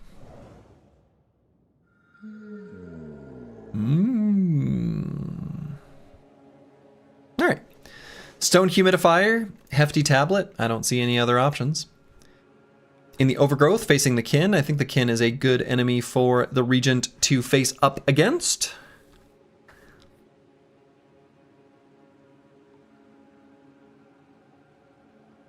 No bones to tempt you this time? Yeah, no bones to tempt me this time. We're safe.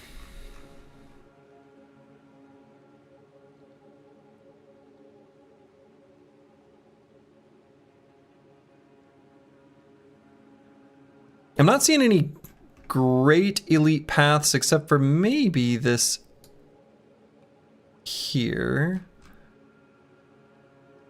Does require an elite before it, not necessarily. So I could head to there, choose to fight an elite or not. Choose to fight an elite or not, choose to fight an elite or not. This seems like a pretty... I like the options granted by kind of this route up through here. I think that seems good. Stone Humidifier I think is pretty sweet. I have had a lot of luck with the Stone Humidifier. I feel like if you're able to just get a nice HP buffer alongside taking more aggressive paths where you just fight more elites and then just rest aggressively, you end up with a pretty solid deck. Usually one with not too many upgrades, but that's all right. Hefty Tablet could be okay as well.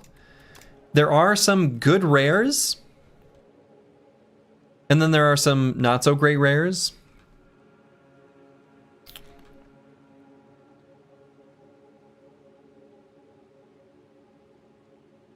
I'm kind of sick of adding curses to my deck, though. I've gotten tired of this. This cursed lifestyle. Maybe I'm over it. Let's go with the Stone Humidifier. I like it fine. There are not a ton of good floor 1 rares on Regent. That's also true. Yeah, I think that's true. That's true.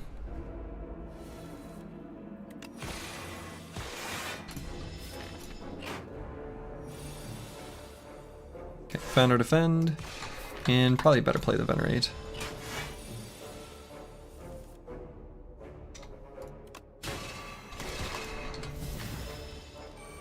Hopefully we'll find a strike here.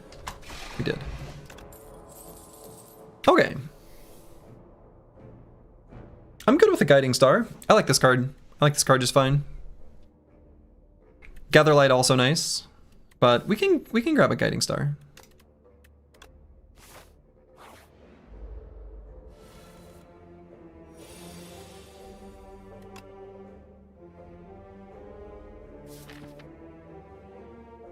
Since the Falling Star or Guiding Star one-shot that guy, I actually might attack there.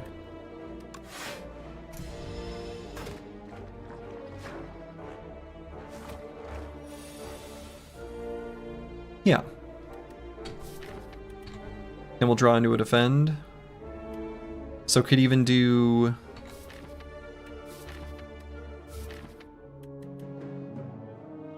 Nah, I guess I kind of have to do it like this.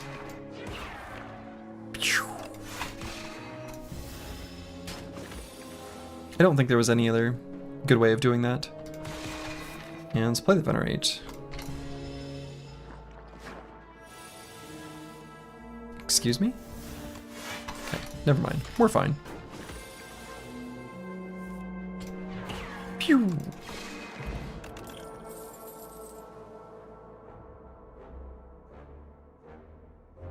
Okay, definitely don't want another Guiding Star.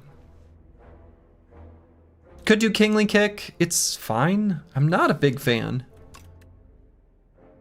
But it's fine. Cosmic Indifference is, you guessed it, fine.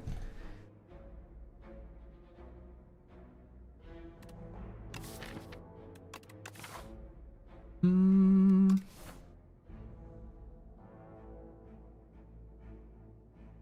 gonna go with the Cosmic Indifference. Yeah, we'll do a Clumsy for a Relic. I think that's fine.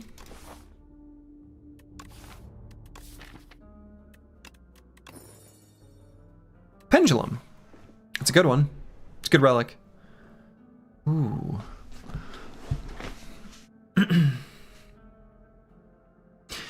I feel like Regent has a lot of really good commons. Like, the common cards here are just excellent. There are so many good ones. And ones that are, like, excellent to add to the deck. Right? Hidden Cache, Glow, Gather Light, Patter, Begone, Know Thy Place, Astral Pulse, Collision Course, the Guiding Star, Cloak of Stars. Like, there's just so many good cards here. The Chosen Cheese is cute, but I think I'd like to be able to do these elite paths and make them cozy. And I think it'll be better.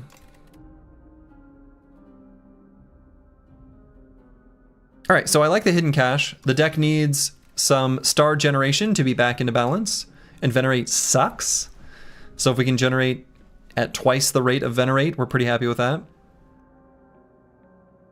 And otherwise, it could be a Crescent Spear, but probably just Collision Course. Crescent Spear does attack for 12. So, like, it's good. And it's going to go up in the amount it attacks for. I used to not like this card, but I think I've gone to be, like, liking it okay. I think it's fine.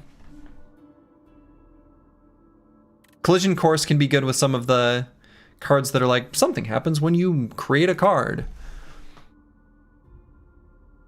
And obviously the debris is not much of a downside most of the time.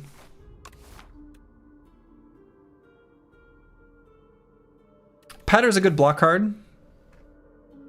Right? It's basically leap with upside. And we like that. We'd be keen to add another block card to keep the deck in a little bit more balance. Just so we're able to get block a little more consistently. Cosmic Indifference kind of helps with that a little bit, as does the card draw from Guiding Star.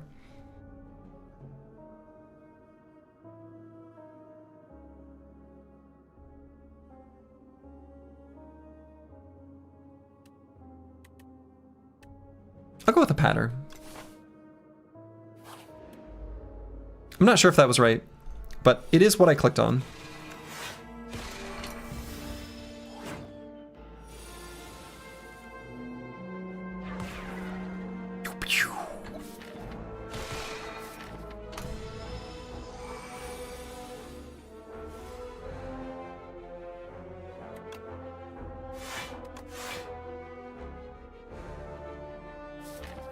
No, we're not taking damage here.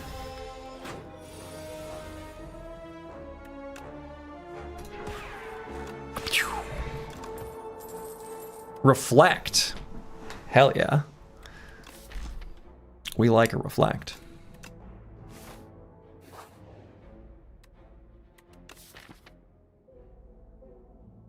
Okay. I don't think there's any super meaningful upgrades here. I think I'm pretty happy to transform a strike. So let's do that. And we get decisions. All right. Okay. All right. So let's rest here. We'll heal up to full. Because we're going to fight 2 elites in a row. And this is probably the worst one for us to face. Pretty sure that's true.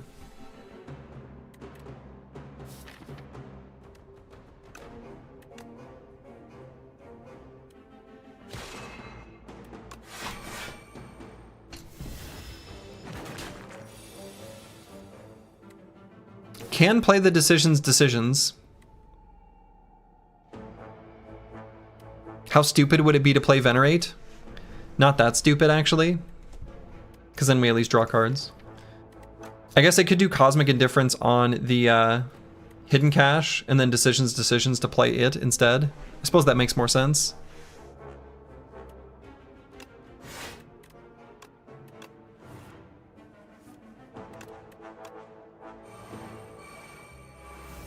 We have infinite stars.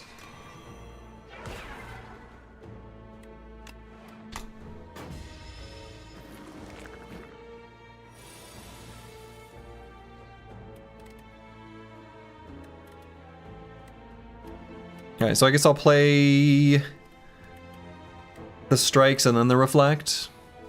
Unfortunately, there's not a good way for this to go down.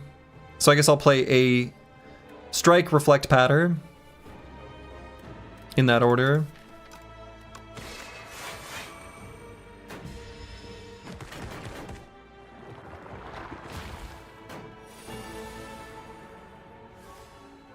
Infinite 11? Yeah. For some values of infinity, you know? Okay, so let's Cosmic Indifference and defend on top. And let's attack this front wriggler, probably.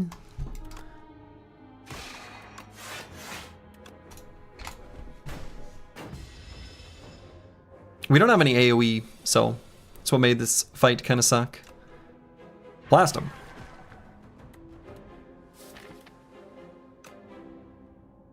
Probably defend. And then just take 3.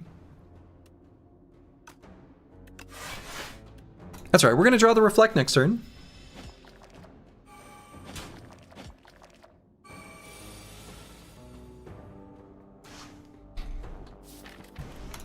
Next turn.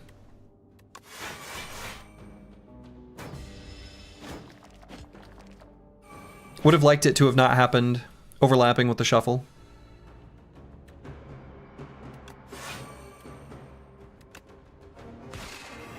So let's at least kill that guy.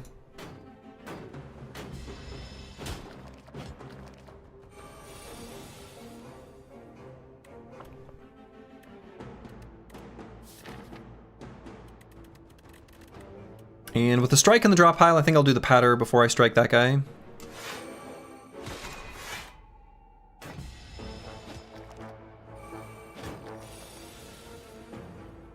Okay, I'm gonna kill him with the, we're out of stars?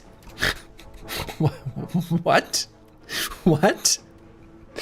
What? Okay. I lied about them being infinite. I ran out in this fight. I can't believe it. This feels impossible. Okay.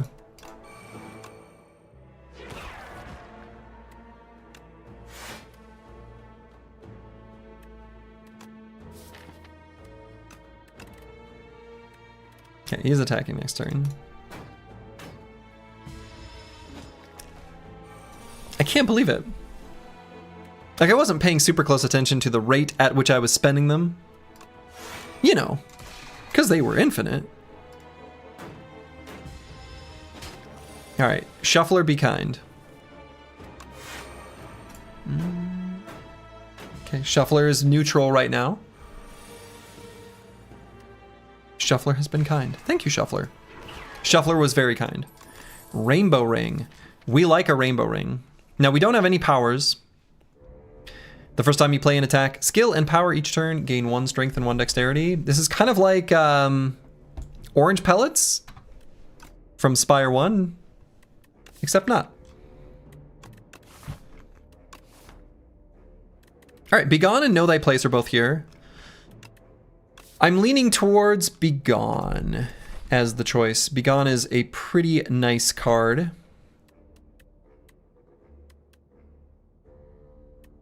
Also thinking about the perspective of the Rainbow Ring, this is a attack and skill all in one. Sometimes you need that.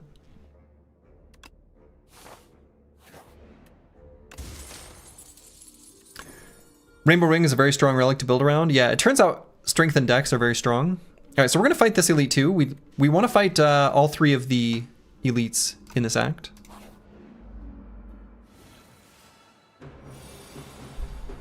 Okay, so let's Begone the defend. So we'll patter then. Fallen Star. Ooh, do we want to play the Hidden Cache though? Probably kind of do. Shit. Didn't want to draw that one. I didn't want to draw that one. Strike hits for 12. But Hidden Cache being up on Reflect feels kind of important. Damn. Your journey ends here.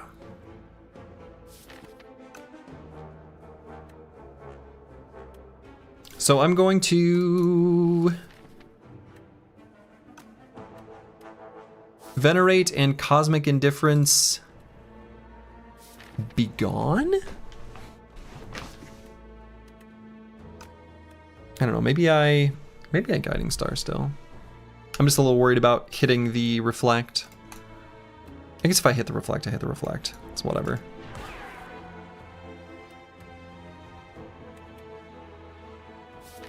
Okay, might just Venerate Strike.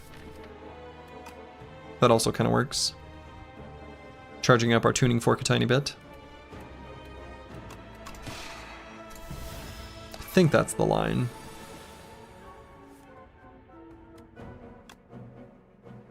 Okay. So Reflect. And probably just both defends. Right, we could hit him for 7, but this will also hit him for 3 and block us for 3 more.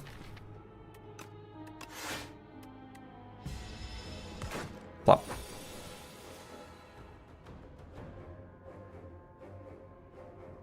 So we can...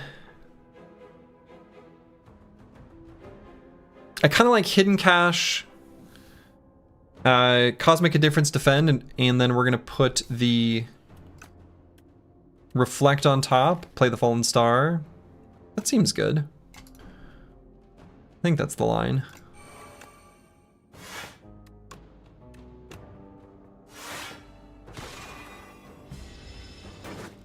So we'll full block here. Thank you, Tuning Fork. Play the Reflect, then the Begone on a strike.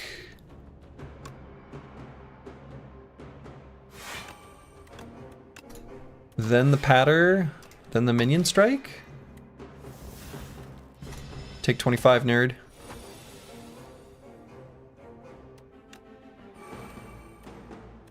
And unfortunately take a little damage here.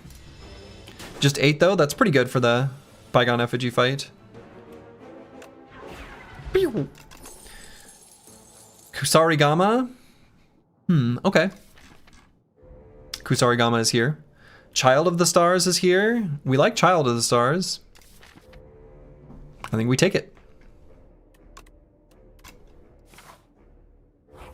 Yeah, a power. We like a power. Begone, Black Hole, card remove.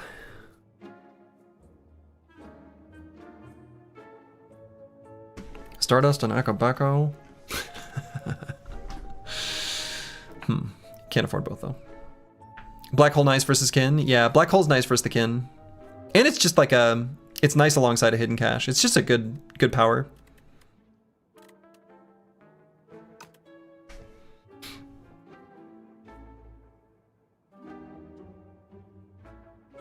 Can do Black Hole, card remove, and another Begone. I'm kind of into that. Dingy Rug is here. That's cute.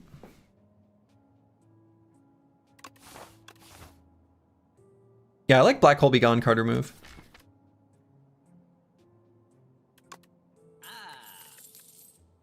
Get rid of a strike. We'll leave the Clumsy.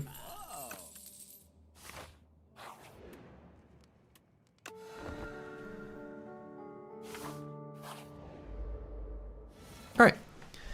Burdonus.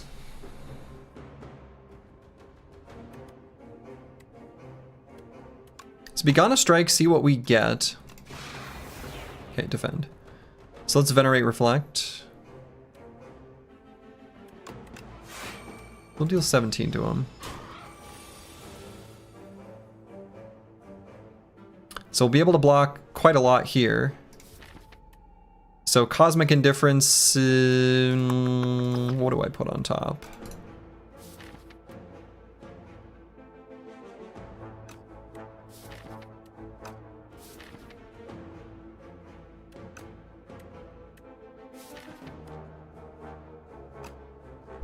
I guess maybe I don't play the Cosmic Indifference. Maybe I don't want to put any of these things on top specifically. I guess that's kind of true. Could just be a patter though. Maybe I put a patter on top. I think I like that.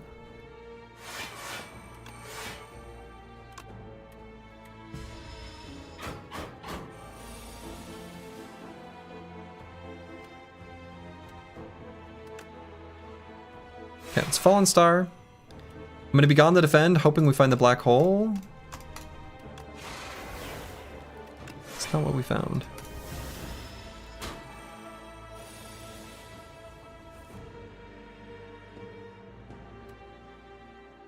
Okay, so we can do black hole, hidden cache, falling star, patter. No, we cannot.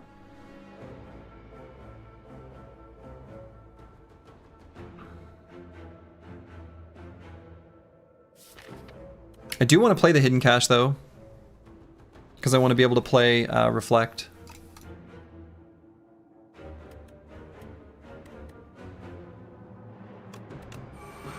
So we have a choice here of either gaining a strength and dex or just blocking for 9 with 2 vigor. I think I just prefer that.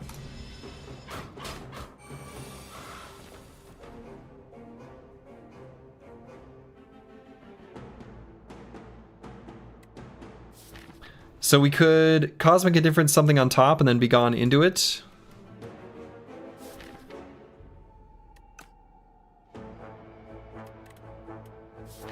May as well be the patter, I guess.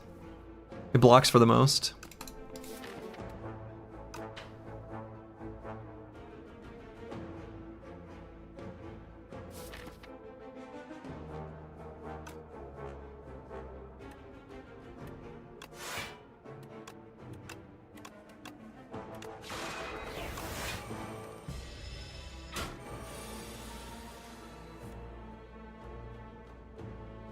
Okay, let's reflect.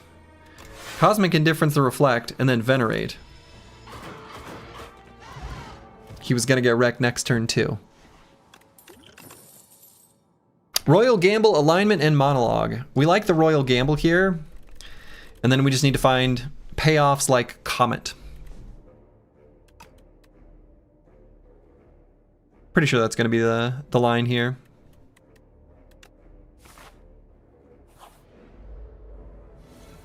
Got a cute little Cubex construct.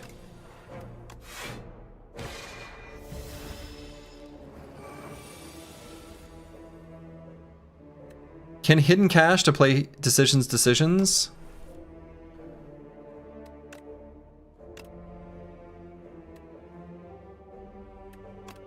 Okay, but we could have actually infinite stars. Just gonna play the patter a bunch, I guess.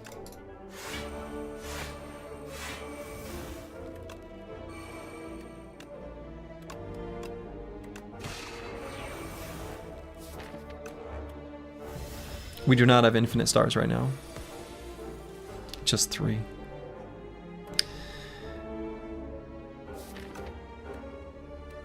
And I kind of want to reflect, but what we could do instead is Child of the Stars.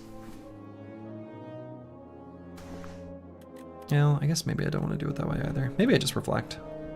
I'm a simple boy. He's doing the multi-attack next turn though, is the thing.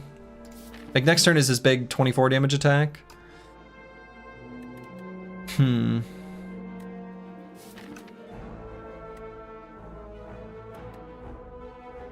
Maybe I'll just Guiding Star here.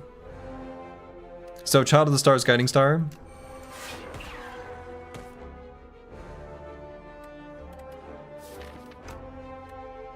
Let's put that on top.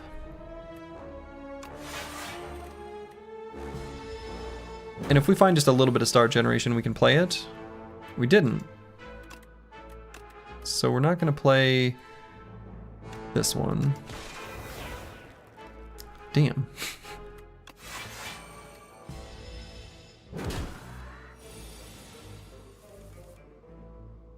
Why does he gotta hit so hard?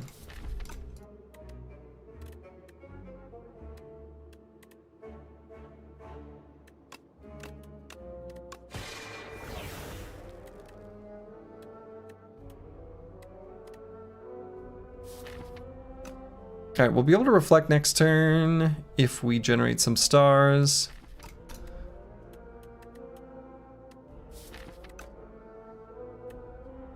Or we could try to just full block. Draw an extra card.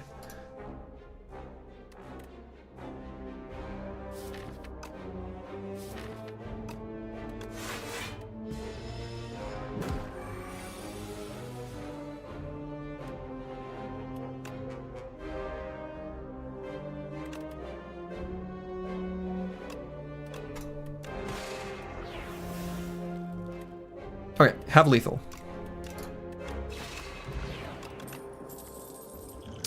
Let's see, do I want a Swift Pot? And do I want any of these? I think no. I think I don't want any of these. There's really no need for more than 2 Begons. I think that's plenty. Swift Pot. I think I'm gonna keep the attack potion, actually. I guess I'll leave the potions as is. And I'm mildly tempted to rest here. Or mildly tempted to upgrade, I should say. Not rest. Mildly tempted to upgrade. I think we can get away with it. I think that's true. And the upgrade here is what? Child of the Stars is probably the best power with a fairly meaningful upgrade. Upgrade Cache. I was thinking that as well. Right, Hidden Cache is a good upgrade.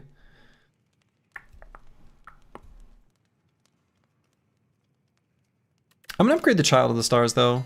I think I like that better, but Cache is a close second.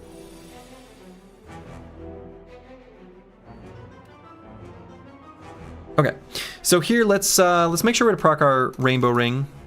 So I'm gonna do Black Hole, Hidden Cache, Guiding Star. Like we just take 14. I guess I could do the attack bot and see if we get something that we want to play. Hopefully we get to imbue decisions next act. That would be nice. Okay, Astral Pulse is a good one to play for free. We like that. In fact, I might even Cosmic Indifference that back on top.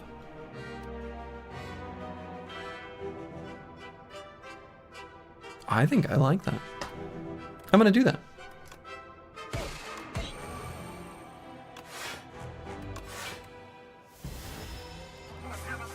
I think this fight is already won. Thank you, Astral Pulse.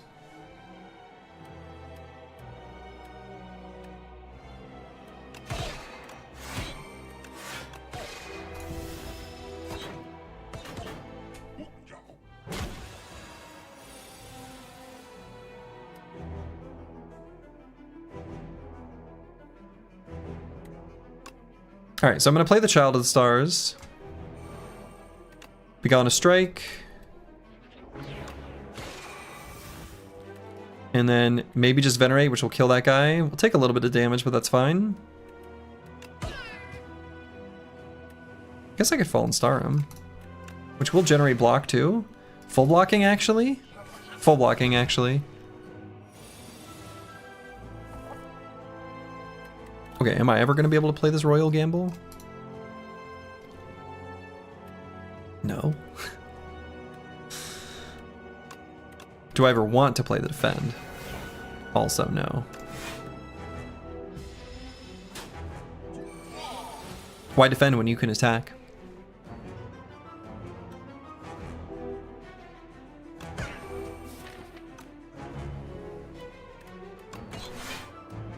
Why defend when you can attack?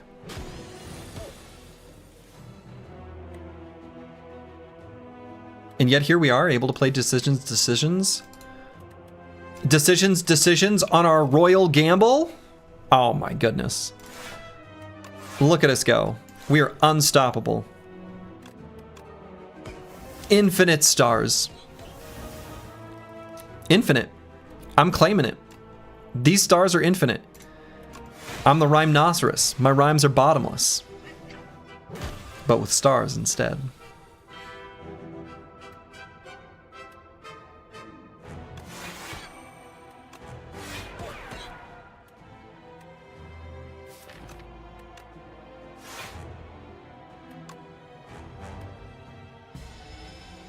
Pop, pop, pop. That's right. Hurt yourself. When you're freestyled, you lose confidence. Hey, somebody gets the reference. You love to see it.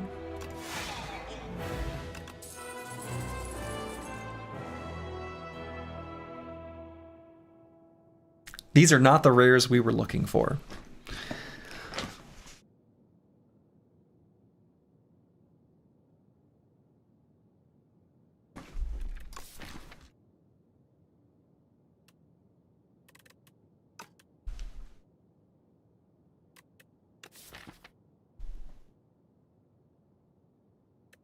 Do I skip?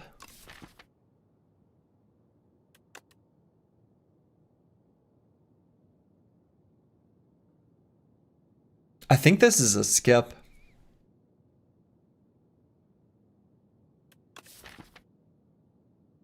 Honestly, don't want any of these.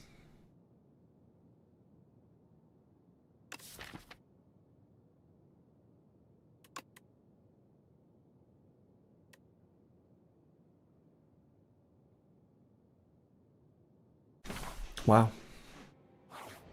Well. Sword is just that bad. We also just don't have any sword cards, right? Like if I had a bulwark or something, I mean, I don't know. This like, you don't want too many cards that say forge on them. I will say that.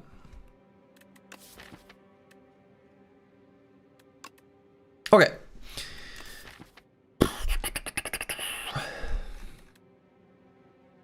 So.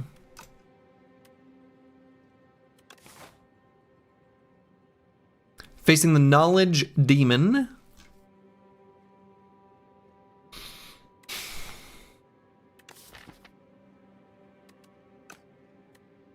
I don't hate Pale's Horn. Like, I don't hate the Relax here. I think I like Pale's Claw and Pale Legion a little bit better. These are all fine. None of them are that exciting. Giving the defense Goopy feels like it matters a little bit less with the Begons already here. I might just go with Pale's Legion.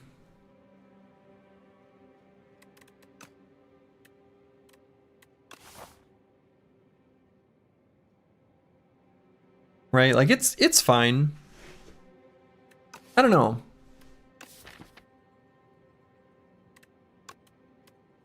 Legion's nice with this character. Why is that? Usually I have a good reason for saying these things. It's not obvious to me. Reflector Bulwark. Oh, okay, sure. Just like the big block cards.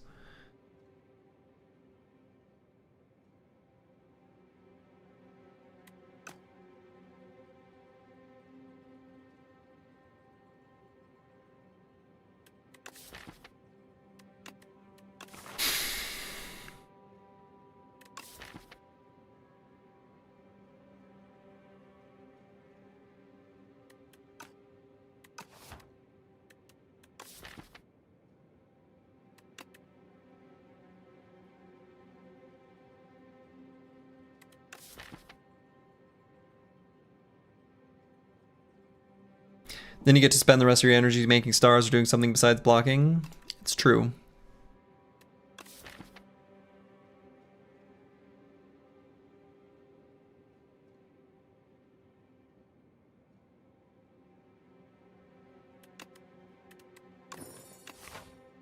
Yeah, I think I agree. I think I like it. All right. Operation Elites Unrest. Going to be doing the same as before. That's what this stone humidifier is for. Don't know that I want to go to a shop with 118. You like Goopy, but you're biased toward shrinking your deck all the time? Oh, I also really like Goopy. I just feel like with the 2 Begons in the deck, we're going to have plenty of opportunities to get rid of these strikes and defends and make the deck thinner over the course of a fight. So I'm not so excited about it. I like Goopy defense though, make no mistake.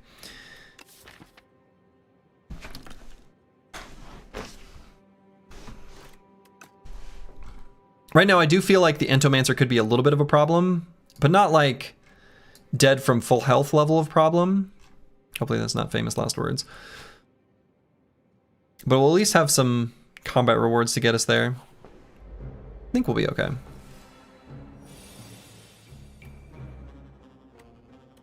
Okay, let's Begone a defend, actually.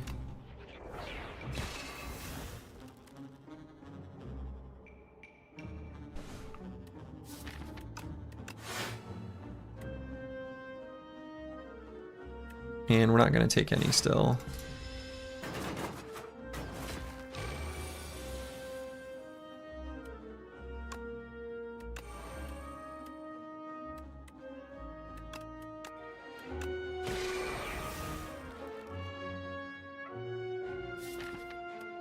All our juicy cards are down there.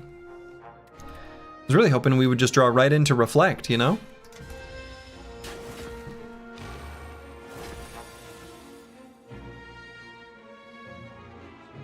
Hello again, how goes the run? The run goes well. The run goes well. All right, let's hidden, I suppose that's Black Hole, Hidden Cache, Decisions, the Royal Gamble.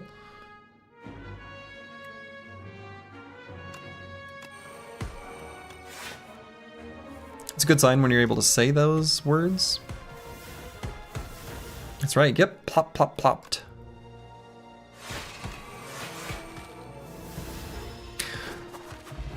Well, that was an explosive turn. Infinite stars, infinite stars, infinite stars. Okay, I will add one more hidden cache. I will add one more hidden cache to this deck.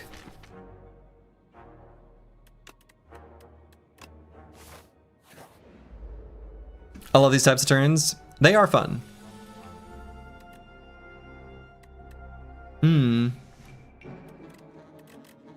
I'm thinking of using the Swift Pot right now.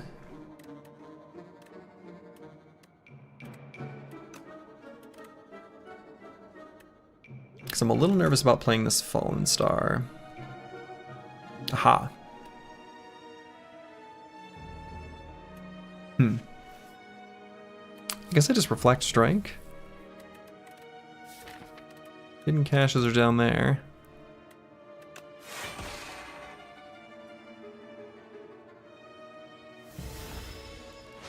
Still have the Tuning Fork on 9 here.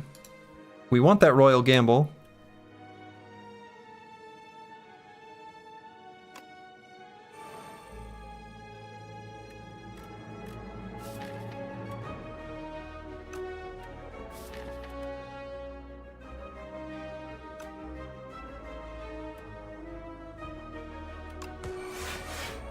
Let's put the Reflect back on top. I assume he takes full damage from this, but I don't actually know the answer to that.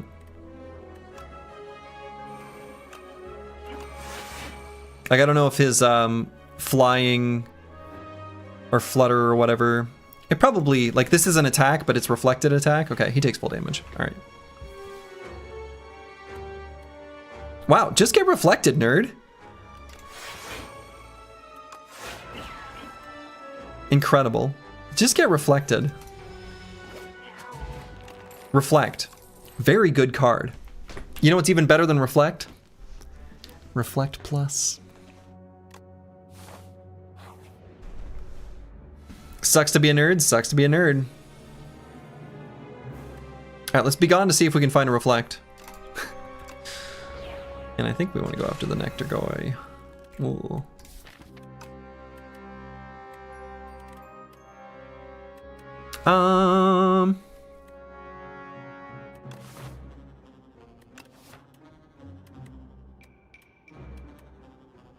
This deck looks solid. Yeah, we got some good stuff going on.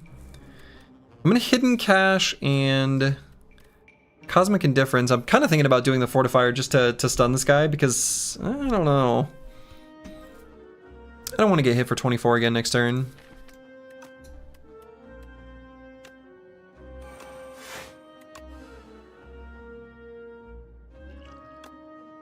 I think it's an okay time to use the Fortifier. It's not like full value or anything, but...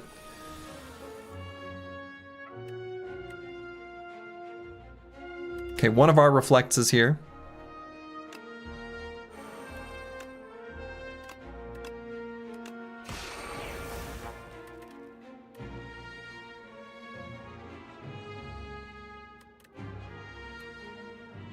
Actually, I'm going to play the Hidden Cache here and take one on purpose to draw our Reflect Plus.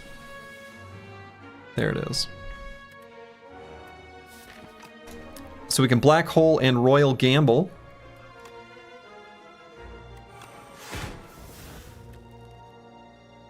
This blocks for 5 million, so that's nice. It'll be enough to kill that guy. It'll do a lot of damage to that guy. This counts as infinite block, right? I think this is infinite. Feels Feels like an endless amount of block to me.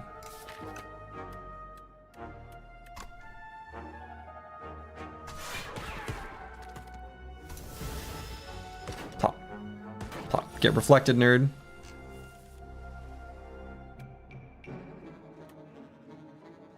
What is this?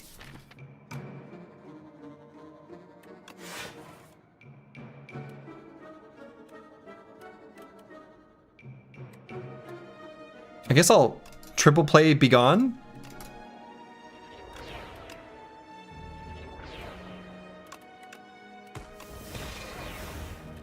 I guess I should prime the tuning fork a little bit. So let's kill him at the start of next turn.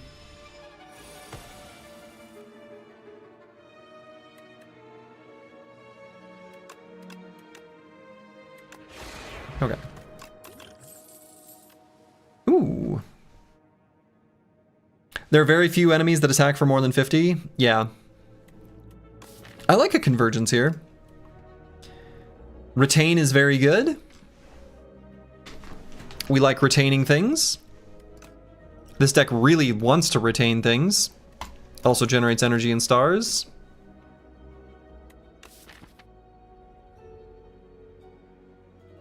I guess we're not going to bother enchanting an attack. We didn't get our comet. So let's transform a strike into batter. Sure.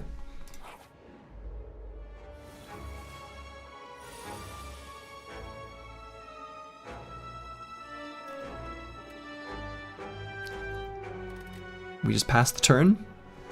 Guess we just passed the turn. We don't play any of those. Those are all our block cards, though. Let the record state that those are now missing. So we can do Child of the Stars, Patter Fallen Star, Defend.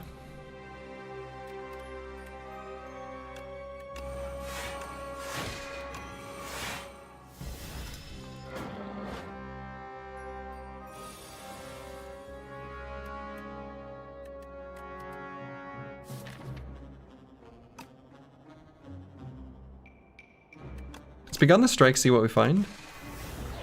Convergence. No, I don't want to take damage. All our block cards were in our opening hand when we couldn't do anything. Damn. Really don't want to take a bunch of damage here. Because we're about to go into an elite fight, and I don't want to just like take 19 here against this nerd for no reason. But I guess that's just what's going to happen.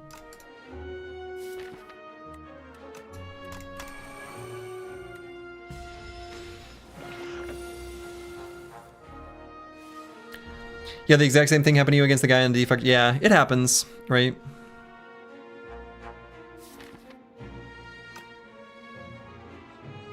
Yeah, so we're gonna black hole and then Begone a defend away. Is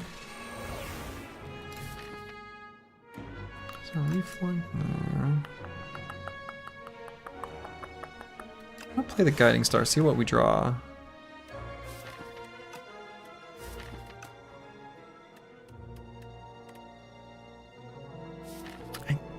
Guess I'm gonna Hidden Cache. Pale's Legion is ready to block this.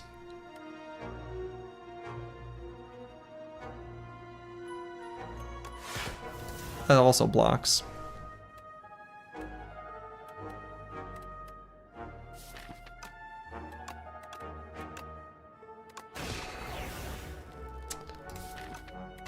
The reflects are not lining up. How come he gets thorns? He gets to reflect my attacks, but I don't get to reflect his attacks. He's being mean. I could do a decisions on the reflect so that I have reflect stacks for multiple turns in a row. Or we convergence. That way we always are able to reflect on the turn when we need it. There we go. I mean, the fight is already over, so none of this matters. But it's the principle of the thing. Rotten War, Glitter Stream alignment. Not exactly what we're looking for. Alignment is maybe fine, but not really. We don't really have that many regular cost things. Glitter Stream is pretty good with the Pale's Legion.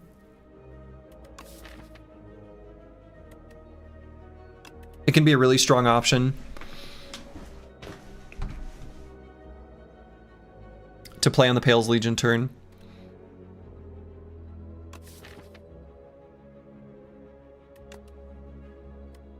I'm okay adding one of those.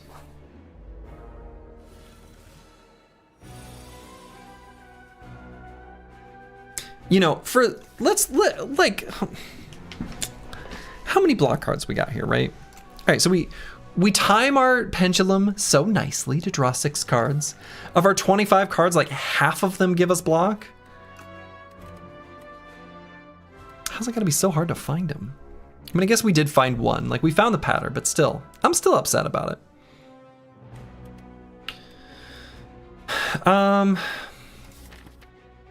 Gotta be careful how we play this fight.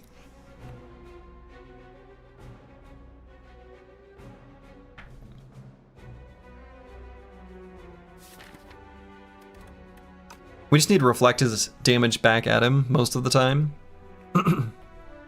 So I might just Patter Falling Star.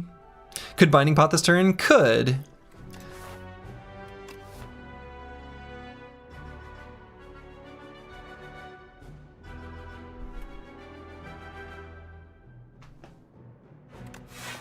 I'm just gonna do this though.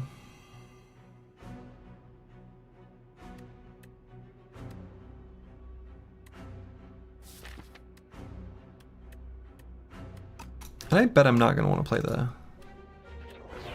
Guiding Star. We'll just leave that as the minion strike.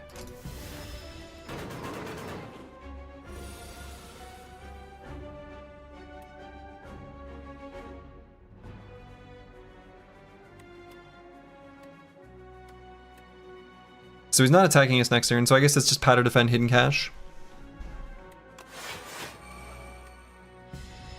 Take 6. Draw cards. Able to Converge.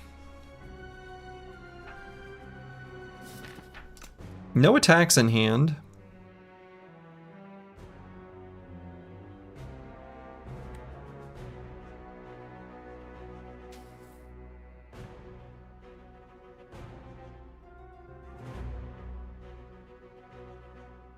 So I'm going to do Black Hole Convergence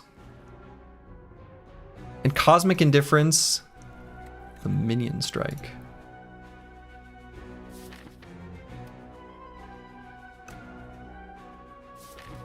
And we're going to find the Reflect.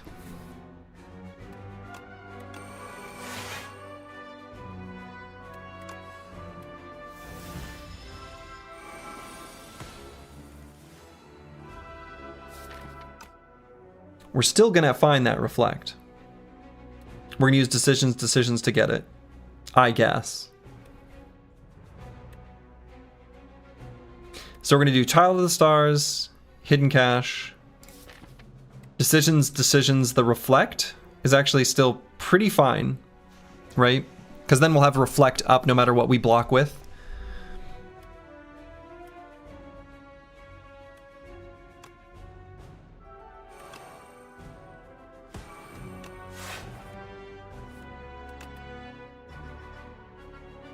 Could also kind of do it with a Glitter Stream, but this will be fine. All right, for 3 turns, we reflect all the damage.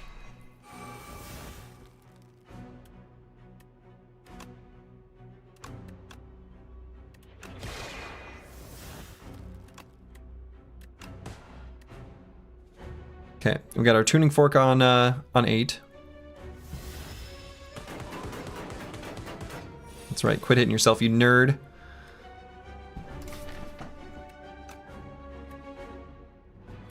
So I suppose I do want to patter.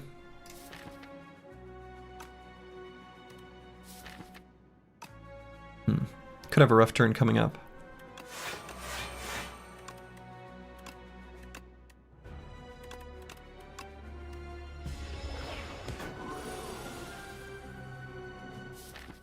Will not have a rough turn coming up because we're gonna bring the Reflect Plus up.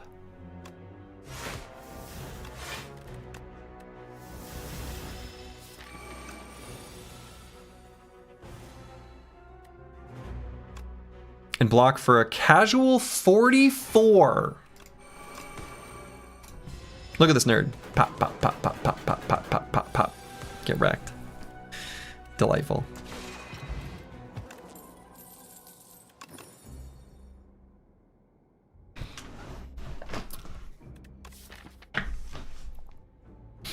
I don't think we add another hidden cache.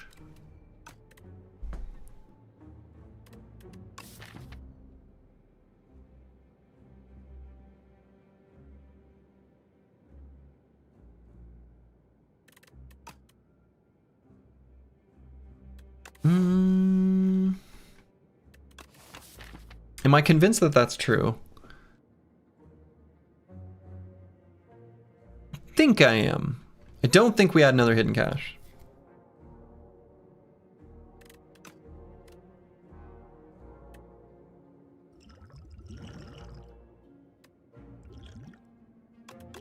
I think I'll have the clarity extract over the vulnerable potion.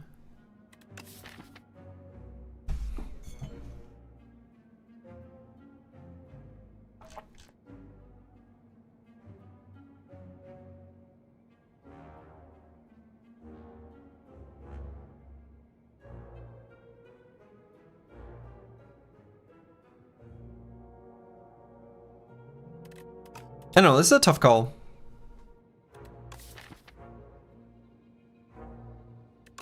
But I think I'll skip. We'll take a little nap here. Because I would like to do another elite. Vajra, okay, nice.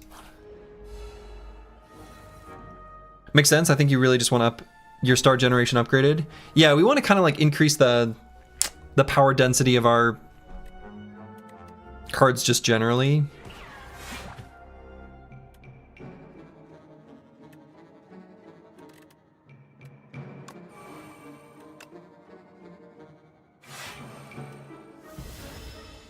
The upgrade really, like, proportionally isn't a huge deal though. Like it, you know, it increases their potency somewhat minimally. Because it only goes from 4 to 5.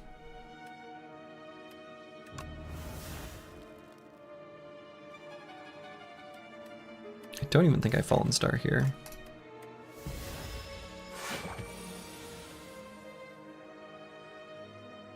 Probably a good idea to not dilute your block cards. Yeah, right?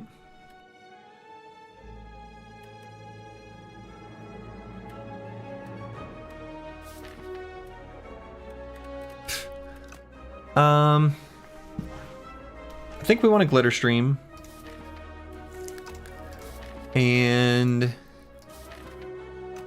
what I'm thinking about doing is cosmic indifferencing the decisions on convergence, and then we'll just hang on to reflects every turn.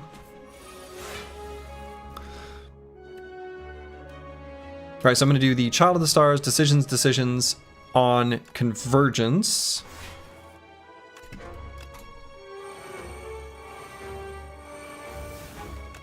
And then we'll manually play a reflect.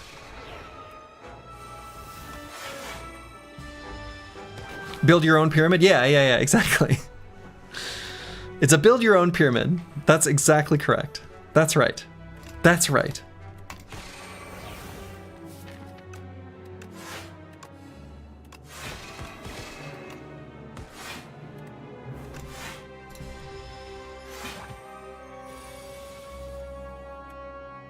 Look at this. And convergences even come around, we play it again.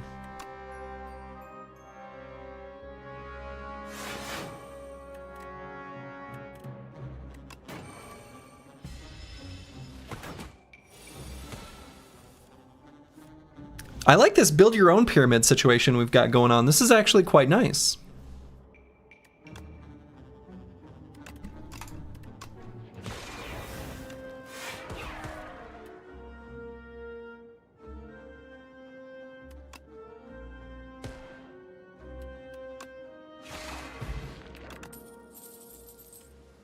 Pale Blue Dot. Pale Blue Dot is a card that is not to be underestimated. It is actually quite good. It's incredibly highly prioritized upgrade But it is how you can really ease the consistency of your deck. Do not underestimate this power. This power is very good and very important for a late game Regent deck if you're able to get it. So we do want this pale blue dot. And this is around the time you would want to get one. So I think we just go ahead and add it. Now a Royal Gamble Plus is nice. But like, we've already got one. We don't need another. All right, we are able to decisions this turn if we want. You've been underestimating for a while. Me too. Me too. And we're just gonna hope decisions find something good.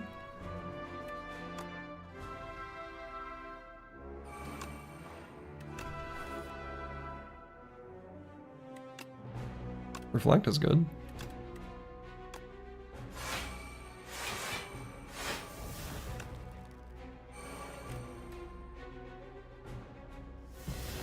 I think people were pretty low on it at first. I was.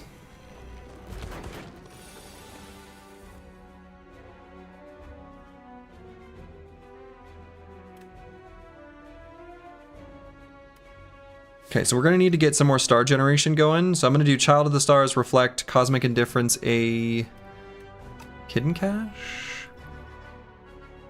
Double Machine Learning is quite good. Yeah, right. Yes. Although, actually, maybe I don't want it to be the let's see. Yeah, no, I think we do want it to be star generation. So just a Hidden Cache.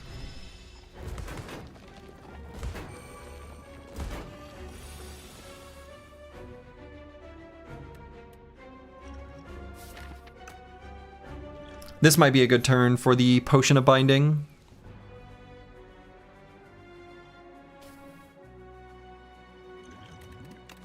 Yeah, it definitely is. Be weak. Leave me alone.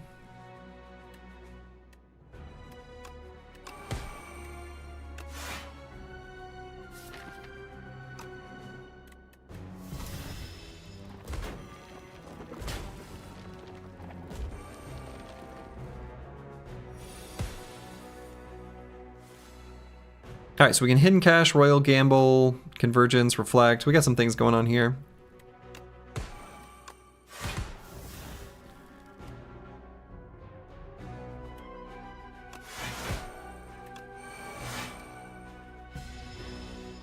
Pop. Pop. Pop. Pop. Captain's Wheel. Yeah, you thought you'd underestimate how often you'd play 5 cards a turn? Exactly, right? And I think that's why cards like Begone, which actually used to be different, to be fair, though it was sort of like Begone and Charge were swapped in a way. But these cards enable the pale blue dot. Yeah, second Convergence is so good. Yeah, exactly. I think we're just gonna go with that, right?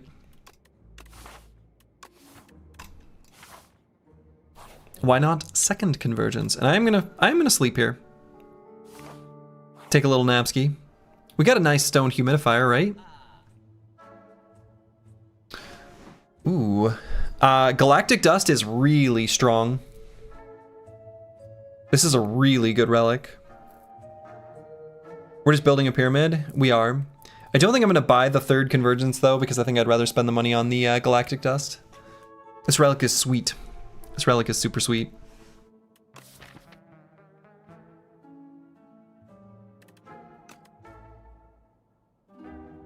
Xaxes for it though?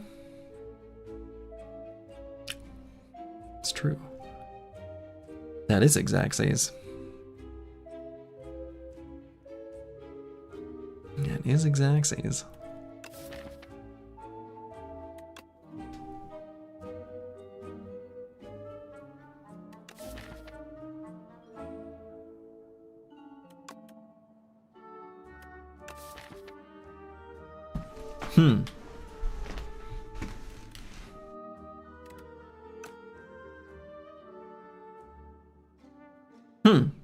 That is Xaxes.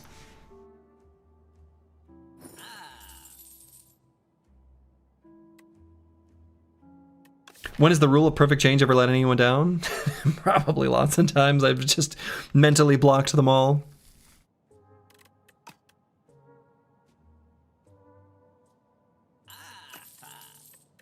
I think the thing is like, okay,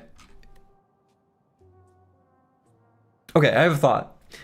Retain and cards like Convergence are actually extra good when you've got the Stone Humidifier, because you can let yourself take damage to always smooth out your deck by playing that card such that you never get completely screwed on any individual turn, and you've got that HP buffer to let you play it. Like, you don't have to try to do anything with high variance. You can do the low variance play and just always be fine. Like where you guaranteed take some damage, but you can guarantee you don't take it in the future, and the high HP lets you do that.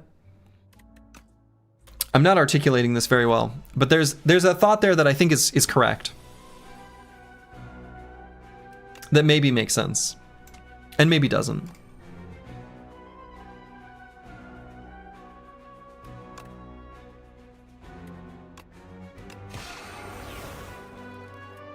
Okay, no block.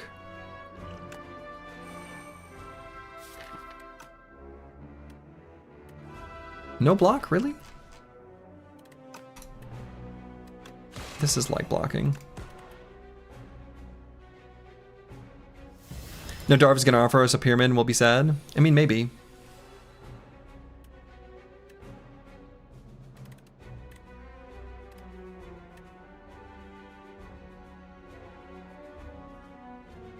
Alright, so let's do Child of the Stars Be Gone on a defend, play it, and then just play like a patter or something. And then we'll do the Convergence.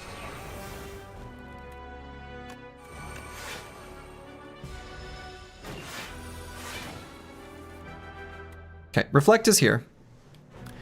It's good of you to show up, Reflect.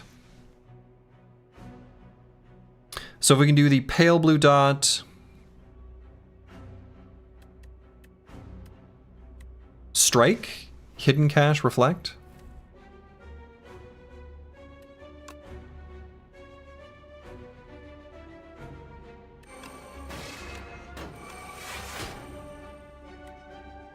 I guess I could have done that in a different order to strike and gain the energy back to play the other hidden cache, I bet. I think that line existed, and I did not get it.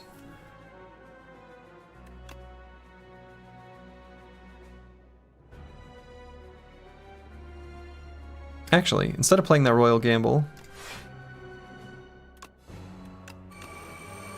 got an alternative plan. Decisions, decisions.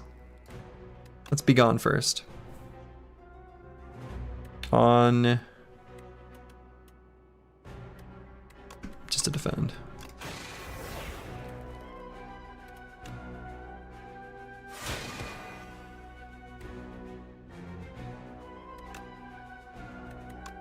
Oops. There we go. Radiate or Stardust would be nice. Yeah. Radiate or Stardust would be nice.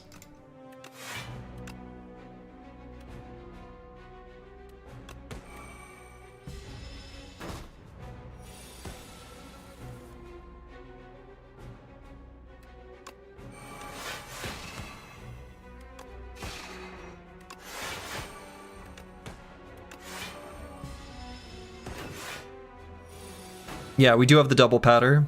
Yeah. The deck is set up for it, isn't it?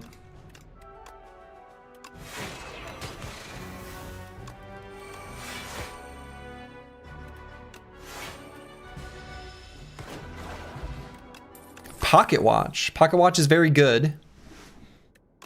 It's not as good at this stage of the run. Still might serve us well. And I'm gonna skip. I don't think we want these.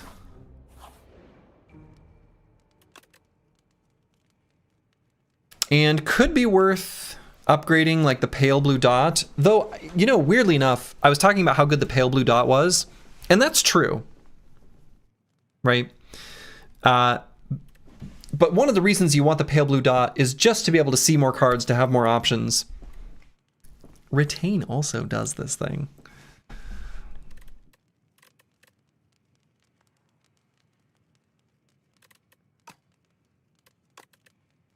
I think this deck actually does not need to rest before this fight. I'm pretty sure we can upgrade a Convergence to make that be the one we prioritize playing with like a decisions or something like that.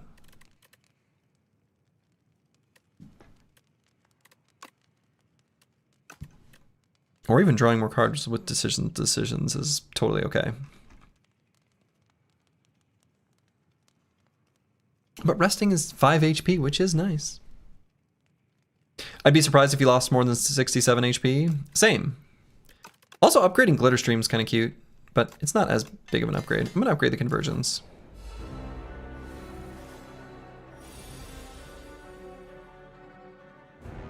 Though I do think the, like, trying to gain some decks with the Rainbow Ring's kind of important. He says as he plays 2 powers and passes the turn. But unfortunately this turn's kind of not what we want to see. So I'll probably just do Pale Blue Dot, Black Hole, Hidden Cache. We'll draw extra cards with the Pocket Watch. Muted? I don't think so. I see my meters moving. I think you might be muted.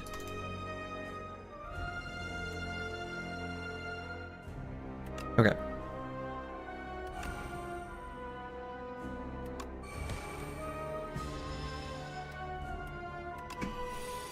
Twitch app doing Twitch app things? Okay. Alright, so Glitter Stream is good here. You're muted for sure. Can't hear yourself on stream. Yeah, I guess I'll just do Glitter Stream Convergence. I don't know. Do I want to save this? Why would I Convergence here? Do I want these cards? I don't think so. Only to tell them to be gone. So it's just Glitter Stream and then Venerate.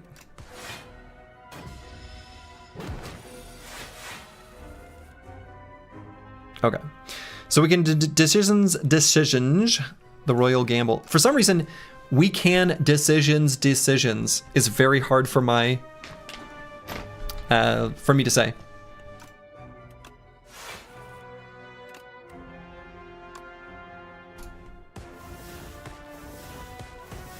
Okay, Child of the Stars is here.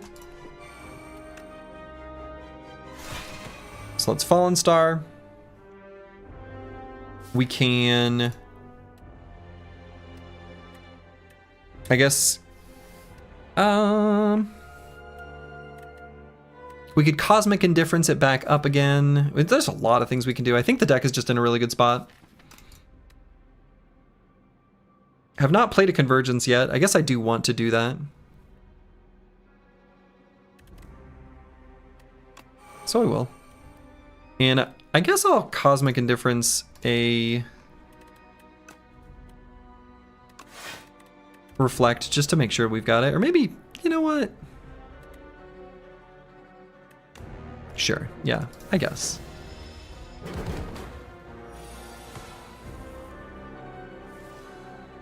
I just want to always play a Convergence, like every turn. A Convergence and a Reflect. Is that so much to ask? I don't think so.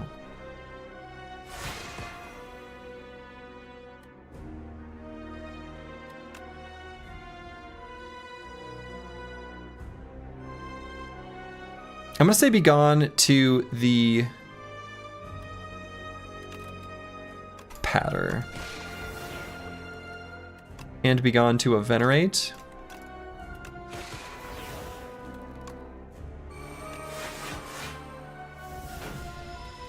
That was a lot of block that happened very suddenly.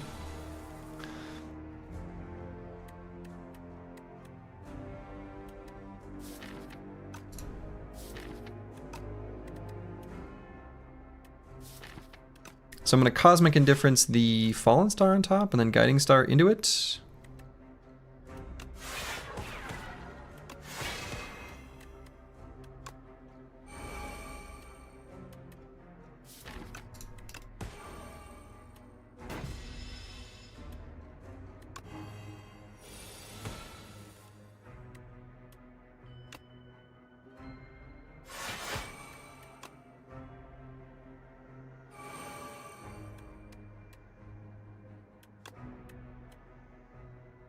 Let's do,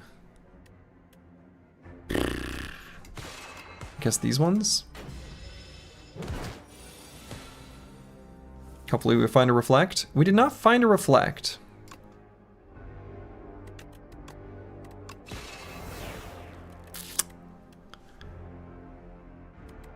That's kind of annoying.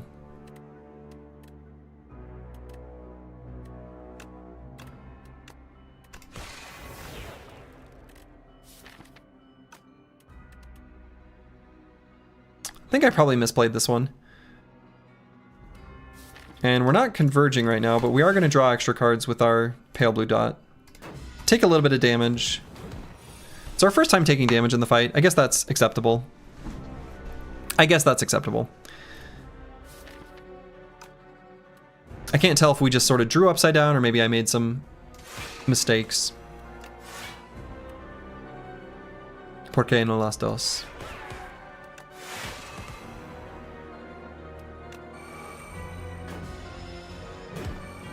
God, we could really use a comet.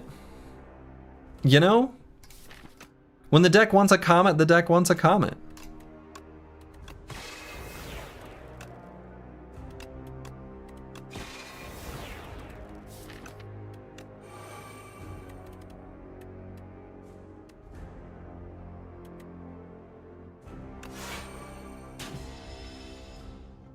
Fight 2 on Regent, Reflect versus Child of the Stars. What would you take? Ooh.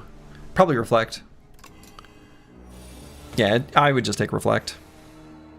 I thought about it for a half second and then realized that Reflect is one of the cards that you said. Child of the Stars is great, but I think Reflect is just better.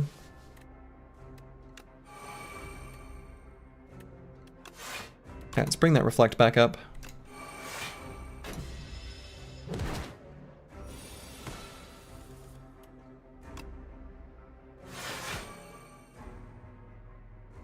Why do we have 5 energy? Seems like a lot. Thanks, Convergence.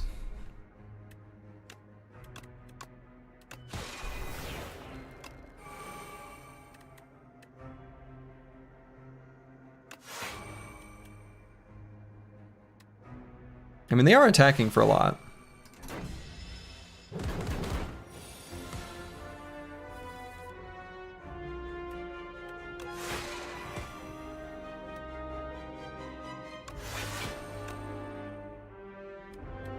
I think at this point I can be gone. I've reached my be gone threshold. There's all the convergences. What are they doing there?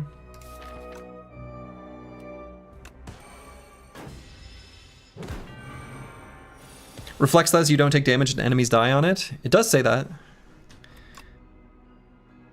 Which is good.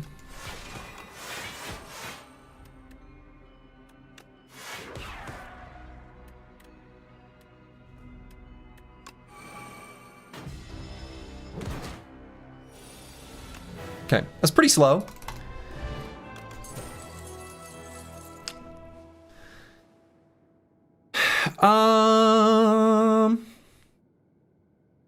I mean, I guess guards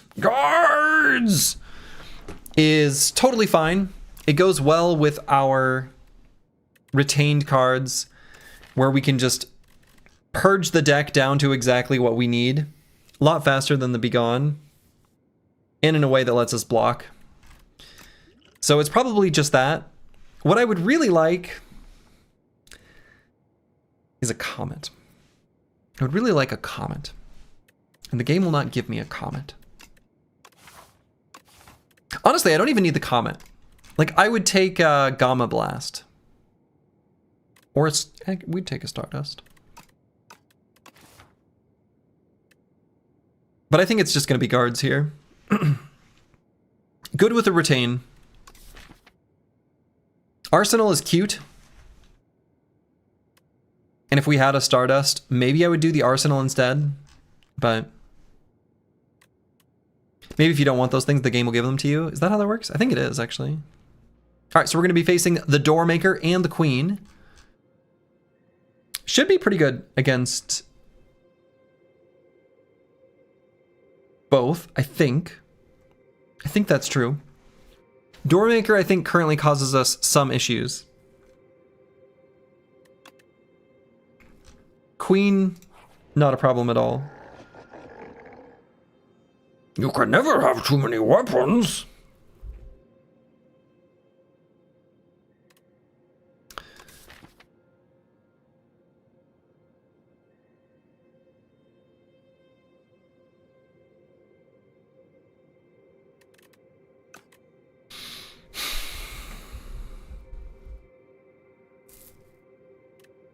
I guess the throwing axe is fine.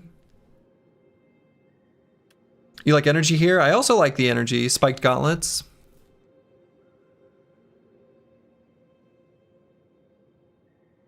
No, we have 3 powers. We got Pale Blue Dot as well. But Pale Blue Dot is actually... Once we picked up the 2 convergences after Pale Blue Dot ceased to really matter all that much. It kind of stopped mattering at all. It could actually even be not played and it's fine. The downside to Spiked Gauntlets is difficulties in getting Rainbow Ring proccing. But I think it probably is. I think it probably is energy. I think that's true.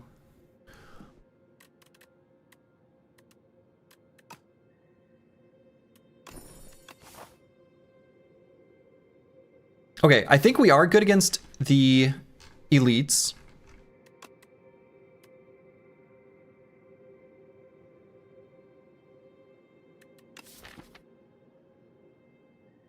Yeah, I think that's true.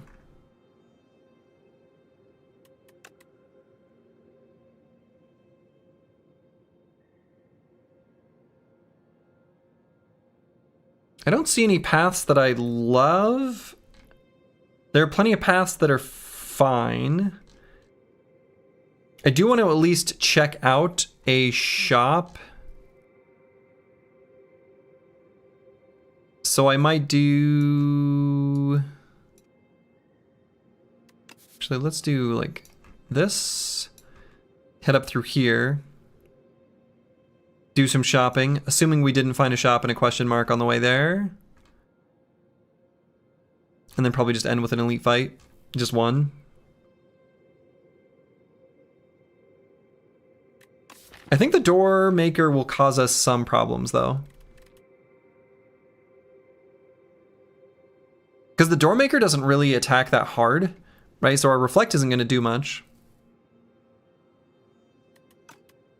Pale Blue Dot is basically prowess at this point. That's true. That's true.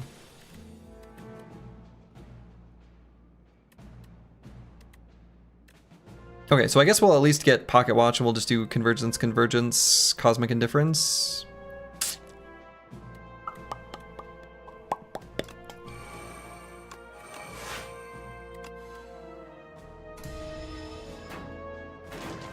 Ow. I have too many cards. So, Child of the Stars. And let's begone a defend.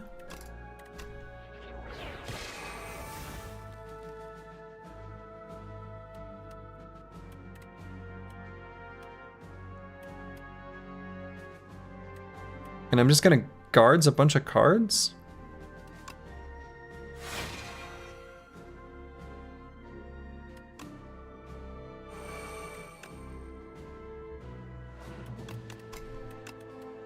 We'll keep a hidden cache.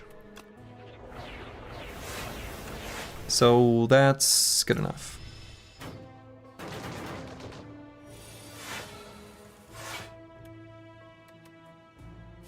Okay, where's our good stuff? Why is it all down here?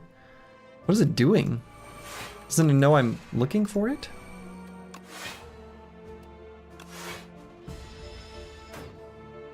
Guess I could have played fewer for the pocket watch, but then I can't draw as many cards.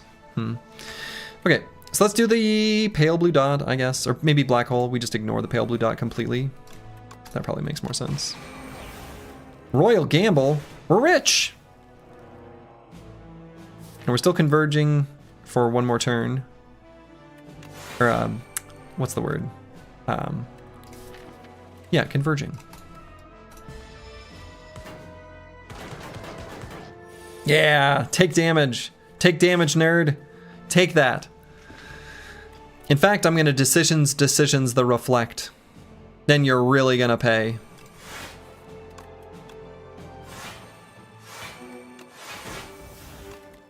Yeah, you're gonna take so much damage. You're gonna die.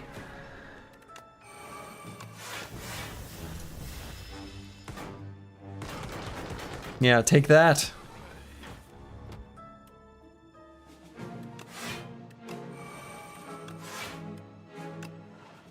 Okay, got our tuning fork up to 9. Skip? I don't think we want these.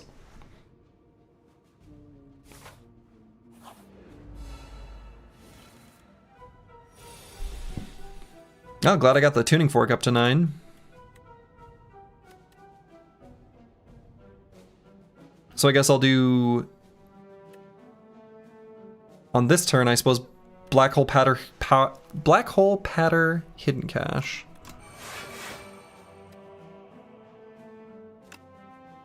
Actually, hold up. 16 plus 12. That's 28. I'm still not full blocking. I guess I gotta play the defend.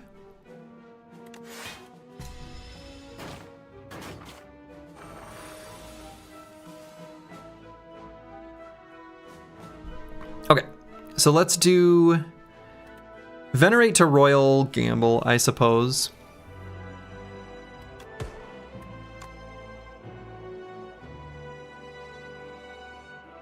Yeah, no more star generation other than that. And then decisions something. I guess I could Cosmic Indifference something to put on top.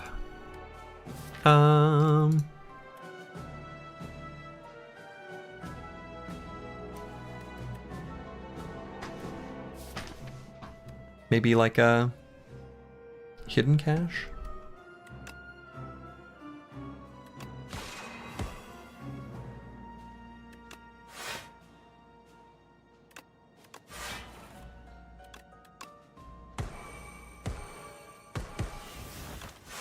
Now we reflect. Now we've done it. I guess I did a terrible job of setting myself up for next fight. But it was fun. And no need for another hidden cache. No need for any of this. This is big skip energy here. We found reflect. Just do Child of the Stars reflect. Block for 63 casually with 2 cards played.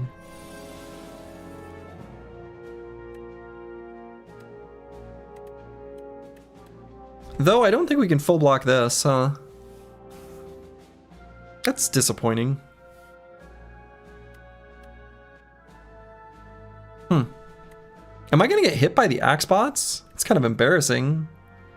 I guess so.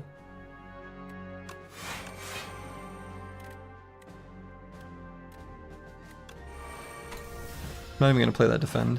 I'm just gonna play convergence.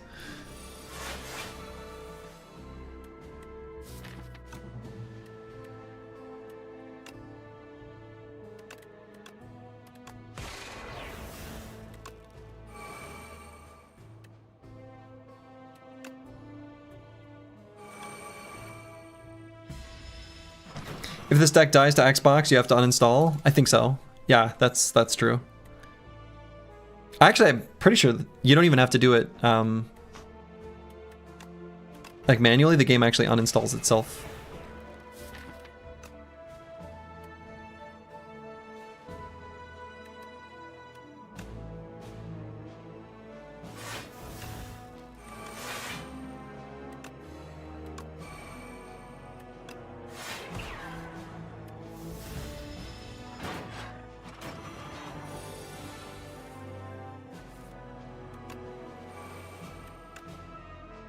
Okay, we're gonna build your own pyramid. We've done it. We retain our hand for forever now.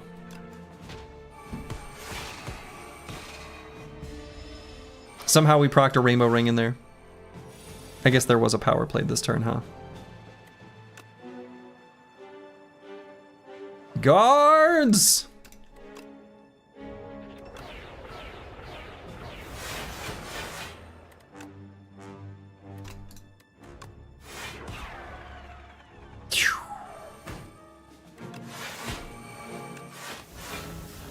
Yeah, the idiot proofed it, exactly.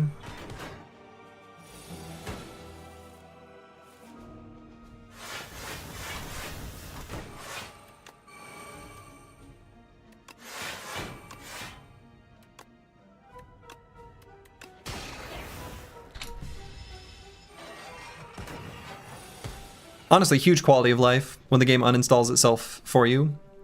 If you die to the axe bots. Huge quality of life.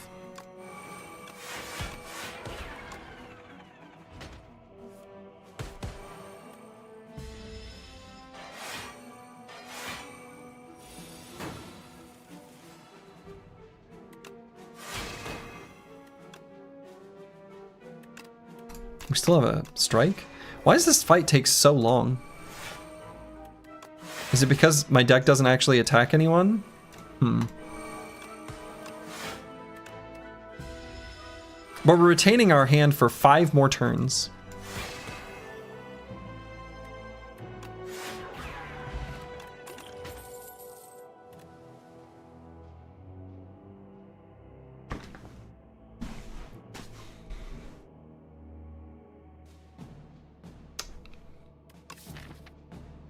Just skip. I have an absolutely, like, crazy thought that maybe Manifest Authority isn't awful. Manifest Authority with decisions, oh boy. Since we can always get rid of the crap it makes with, like, Begone and stuff like that. I don't think I want that, though.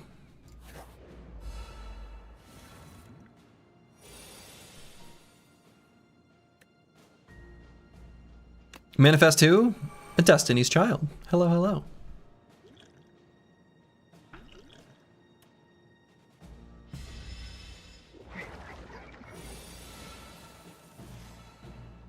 Okay, so let's do Child of the Stars. Begone.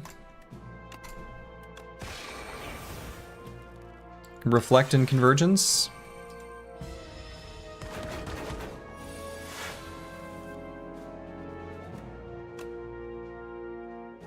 Have no attacks in hand for this black hole. That's too bad.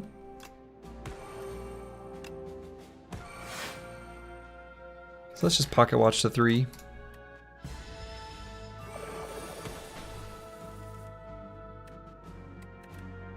Alright, I think I actually do kind of... I feel like the decisions on Convergence is kind of important here.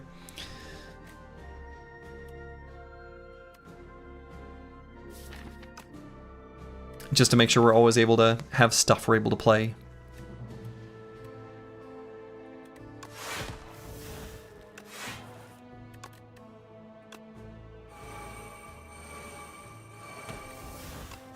Okay, so let's bring back a...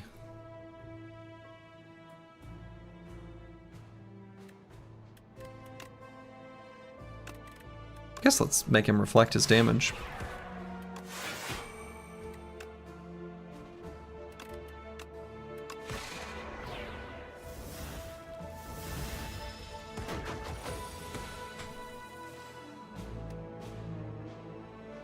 Guards!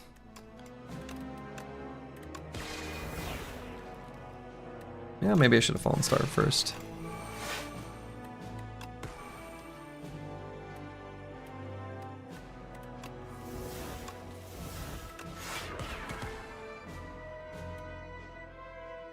Okay, retaining for 3 more turns.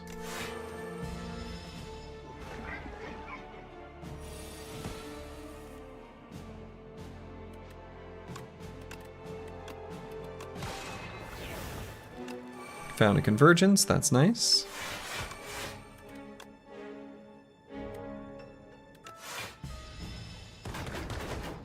right. Quit hitting yourself. It would be nice if the deck did something other than making the enemies,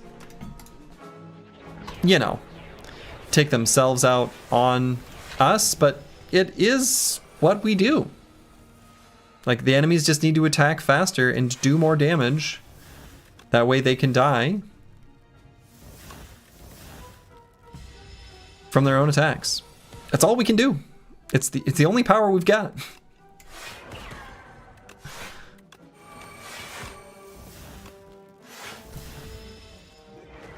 Okay, so we got the tuning fork on 9. Got the pendulum counted up.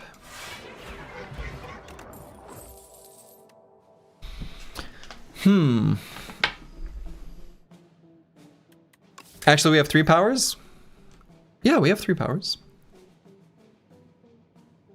I see what you're saying. I get it. I was dumb for a moment. I get it.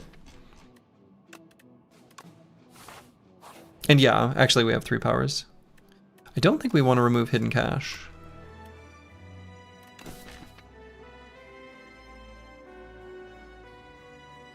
I don't want to get rid of Be Gone, but I think it's fine. Okay, we're gonna rest here. We're gonna find something at the shop we want. Have you seen Graveyard Keeper 2 trailer? Wow, bag of prep. No, but didn't Graveyard Keeper 1 just go on sale for 0? Or something?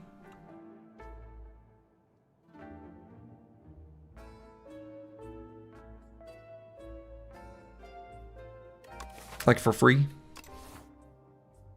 Sale for 0 was a weird way of saying that.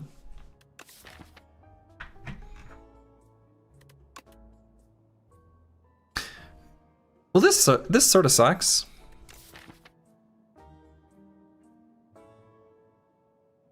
Man, these fights against the Doormaker and Queen are going to be so painful. The Doormaker fight is going to be painful. Maybe is a better way of saying what I'm really trying to say.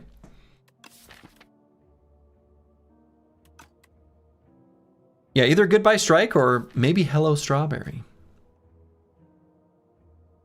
We could eat a strawberry.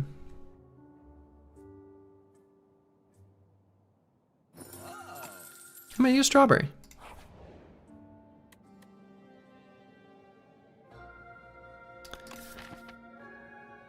Upgrade 2 random cards?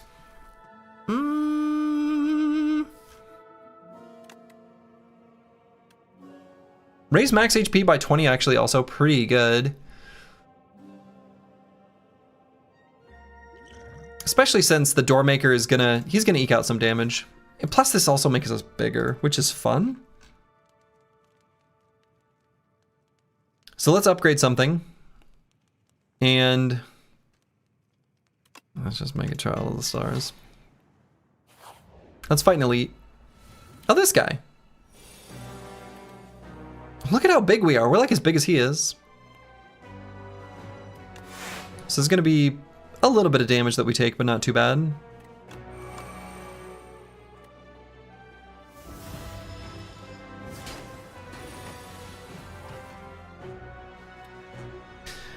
Alright, so we're gonna play the Child of the Stars. Be Gone, Strike. But Graveyard Keeper 2 looks way more dense in gameplay. I see Factory IO like Gestion, and then combat systems look a bit like base defense system, like an RTS. Sounds like it's got a lot going on, which is not a bad thing.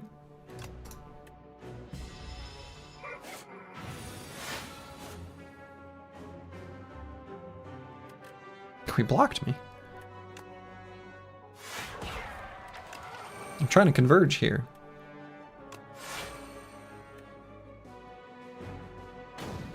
Okay, still played 3 cards, so Pocket Watch ready. Okay, so we're gonna do our Child of the Stars. So we can decisions, Royal Gamble.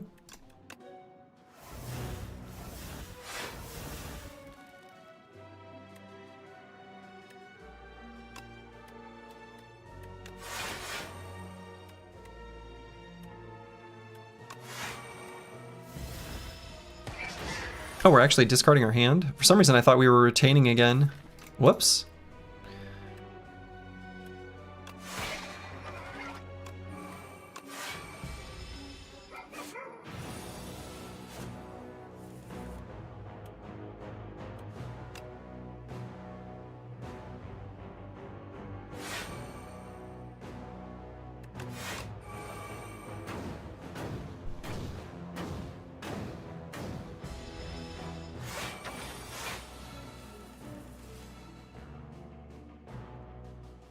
Okay, so let's make sure to play our convergence this time. And Reflect's gonna block for 46. So let's do Black Hole, Convergence, Reflect, Guiding Star.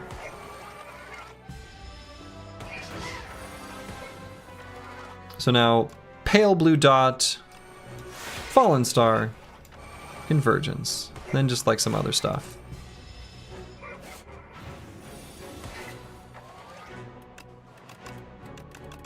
Cards away all this junk.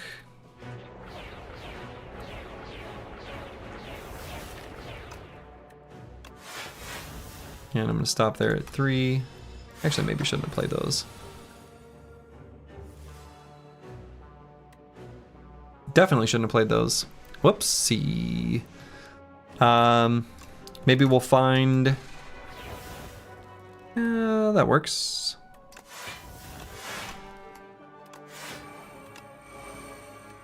So it took a little damage there that actually didn't need to happen.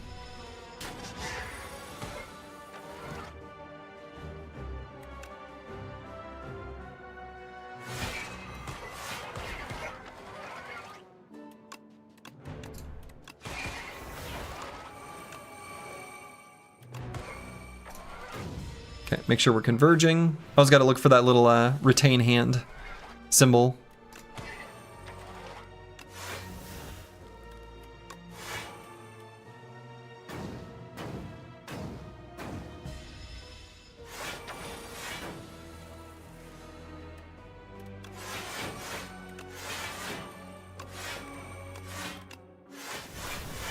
Let's block for 169.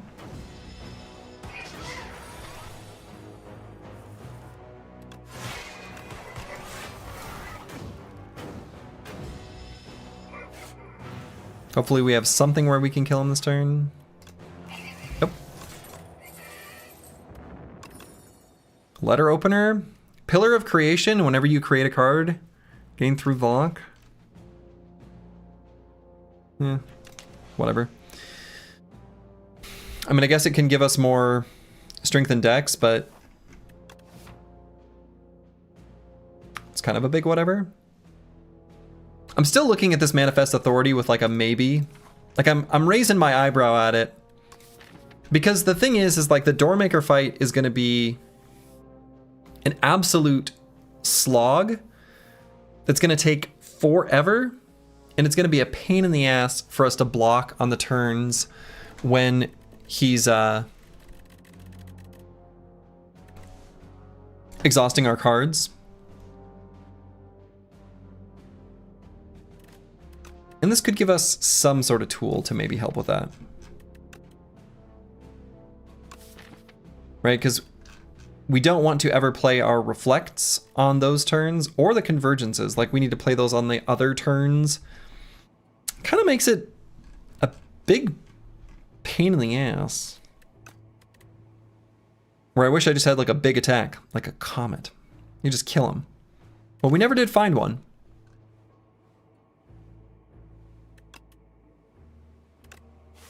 I'm gonna grab it, and I don't think we want the energy pot. I guess we don't really want a flex pot. Probably rather have the energy pot. Yeah, create a custom card. I was really hoping we'd have the option to make an attack.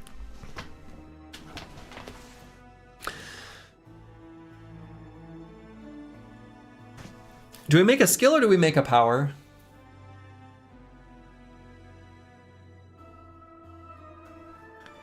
We probably make a skill.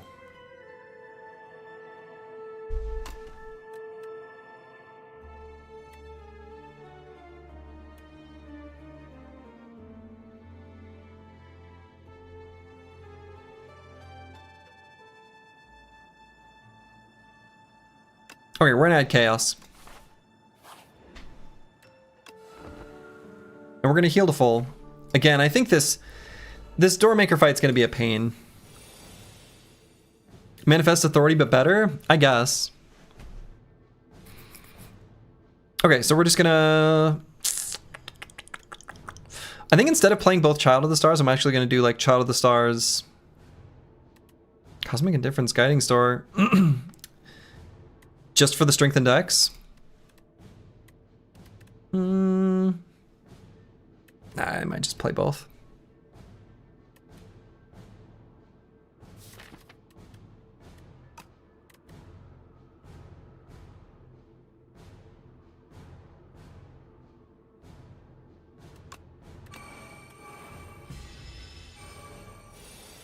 I hunger. So like here, I'm happy to play the Patters. Yeah, see, this is the tough thing, is like I really want to play a Convergence. Like this is the turn where I want to play Convergences.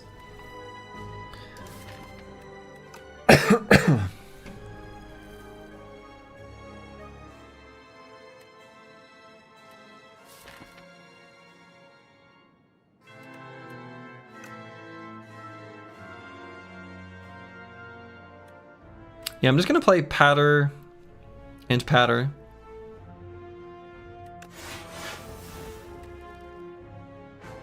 Or the Defend. I guess that's...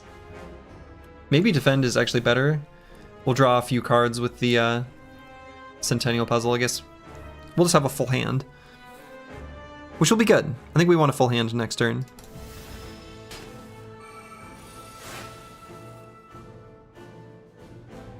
Yeah, okay. So we can do Pale Blue Dot, Venerate, Royal Gamble. I would have liked to decisions, the Royal Gamble. Maybe that's not even true. Oh, and I think I wanted to do this on the Doormaker. I did.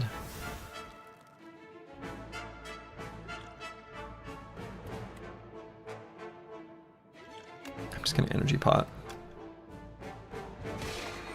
Because I want to gain the Strength and Dex. I want to reflect this attack. And I want to do Convergence. Although I suppose he attacks harder next turn, right? His attack is bigger next turn, so maybe I want to save the Reflect for next turn. We don't have a Reflect coming up in the draw pile.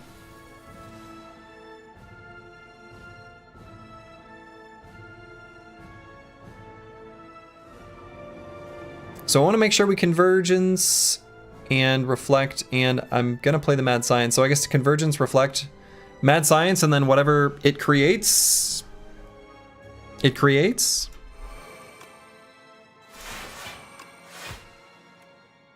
I thought it said it would be free to play this turn. I'm sorry, what? How do you work?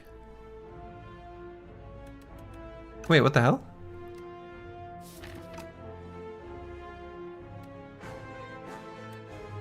Oh, powers cost one more. Powers cost one more. Fair. True.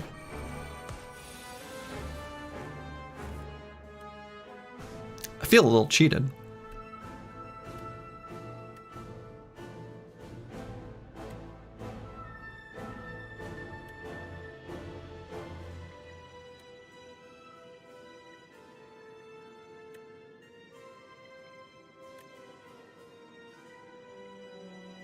So what's the line here on this turn?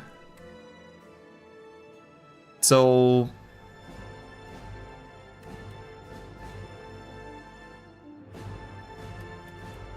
if I played just like Glitter Stream, Defend, it actually still blocks for 20... 30, 34, which is almost full block. And then we get a nice big draw next turn.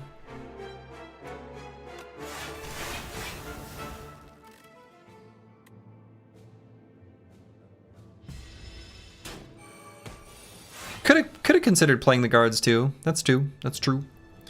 All right, so let's decisions. Reflect? Right? As long as we just reflect every turn, we don't have to actually play the reflect card. We just need the reflect buff up all the time. That probably matters the most.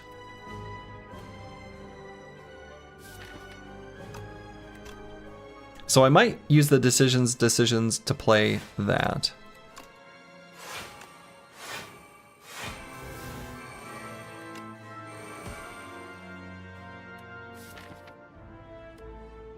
Was it right?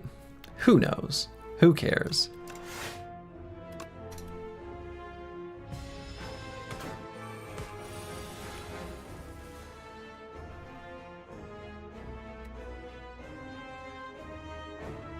All right, Mad Science, you get another try. Oh, okay. Yeah, we like that one. Thank you.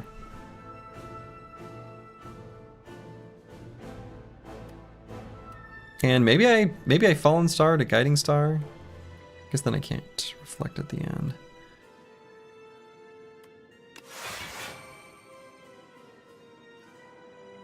Now let's just make sure we got lots of stars. And this will, I guess, make him do less damage, but that's fine. Need to get our black hole in play.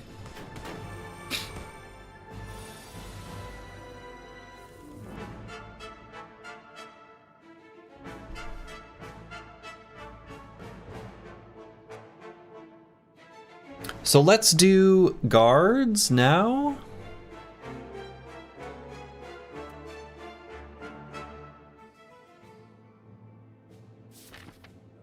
I guess he does attack pretty big. Could maybe play the unupgraded Reflect on this turn too.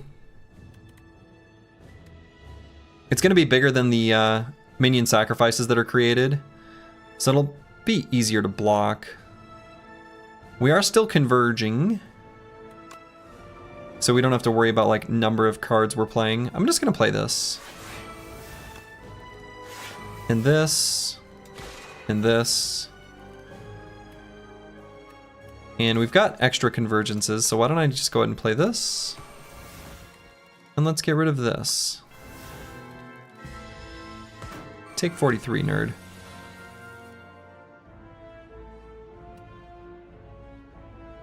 Okay, so we can gain a dex, so we may as well.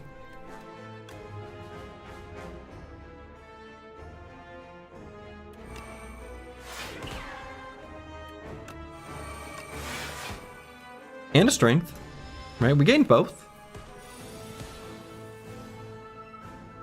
I have too many cards. So far I've not played this Manifest Authority once. Is this the time? Is this the Manifest Authority moment to shine? Oh, Prolong. That's a good card. We like that one.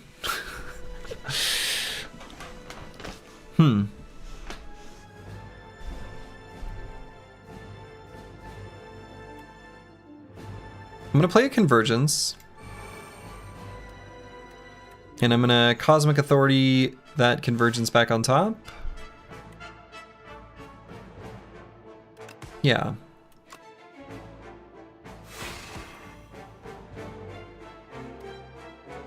Yeah, let's play the Prolong.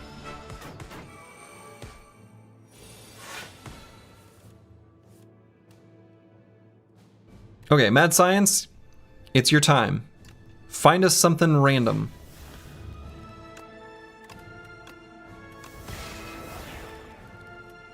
Okay, I guess I can start just sort of tearing him down a little bit.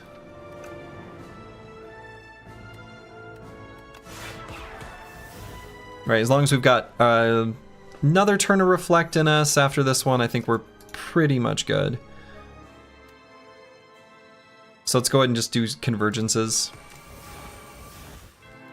Hang on to our hand for infinity.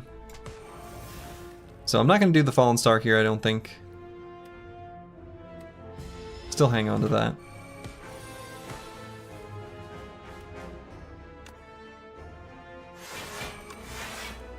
Equilibrium.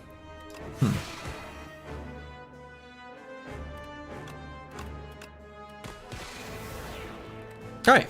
I guess that ended up being fine. It was a little slow,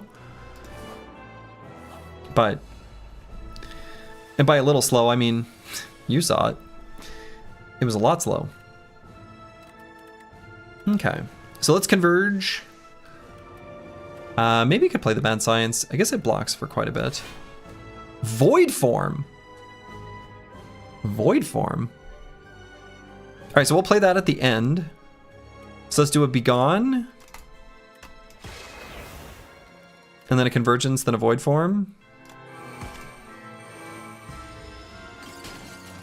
Void Form wasn't what I expected here. So I think the decisions, like if I do it on this Convergence, I don't think it works. I don't know that. Maybe I should find out. I'd be really disappointed if it doesn't, though.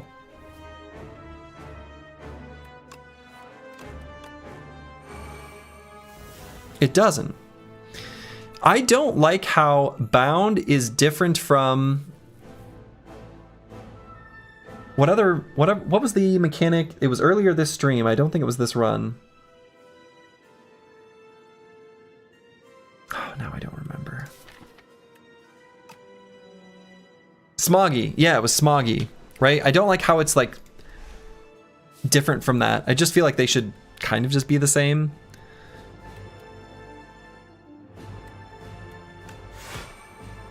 I don't know. I feel like they should be.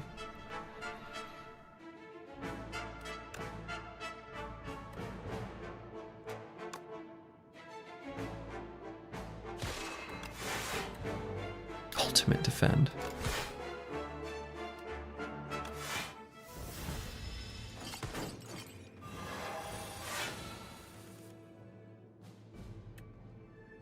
Okay, so let's play a Child of the Stars. I guess we're making, yeah, let's do. Yeah, Child of the Stars.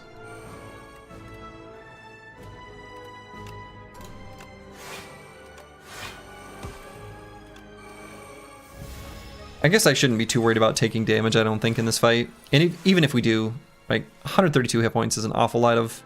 It's like a lot of breathing room to make mistakes. I want to just find, like, an attack.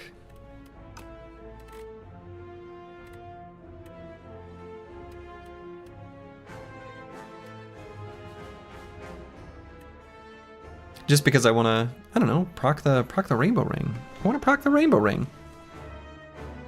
Because when we've got frail and weak and invulnerable, you know, I don't know.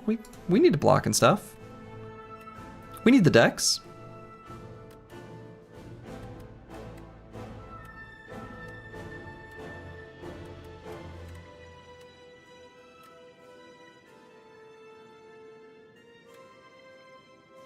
Funny the powers cost one more even with Void Form, yeah. The Void Form itself cost one. That was free to play this turn.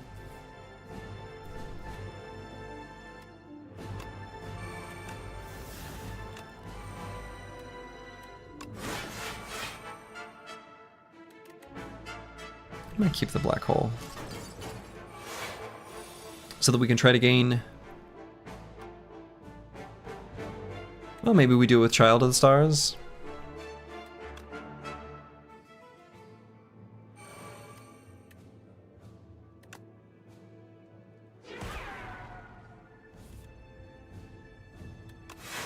Reflect is here. You love to see it.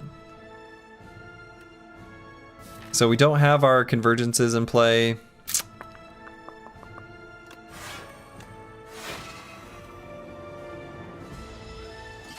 Luckily with Pale Blue Dot, we've got a way to watch how many cards we've played up here with Pocket Watch. 4 is a terrible number.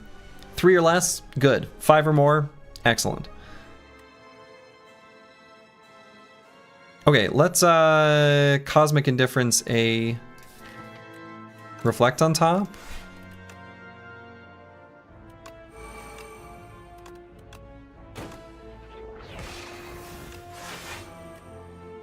This guy's being a little bit rude.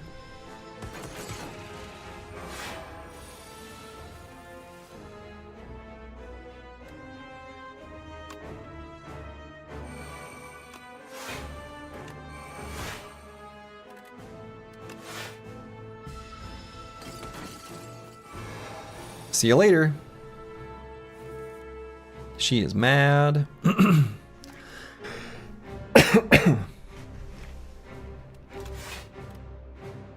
Guards! Seeker Strike?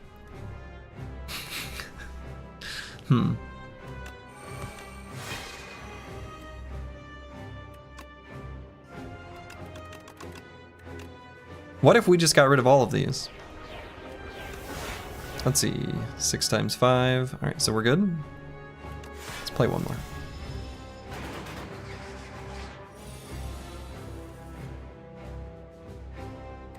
There we go. There's all our convergences.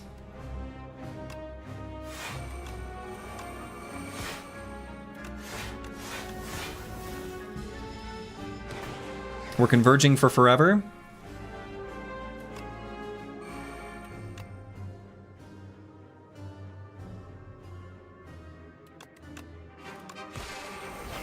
Gained a dex after all this time. Still got it. I don't even know what I put back on top there. Wow, this is going to be a great one to reflect. I mean, 60. That's a big number. I can't even count that high.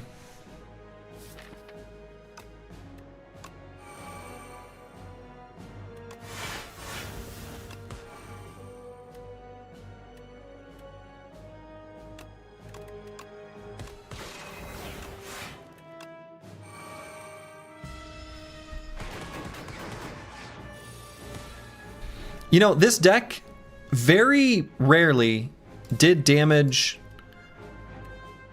other than the enemy damaging themselves. It was extremely rare that we did more damage than the enemy than they did to themselves. We have a blade.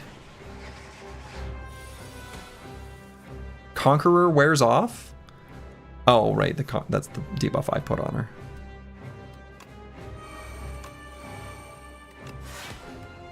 Rend? Get out of here.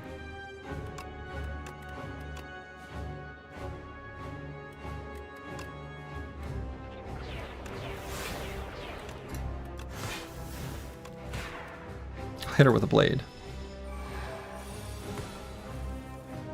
Wow, she really gets to attack big. Those are huge attacks. All right, be gone, Conqueror.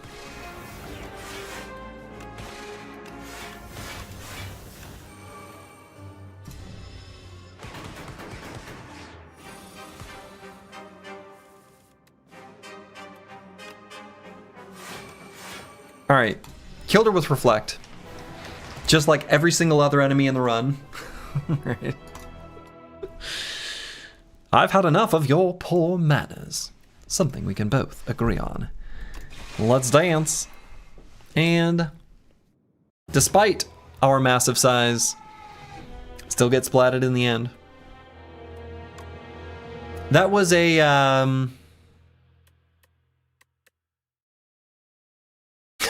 won a run with absurdly high max HP, increased by 50 or more. True. That was a fun run, mostly in concept, less in execution. Having to kill almost every single enemy the entire run with reflects.